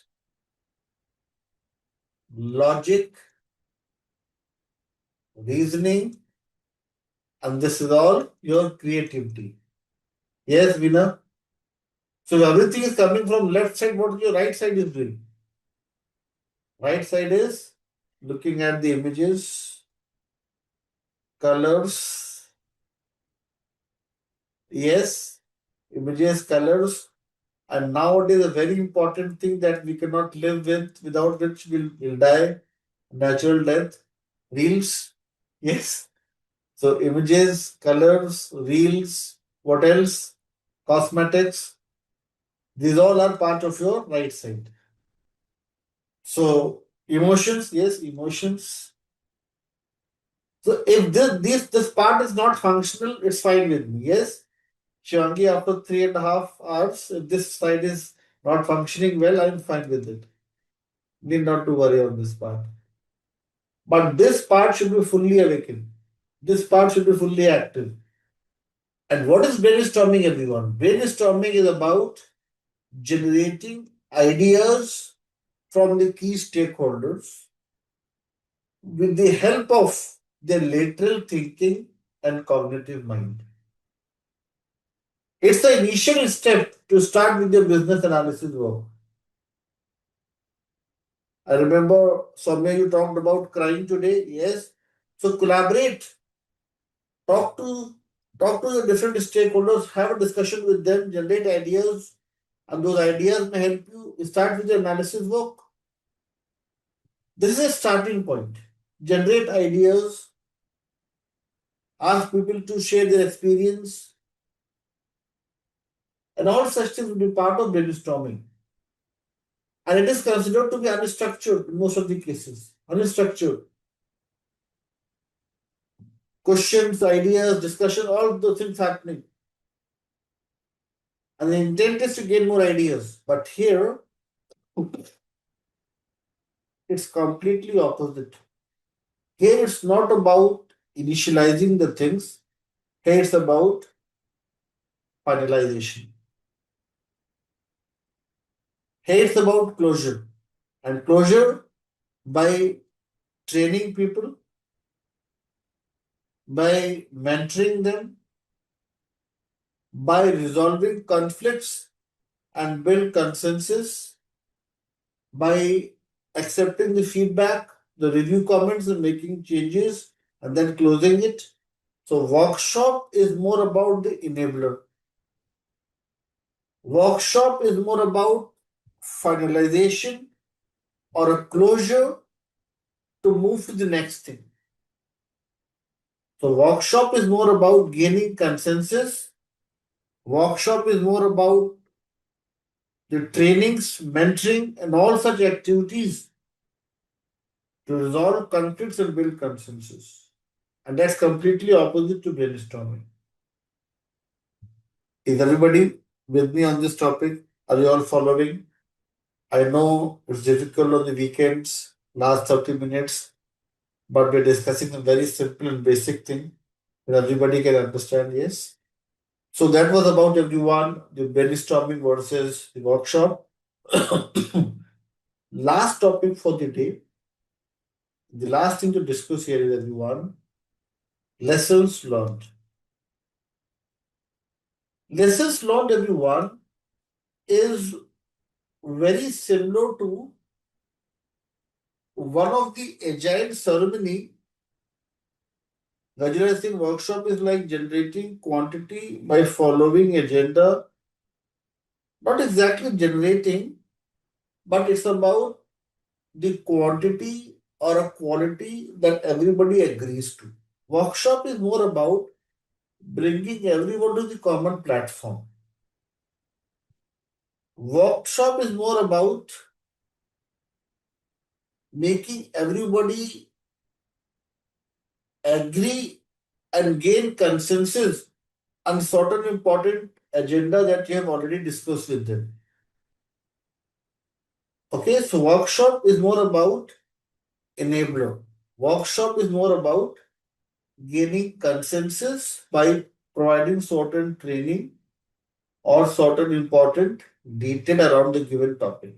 That's the workshop. Okay, Rajula and others. Now the next thing, everyone,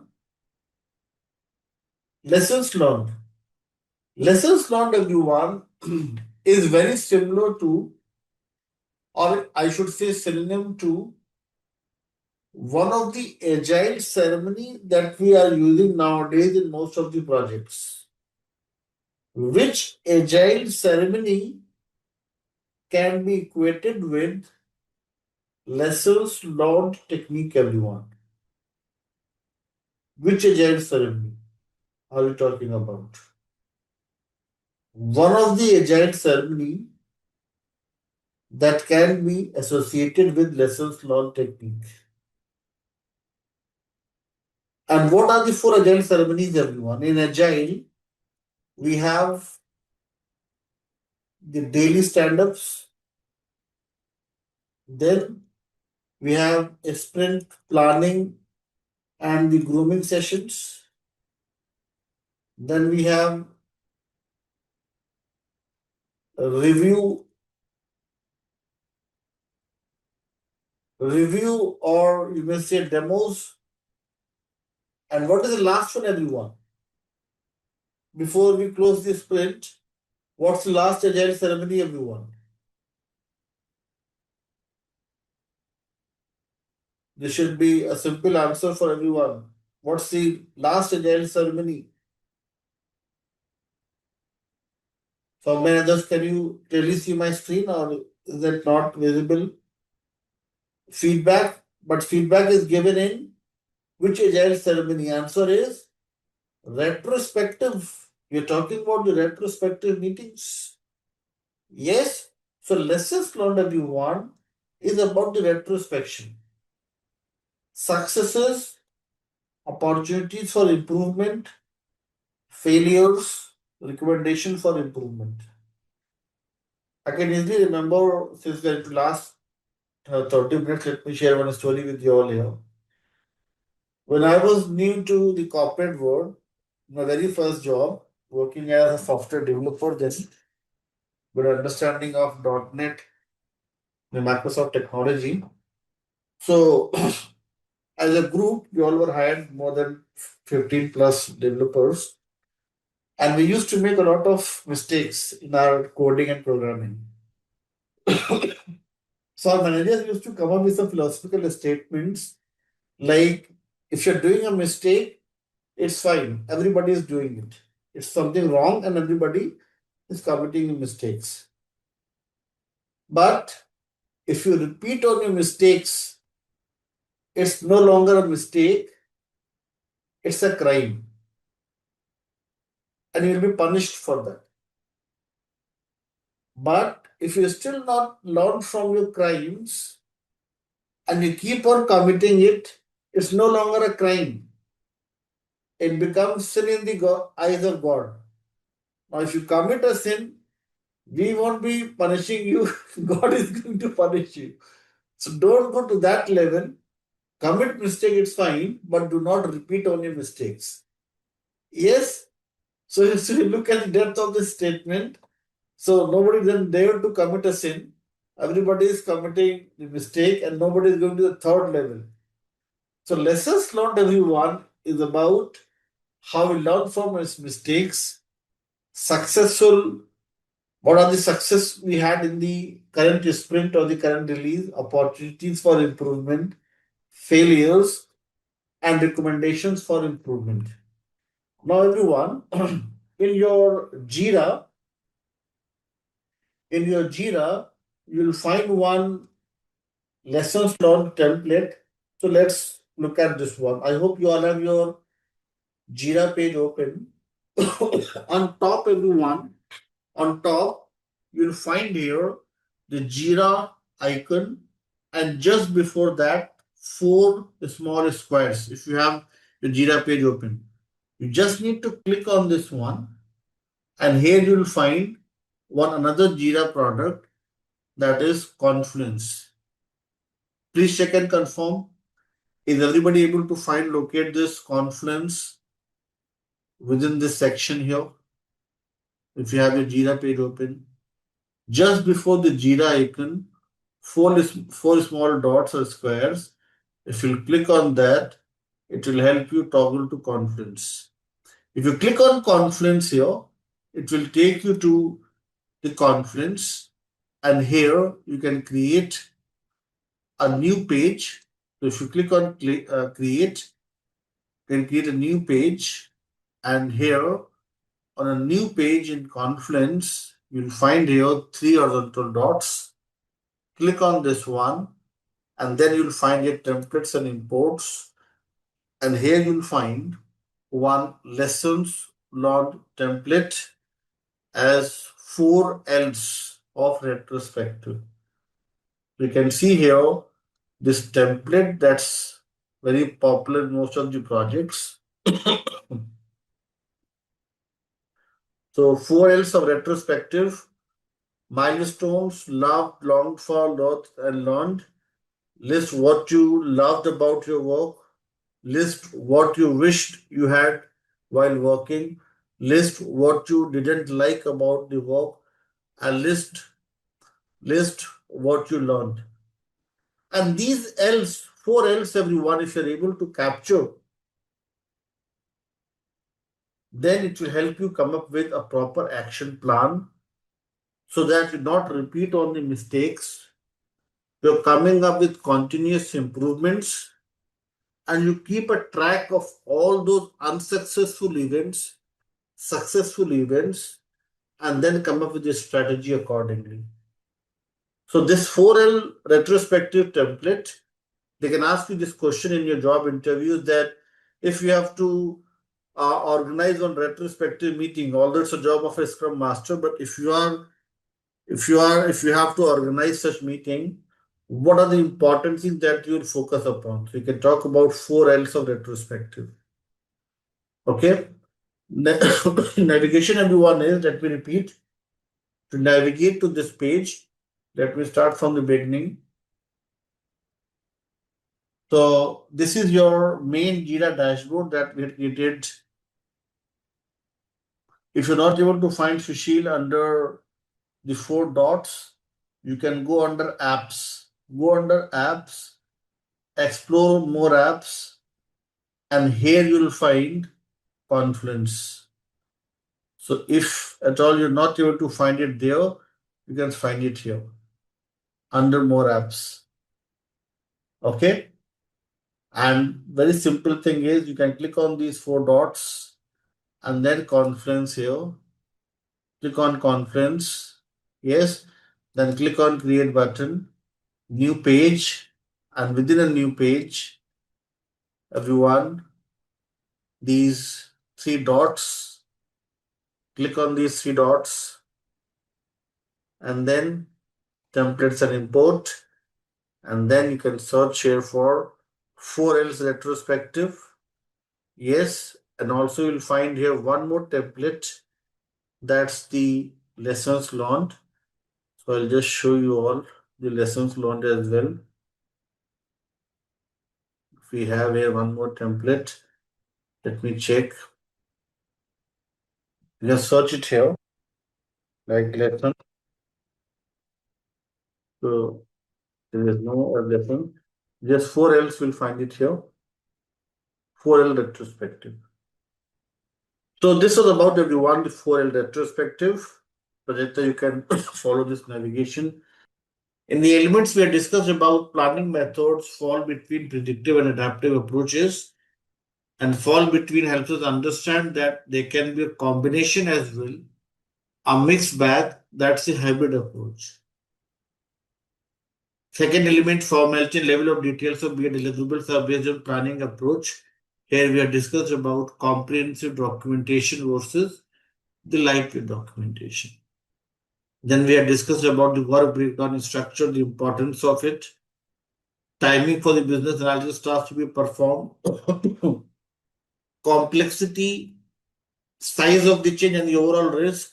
And everyone here, yesterday we had discussed about one topic, risk tolerance, and 3 levels to it. Can any one of you recollect those 3 important risk tolerance levels that we had discussed as part of this element here? Yes. So Vijay, you're wonderful with your answer. SAM as a short form you all can create. S stands for seeking, acceptance under the given conditions. A is your aversioning. saying no under the given conditions, ability to say no under the given conditions, and N is your neutrality. So seeking, aversioning, and neutrality, three risk tolerance levels we have discussed in detail yesterday. One another related topic, everyone, is risk treatment. Risk treatment is something that we'll discuss as part of chapter number 6, strategy analysis. So there we'll talk about risk treatment in detail. There we'll talk about the 6 risk treatment methods like transfer, mitigation, increase, and others. So those things we'll discuss part of chapter number 6. And then we have discussed about business analysis approach, reviewed and agreed upon by the key stakeholders. So these were few important elements that we have discussed in detail, everyone. And then we have discussed about, everyone, few important techniques as part of planned business analysis approach. Yesterday, everyone, we have discussed about one technique wherein it's an important thing for a BA to create a swim lane diagram. Swim lane diagram can be mapped with, can be linked with which of the following techniques that you see on your screen, everyone. Swim lane diagram creation is part of which technique? And you have 15 options on your screen. Which one you will prefer? Process modeling. As part of process modeling, using BPMN notations, we may create a swim lane diagram with multiple lanes. Multiple lanes tell you about the integrations, interconnections, linkages between the processes or the systems, or in few cases even the stakeholders. So that's why process modeling, swim lane diagram is so popular, so important to create. As part of your projects, you all have to create a future process map, and there you can take the help of this swim lane diagram. Everyone, yes, the process modeling swim lane diagram.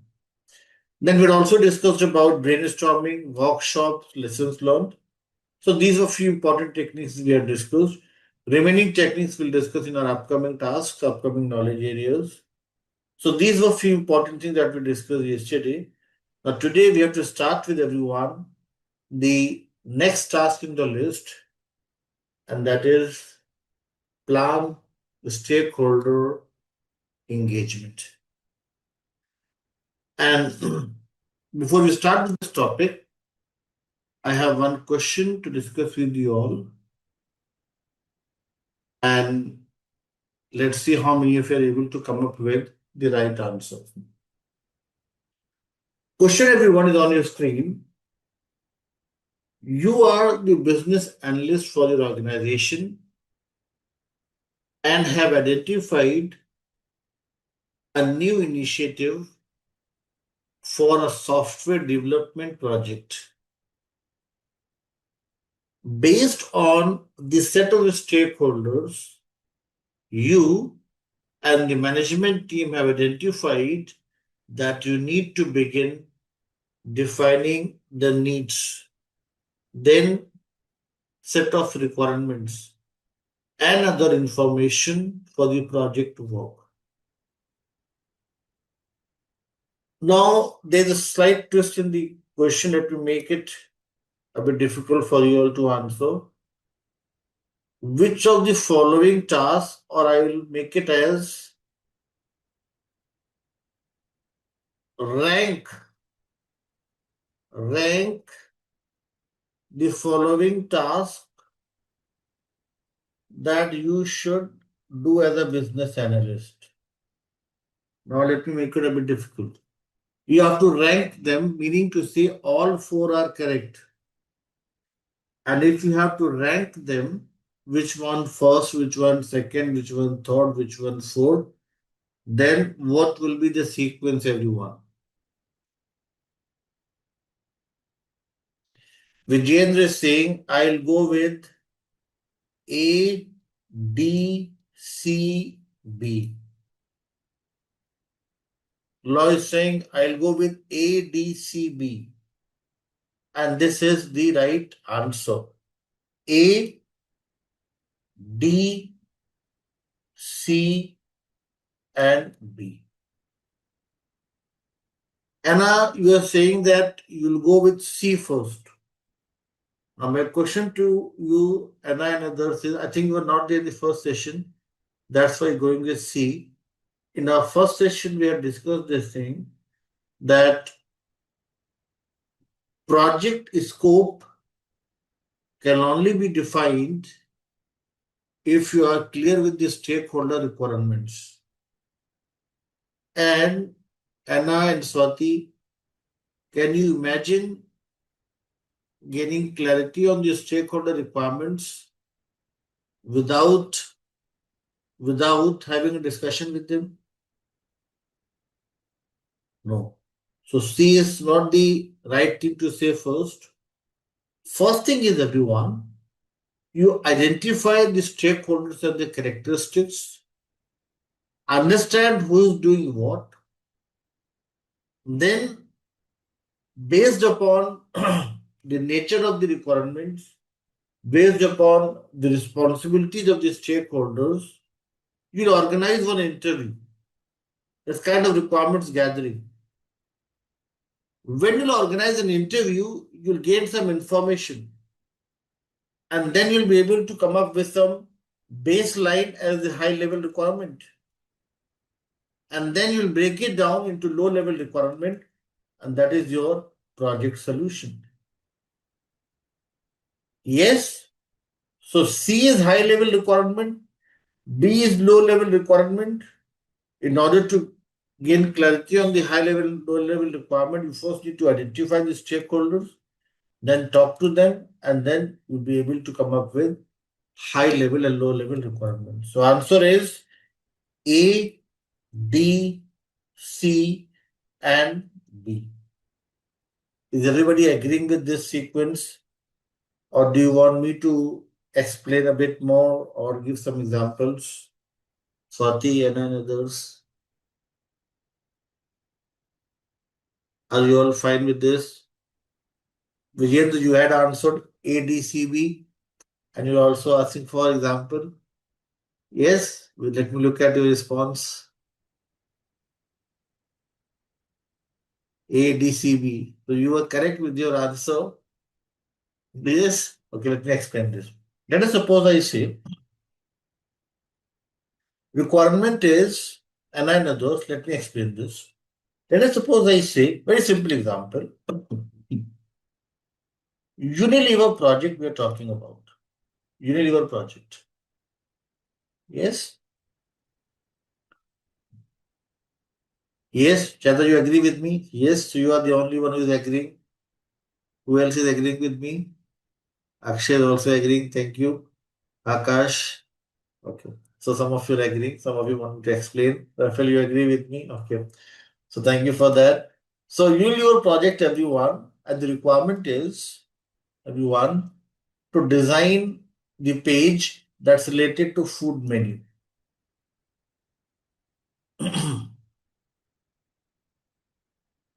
Now, Rafael and others, Vijay and everyone else, if the requirement is to define and then design the food menu page, what you will do then? What's the first thing that you will do to gain more clarity around this requirement? So first what you'll do is, food menu is something a very important thing, and you'll try to identify all those stakeholders who may provide some valuable inputs on this food menu thing. Yes, this is the first thing that you will do to gather the requirements, to understand what should be part of food menu. You talk to them, they'll give you some suggestion, some opinion, they'll give you some information. With the help of that, you'll be able to come up with a baseline. you'll be able to come up with certain high level requirements. And then what will happen? After that, you'll do your analysis, feasibility, gap, impact, and all such things. And then that will help you come up with the complete solution for it. So B is always going to be the last thing because this is the atomic level information. This is atomic. This is granular. And before B, you have the high level requirements. Now the toss is between A and D. Which one to be prioritized first? Anna and others. Can you ever imagine, can you ever conduct an interview without knowing who is part of the interview? No. You have to first understand, yes, A and then D. You have to first understand who is doing what. You have to understand the roles and responsibilities of the key stakeholders. Yes, how can we interview somebody without knowing his background, without knowing what his capabilities or his skill set is, what his or her experience is, what exactly he is doing? It's an important thing to identify the stakeholders first. Then you talk to them. If you talk to them, they'll give some information that will be the high level information and then break it down into low level information. So this is how it works. A, B, C, B. Vijendra and everyone else, you all are with me now? Clear with this thing?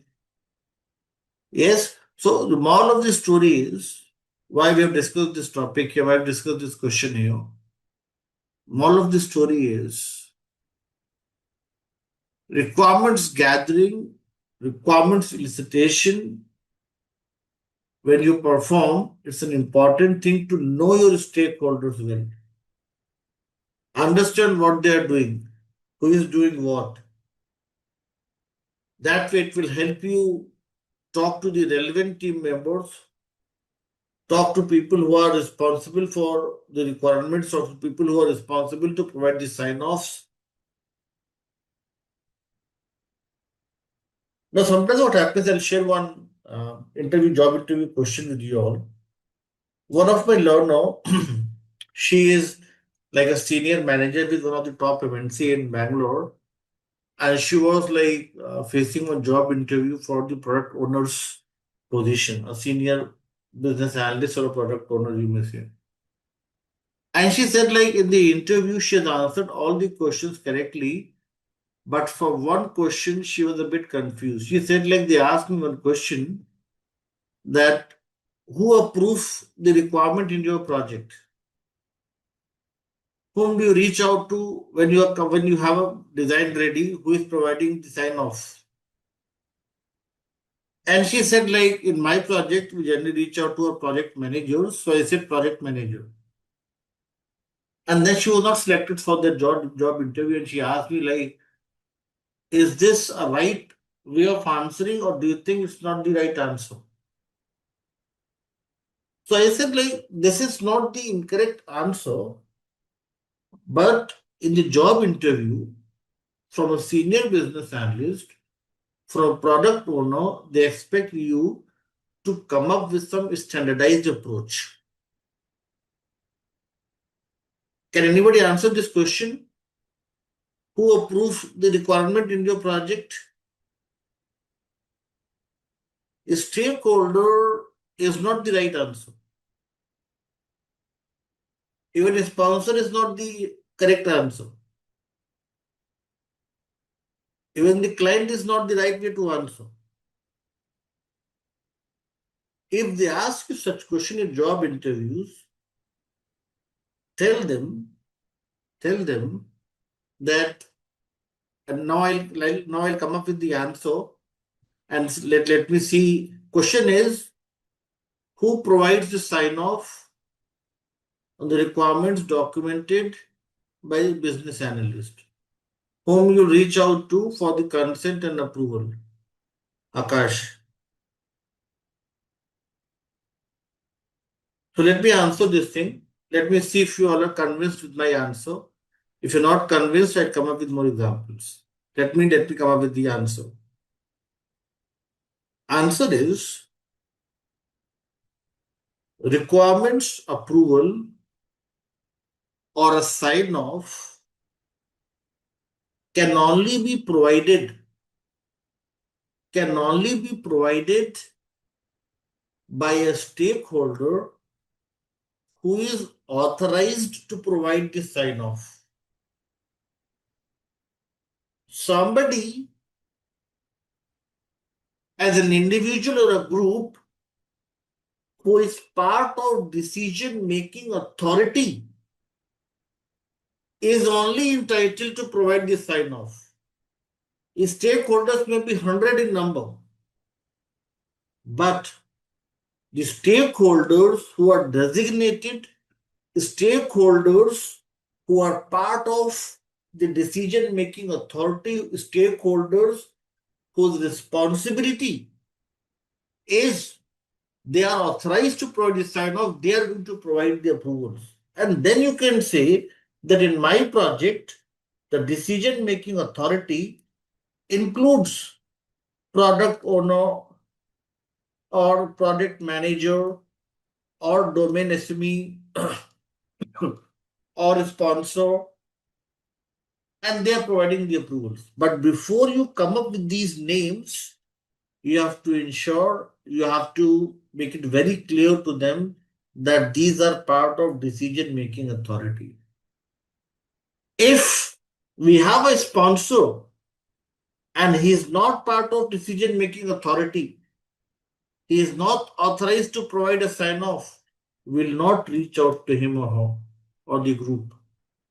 Will only reach out to those stakeholders who are authorized to provide sign off, who are part of decision making authority. So what they expect in the job interview is, law and others, that you come up with certain jargons and terminologies like decision making authority, your stakeholders authorized to provide the sign off, and then you can come up with the examples like product owner or your PM or your sponsor is part of it, and then they provide the approvals. Is everybody able to understand how to answer such questions? So you have to use some keywords like decision making authority.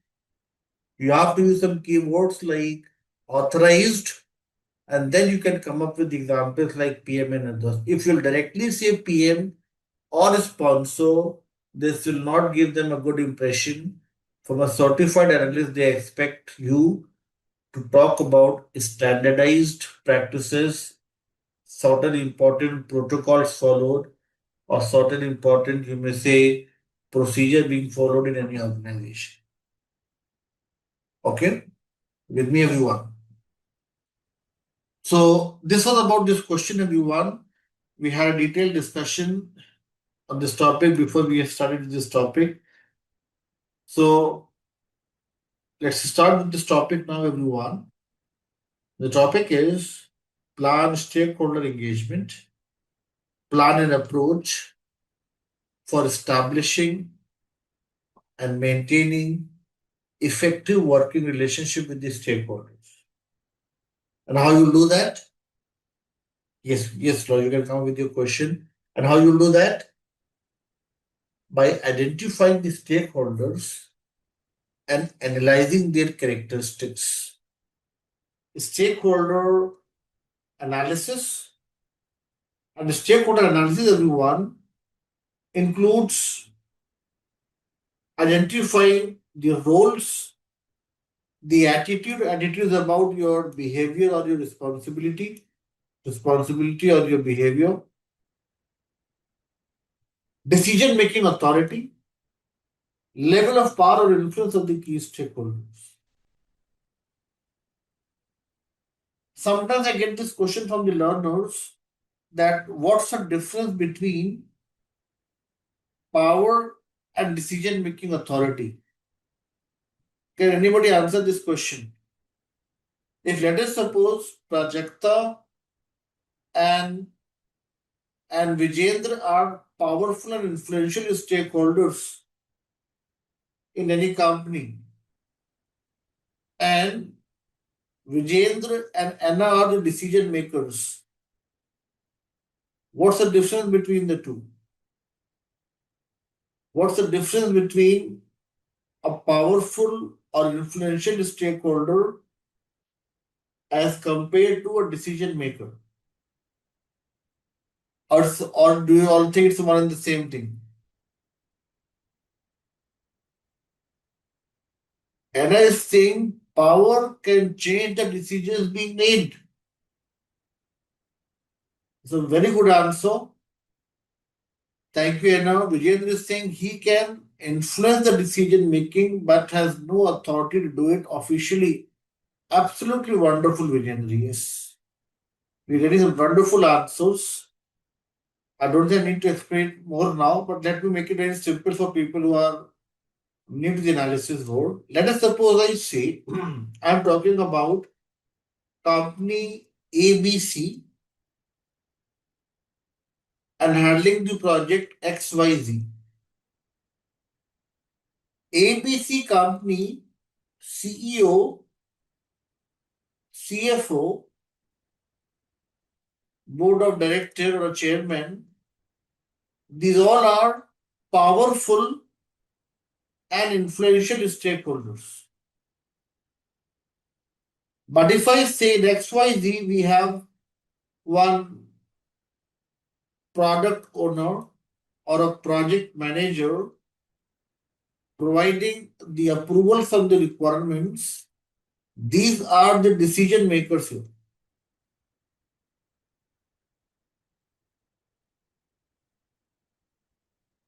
They are the decision makers, but what Anna is mentioning here, powerful means that they can turn their decision.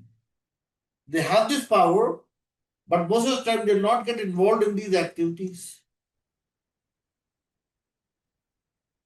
So that's the difference between the two, everyone. Decision maker is somebody who is having the authority to provide the approval for the sign-offs.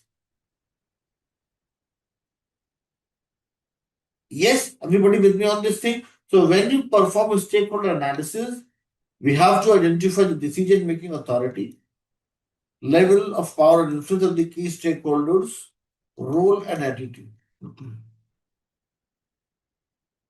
You all can make a note of this thing, mark with an asterisk. Learners who are preparing for the job interview, they may ask you this question that what are the important areas to focus upon, important things to cover as part of the stakeholder analysis. The stakeholder analysis helps you understand who is doing what, that is role and responsibility, who is doing what, and along with that, the decision making authority and level of power and influence of the key stakeholders. So, question that they may ask in your job interviews is, how do we perform stakeholder analysis? What are the important things to focus upon? What are the key focus areas when you perform stakeholder analysis? So, Prajakta and others, as part of stakeholder analysis, you are going to identify and define roles. Role is more about the designation, profile, or your position. Like role can be of a business analyst, role can be of a project manager. An attitude tells you about their responsibilities, what they are doing as part of the project. Yes, Prajakta and others. So this is about the stakeholder analysis, the first element in the list. The second thing is everyone, the stakeholder communication needs. Yesterday, I think I'm not able to recollect the name. Maybe it was you, Jagan, who talked about communication. Yesterday, something around communication you mentioned. Yes, stakeholder communication need everyone is the second element. And let me share one story with you all here. And let's see how many of you are able to understand the moral of the story. Not the moral of the story, but this is just something that I came across. So, since I am part of the uh, interview panel, job interview panel in my company. So I get few questions from the HR that these questions you have to add in your discussion. You may add few more questions, but these are few questions that you have to ask the interview. So one of the very traditional and very favorite question of the HRs is like, what is your strength as a business analyst? Or what is your strength as a product owner? So I was interviewing someone who had more than 20 years of experience into your development, testing, and analysis for the product owner's role. So I asked him this question that if you can summarize in one sentence your biggest strength as a business analyst. And he came up with a very beautiful answer. Let me share his answer with you all. He said that Vaibhav, in these many years in the corporate world, I'm now fully confident. Now I can say that I know how to communicate non-technical requirements to technical stakeholders. Now look at the depth of the answer. Look at what exactly he's trying to say here. He's saying that I know how to communicate non-technical requirements in a way business requirements to the implementation team. So he's telling me that he knows business well, he knows how to document the things, he is well equipped with all those skills, those help him understand the business requirements, talk to the business stakeholders. At the same time, he also knows how to come up with the solution to fulfill the demands or the challenges faced by the internal team. So what is second element here, everyone? Second element, everyone, is about you talk to people, you have a discussion with them, having in background, having in your mind, you know what is their background and you talk to them accordingly. The stakeholder communication needs.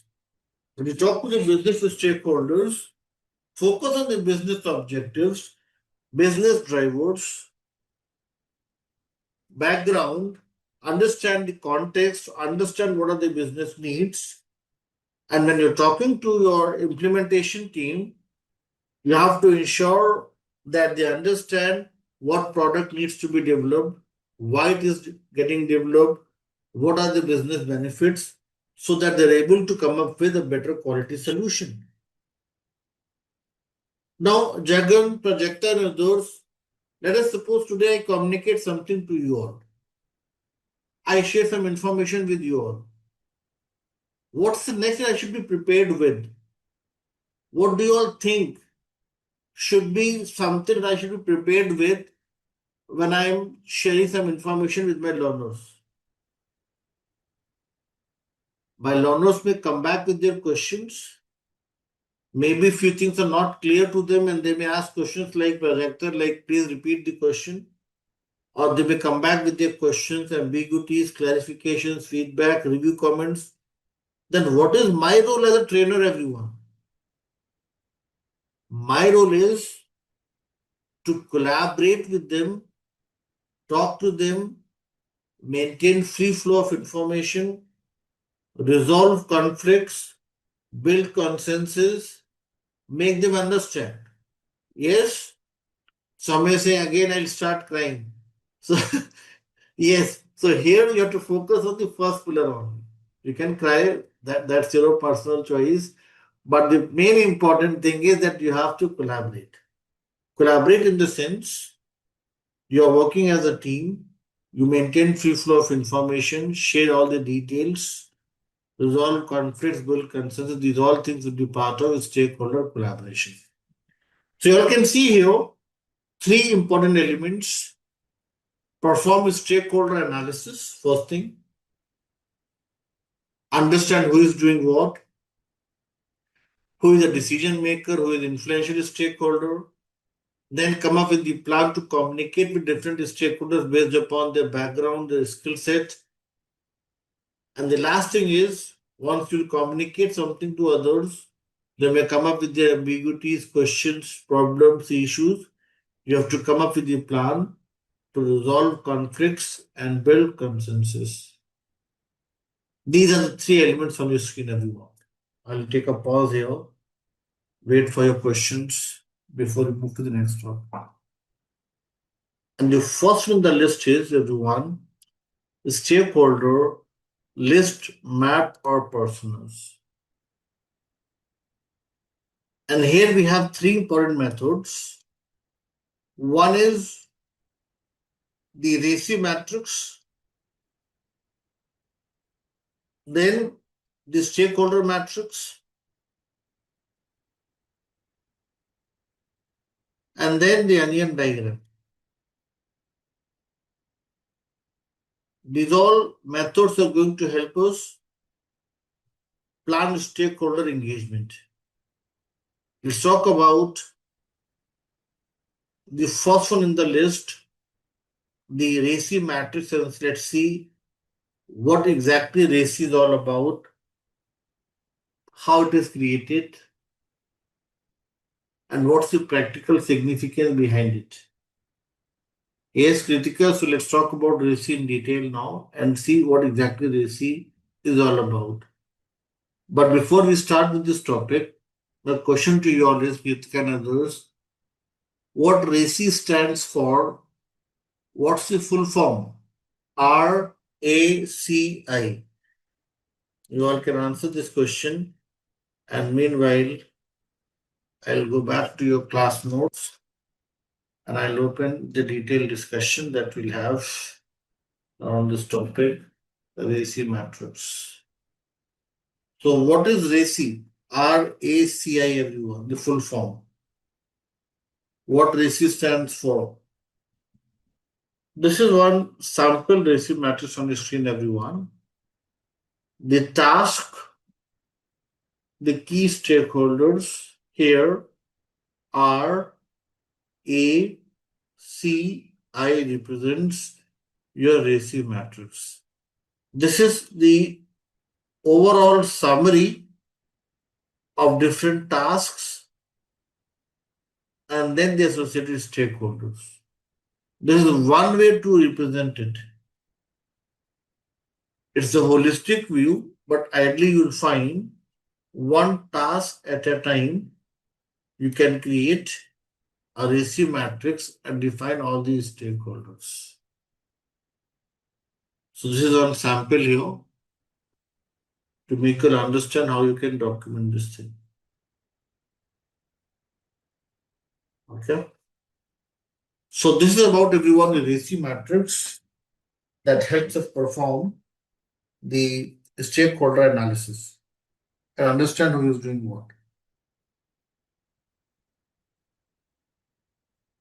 Next matrix in the list, everyone, is the stakeholder matrix. You all can see here on y-axis, the vertical one, we have the influence, and on the x-axis, we have interest and impact of the key stakeholders. Now, I'll take you all back to your 8th standard and I'll ask you all a few questions. If this is quadrant number 1, this is quadrant number 2, this is 3, and this is 4. My question to you all is, listen to the question carefully and then answer. Vijayendra, Shivangi and others.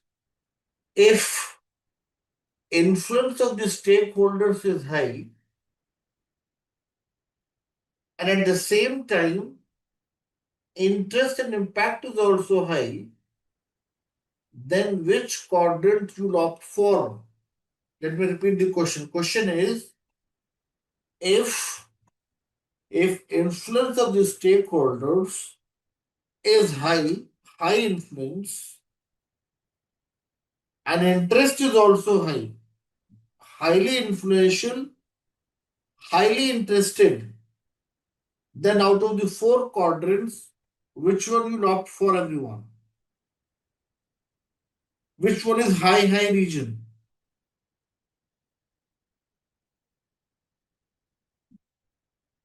Answer is 2. And this 2 is the quadrant where you may find decision-making authority, people authorized to provide the sign-off, stakeholders providing the details on the requirements, and so on. So quadrant number 2 is about work closely with the stakeholders and engage with them effectively. You talk to them, you have a detailed discussion with them, gain more information from all these key stakeholders, and eventually get the sign off as well. So, this is the most critical quadrant for any business analyst. And you work closely with these stakeholders and engage with them effectively. Imagine Vivek, Anna, and others. You have some highly influential stakeholders in your company like CEO, CFO, board of directors. These all are some highly influential people. But since they are involved in miscellaneous activities, they're not interested in what Vivek is doing in his project, in what Anna is doing in their project. They're just interested to know about the overall success of the project. So if we have highly influential people, but they have no interest in the project work, then which quadrant you opt for, Anna and others? Highly influential but least interested. You go for quadrant number 1 and ensure that the stakeholders remain satisfied. That's why you all must have observed this thing, seen this thing, that in most of the projects we have a town hall after every 3 months, the annual events after every 1 year. Why do we have such activities? To share with them the overall progress, the overall success, so that they remain satisfied. Now let's take another example. Let us suppose I say we have Shahzad with us and we have Anna with us. Anna and Shahzad are the two new joinees. They are two new joinees, company ABC, and they are college pass out. Yes? College pass out with zero experience. So their influence is minimal. They won't be able to influence anything. But since Anna and Shahzad are the young blood, they are energetic, they are enthusiastic, they are ambitious, they want to learn and grow. So they are highly interested to know about the work items so that they can start working on those things. If the stakeholders are having least influence and high interest, then which quadrant you opt for? Which quadrant talks about high interest and low influence, everyone? We are talking about quadrant number 4. In quadrant number 4, everyone, you'll generally find people like testers, people like developers, operational support, and others. They may not be involved in decision making. They may not be taking some decisions in your project, may not be that influential, but since they are going to work on some critical work items, it's an important thing for you to inform them. Vijay, you had this question a few minutes back. What's meaning of informed? Are you now able to understand what's the importance of informed? Informed means that you may not be having the detailed discussion with them. You may not involve them in your critical decision making meetings. But when it comes to sharing the information, you share everything, all the information with them so that they can develop, test, or provide operation support, whichever is their responsibility. Now, let us suppose I say Shahzad and Anna are new joinees and they have not been allocated a project yet. They are the bench resource. They are the bench resource means that they're not allocated the project yet. They're not part of the project yet, and they are waiting for the allocation. So they are least influential and least interested in what is happening at the project level because they don't have access to anything at present. In such cases, when influence is low and at the same time interest is also low, then which quadrant you opt for everyone? And there are four quadrants here. Which one do you all think represents low influence and low interest region? Yes, the answer is 3. 3 is about low influence, low interest. That is, monitor to ensure that stakeholders' interest or influence does not change. So this is your stakeholder matrix on your screen, everyone. I'll remove everything from the screen, make it a clear screen. Request you all to read through what's there in 4 quadrants. Try to connect with what you're doing in your projects. Projector is saying that is quadrant 3 important for us? Can anybody answer this question? Projector is saying that she understands that 1 is important, 2 is important, 4 is important. Is 3 important? Shivangi is saying yes. And why do you think, Shivangi, that it's important? I agree with you, it's important. But why? You all can participate in the discussion. Projector is saying why 3 is important. 3 is important, everyone.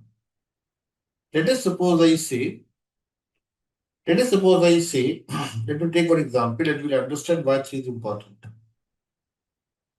Let us suppose I say Shivangi we have with us, and Shivangi is a new joinee, and Shivangi is on bench at present. After 1 month, Shivangi is allocated to the project, and now Shivangi is one of the senior product owner. Then what you'll do as a BA? You'll push Shivangi to this quadrant, yes or no? After 3 months, we got to know that Shivangi is having 25% stake in this company and she is going to join the board of directors. So you have to push Shivangi to this quadrant. Yes or no? After a few months, you get to know that Shivangi is joining here as a senior developer. So you're going to push her to this quadrant. And Lois gives a very good point here that priorities might change. It may be that Shivangi is on bench at present. There is no role assigned to her at present, but maybe after a few days or few weeks, she is actively involved in the project. So you have to come up with the plan to classify her or move her in other quadrants. Are you with me, projector here? So three is important. Three is important to monitor the changes. Are you with me? It may be that she's not that influential at present, but who knows, after 3 months, she becomes part of board of directors. Okay? I'll share one very funny story with you all. I was part of one project, and this reminds me of that funny story. So I was part of, I'll just tell you the name as well. I was part of TCS for a very long time. And we had one client. This was a UK based bank. I'll not name the bank, but I'll just tell you this was a Pioneer Bank, UK bank. And here we had one project manager. And we all used to report to him. Yes. And there was one of our team member who resigned from TCS and switched to another company. After having like around 2 to 3 years in this company, he got the opportunity to work in this bank as a senior manager. And now this manager who used to shout at him day and night, he is reporting to him.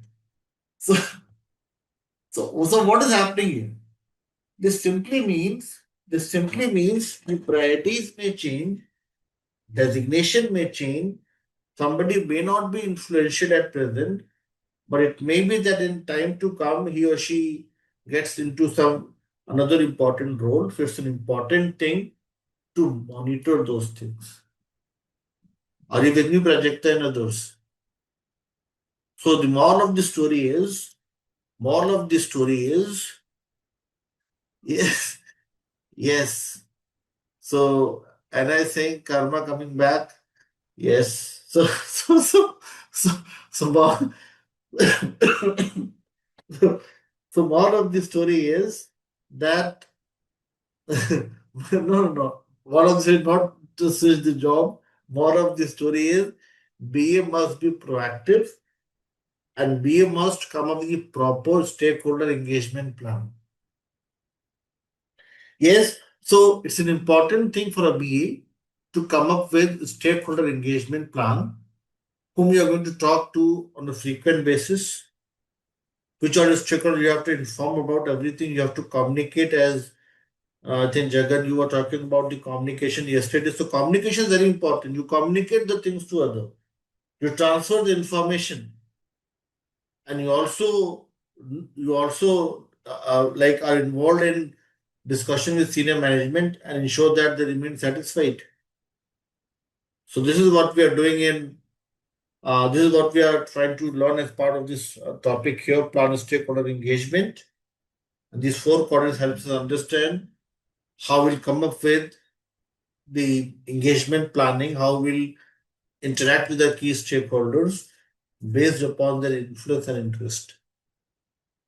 Now look at this matrix once more, everyone, and see if this makes clear sense to you all.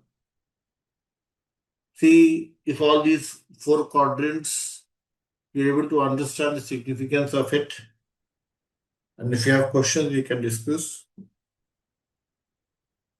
This is important for those learners who are preparing for job interviews. In your job interviews, they ask you this question that how do we create a stakeholder matrix? What is on the vertical axis? What is on the horizontal axis? And what's the practical significance behind it? So influence is on the vertical axis.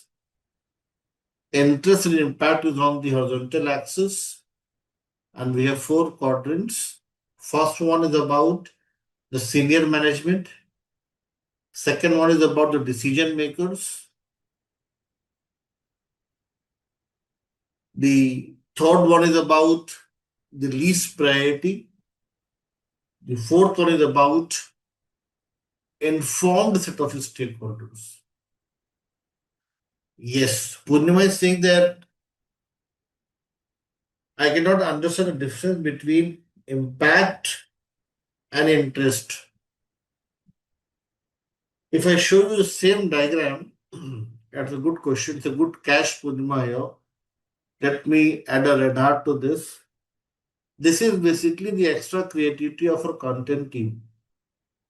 If you look at the BABOK guide,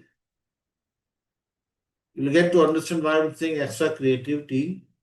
Because in the BABOK guide, if I take you all to this diagram, it is just impact. Interest, these people have added to avoid plagiarism, I believe. Okay, so don't get confused, Pinwinders. It's only influence and impact. Okay, so all these impacted stakeholders are always interested. So interested is something, you can take it as a subset of impact. If you are getting impacted, you have to be interested. Yes or no? If you're not interested and you are getting impacted, then you can think about, you can imagine about the results. Okay? So don't get confused, just focus on the impact. You may ignore the interest. Interest is something that's a subset of impact. Okay? So BABOK is not talking about it, it's just influence and the impact matrix. Yes, Purnima, with me on this thing? Yes, so this is about your stakeholder matrix, everyone. The next thing is, everyone, the onion diagram. Onion diagram, everyone, is relatively simpler, not that popular. But one very good thing with this diagram is this helps you classify the stakeholders based upon their involvement with solution delivery. In solution delivery, everyone, you'll find people like project manager, implementation subject matter expert, testers, BA. These all are part of solution delivery. Now, this question is for you, Purnima and others. When we deliver a solution,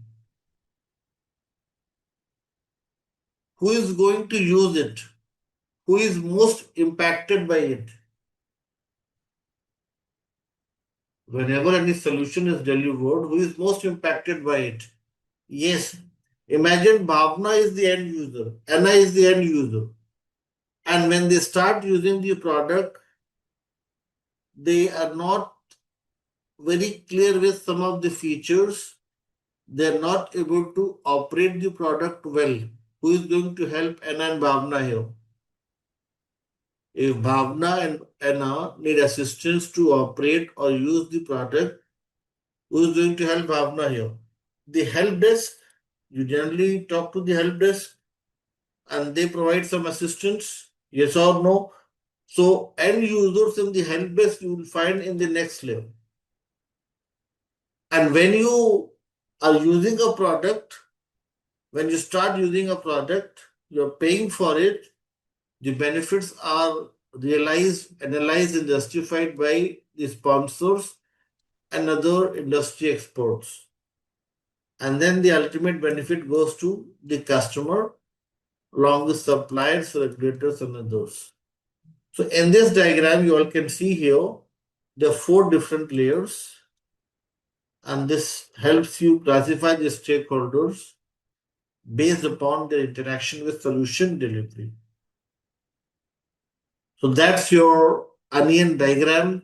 Not that important, not that popular, but yes, it may help you divide the stakeholders, classify them into smaller groups based upon the interaction with solution delivery. So this is about, everyone, the onion diagram. So we have not discussed all the 3 methods here as part of the stakeholder list map or personas. So here we have discussed about the RACI matrix, the onion diagram, the stakeholder matrix. People are preparing for the CBAP examination. You all may create one short form here as or ROS, ROS. R is the ratio matrix, O is the onion diagram, S is the stakeholder matrix. Three important methods to perform stakeholder list map or personas technique. Yes, everyone. Next technique everyone in the list is a very important one, and that is mind mapping. Let's see what is mind map, why it is becoming so popular in the agile world. When I talk to people, I talk to my learners who have recently completed their PG program or the master program in Simplilearn. And in most of the cases, they tell me that in the job interviews, they ask them questions around mind mapping and how to define the features and how to organize the backlog. So let's see everyone why mind mapping is becoming so popular, although such a simple technique, and how you'll answer these questions in your job interviews if they ask you questions around the mind mapping. So let me first open one mind map, everyone, and then we'll discuss some job interview questions here, how to create this mind map, and what's the practical significance behind it. All such things we'll discuss. But before that, let me show you all one mind map, one taxonomy of the mind map, and then we'll have a detailed discussion. This is one mind map on your screen, everyone. My question to you all is, from your sixth standard mathematics, and my question is this diagram linear or non-linear? Question is open for you all to answer. You have one figure on your screen. Name of the figure is taxonomy of a mind map. My question to you all is this, you'll get the answer in a few minutes once we'll talk about this thing in detail. My question to you all is this diagram linear or non-linear? If linear, why? If non-linear, why? This diagram, everyone, is a non-linear diagram because it is split into branches.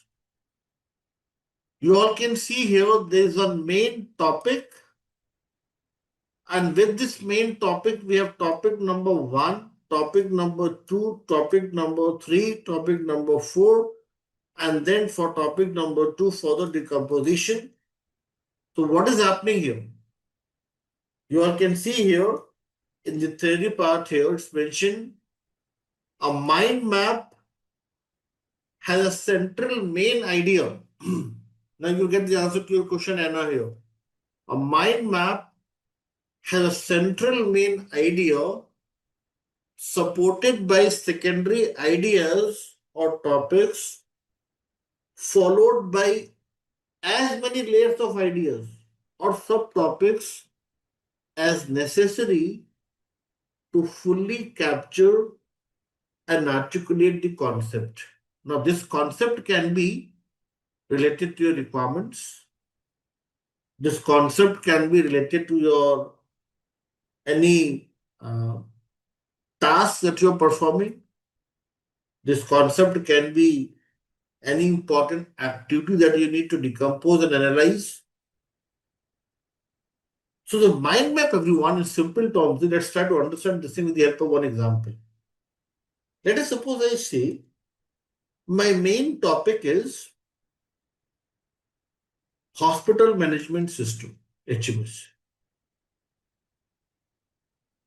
Main topic is hospital management system. And I'm having a discussion with Raphael, Anna, and others. And I'm asking my learners, my team members, to come up with some topics around this main topic, HMS. Anna says that Weber for HMS, I strongly recommend my analysis says that we should have a proper mechanism, a proper structured way to create a patient ID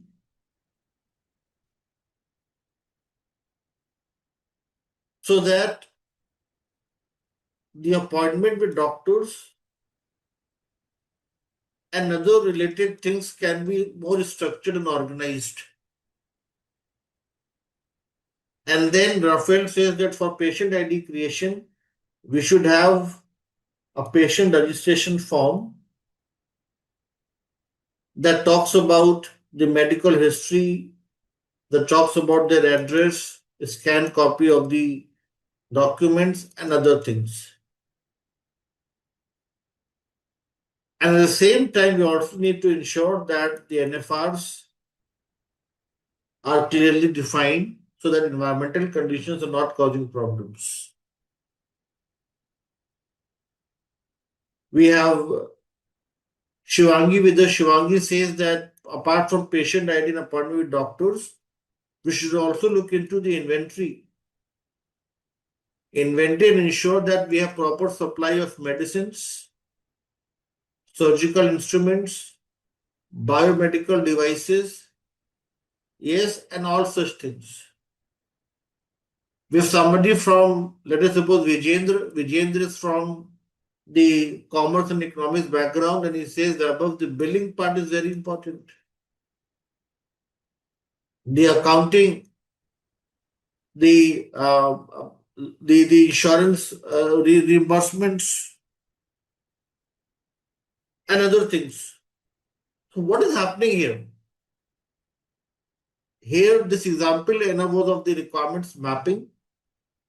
Here you can see here that we had one high level requirement that was decomposed into smaller chunks and then again divided. And here we have come up with a proper breakdown structure. We are decomposing, we are analyzing the main topic at the most atomic or the granular level. So what is a mind map, everyone? To summarize, I'll write one equation. Let's see how many of you are able to understand this thing. Summary of the discussion is mind mapping is equal to brainstorming plus non-linear diagram creation. Is everybody able to understand this thing? And now Rafael and everyone else. This simply means if you are discussing few things with the key stakeholders, you are generating ideas from the key stakeholders, give it a shape. Shape in the sense you create one non-linear diagram and make a note of all those suggestions, group them together and create a taxonomy of a mind map. Mind map is going to help you not only define the high level requirements, but is also going to help you come up with a description, the details of low level requirements. It is going to help you decompose the main topic into smaller fragments and analyze the things at more granular level. So that's why it is becoming more popular in the agile world. So if some requirements are given to you, and if you're able to create a mind map, it means you're able to divide the epic into smaller features, and features can be done into smaller stories. So if I say this is one epic, these are the features,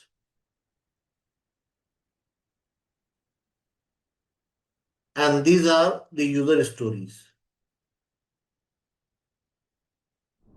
And with that, we have come to the end of our full course. Thank you and keep learning with Simply Learn.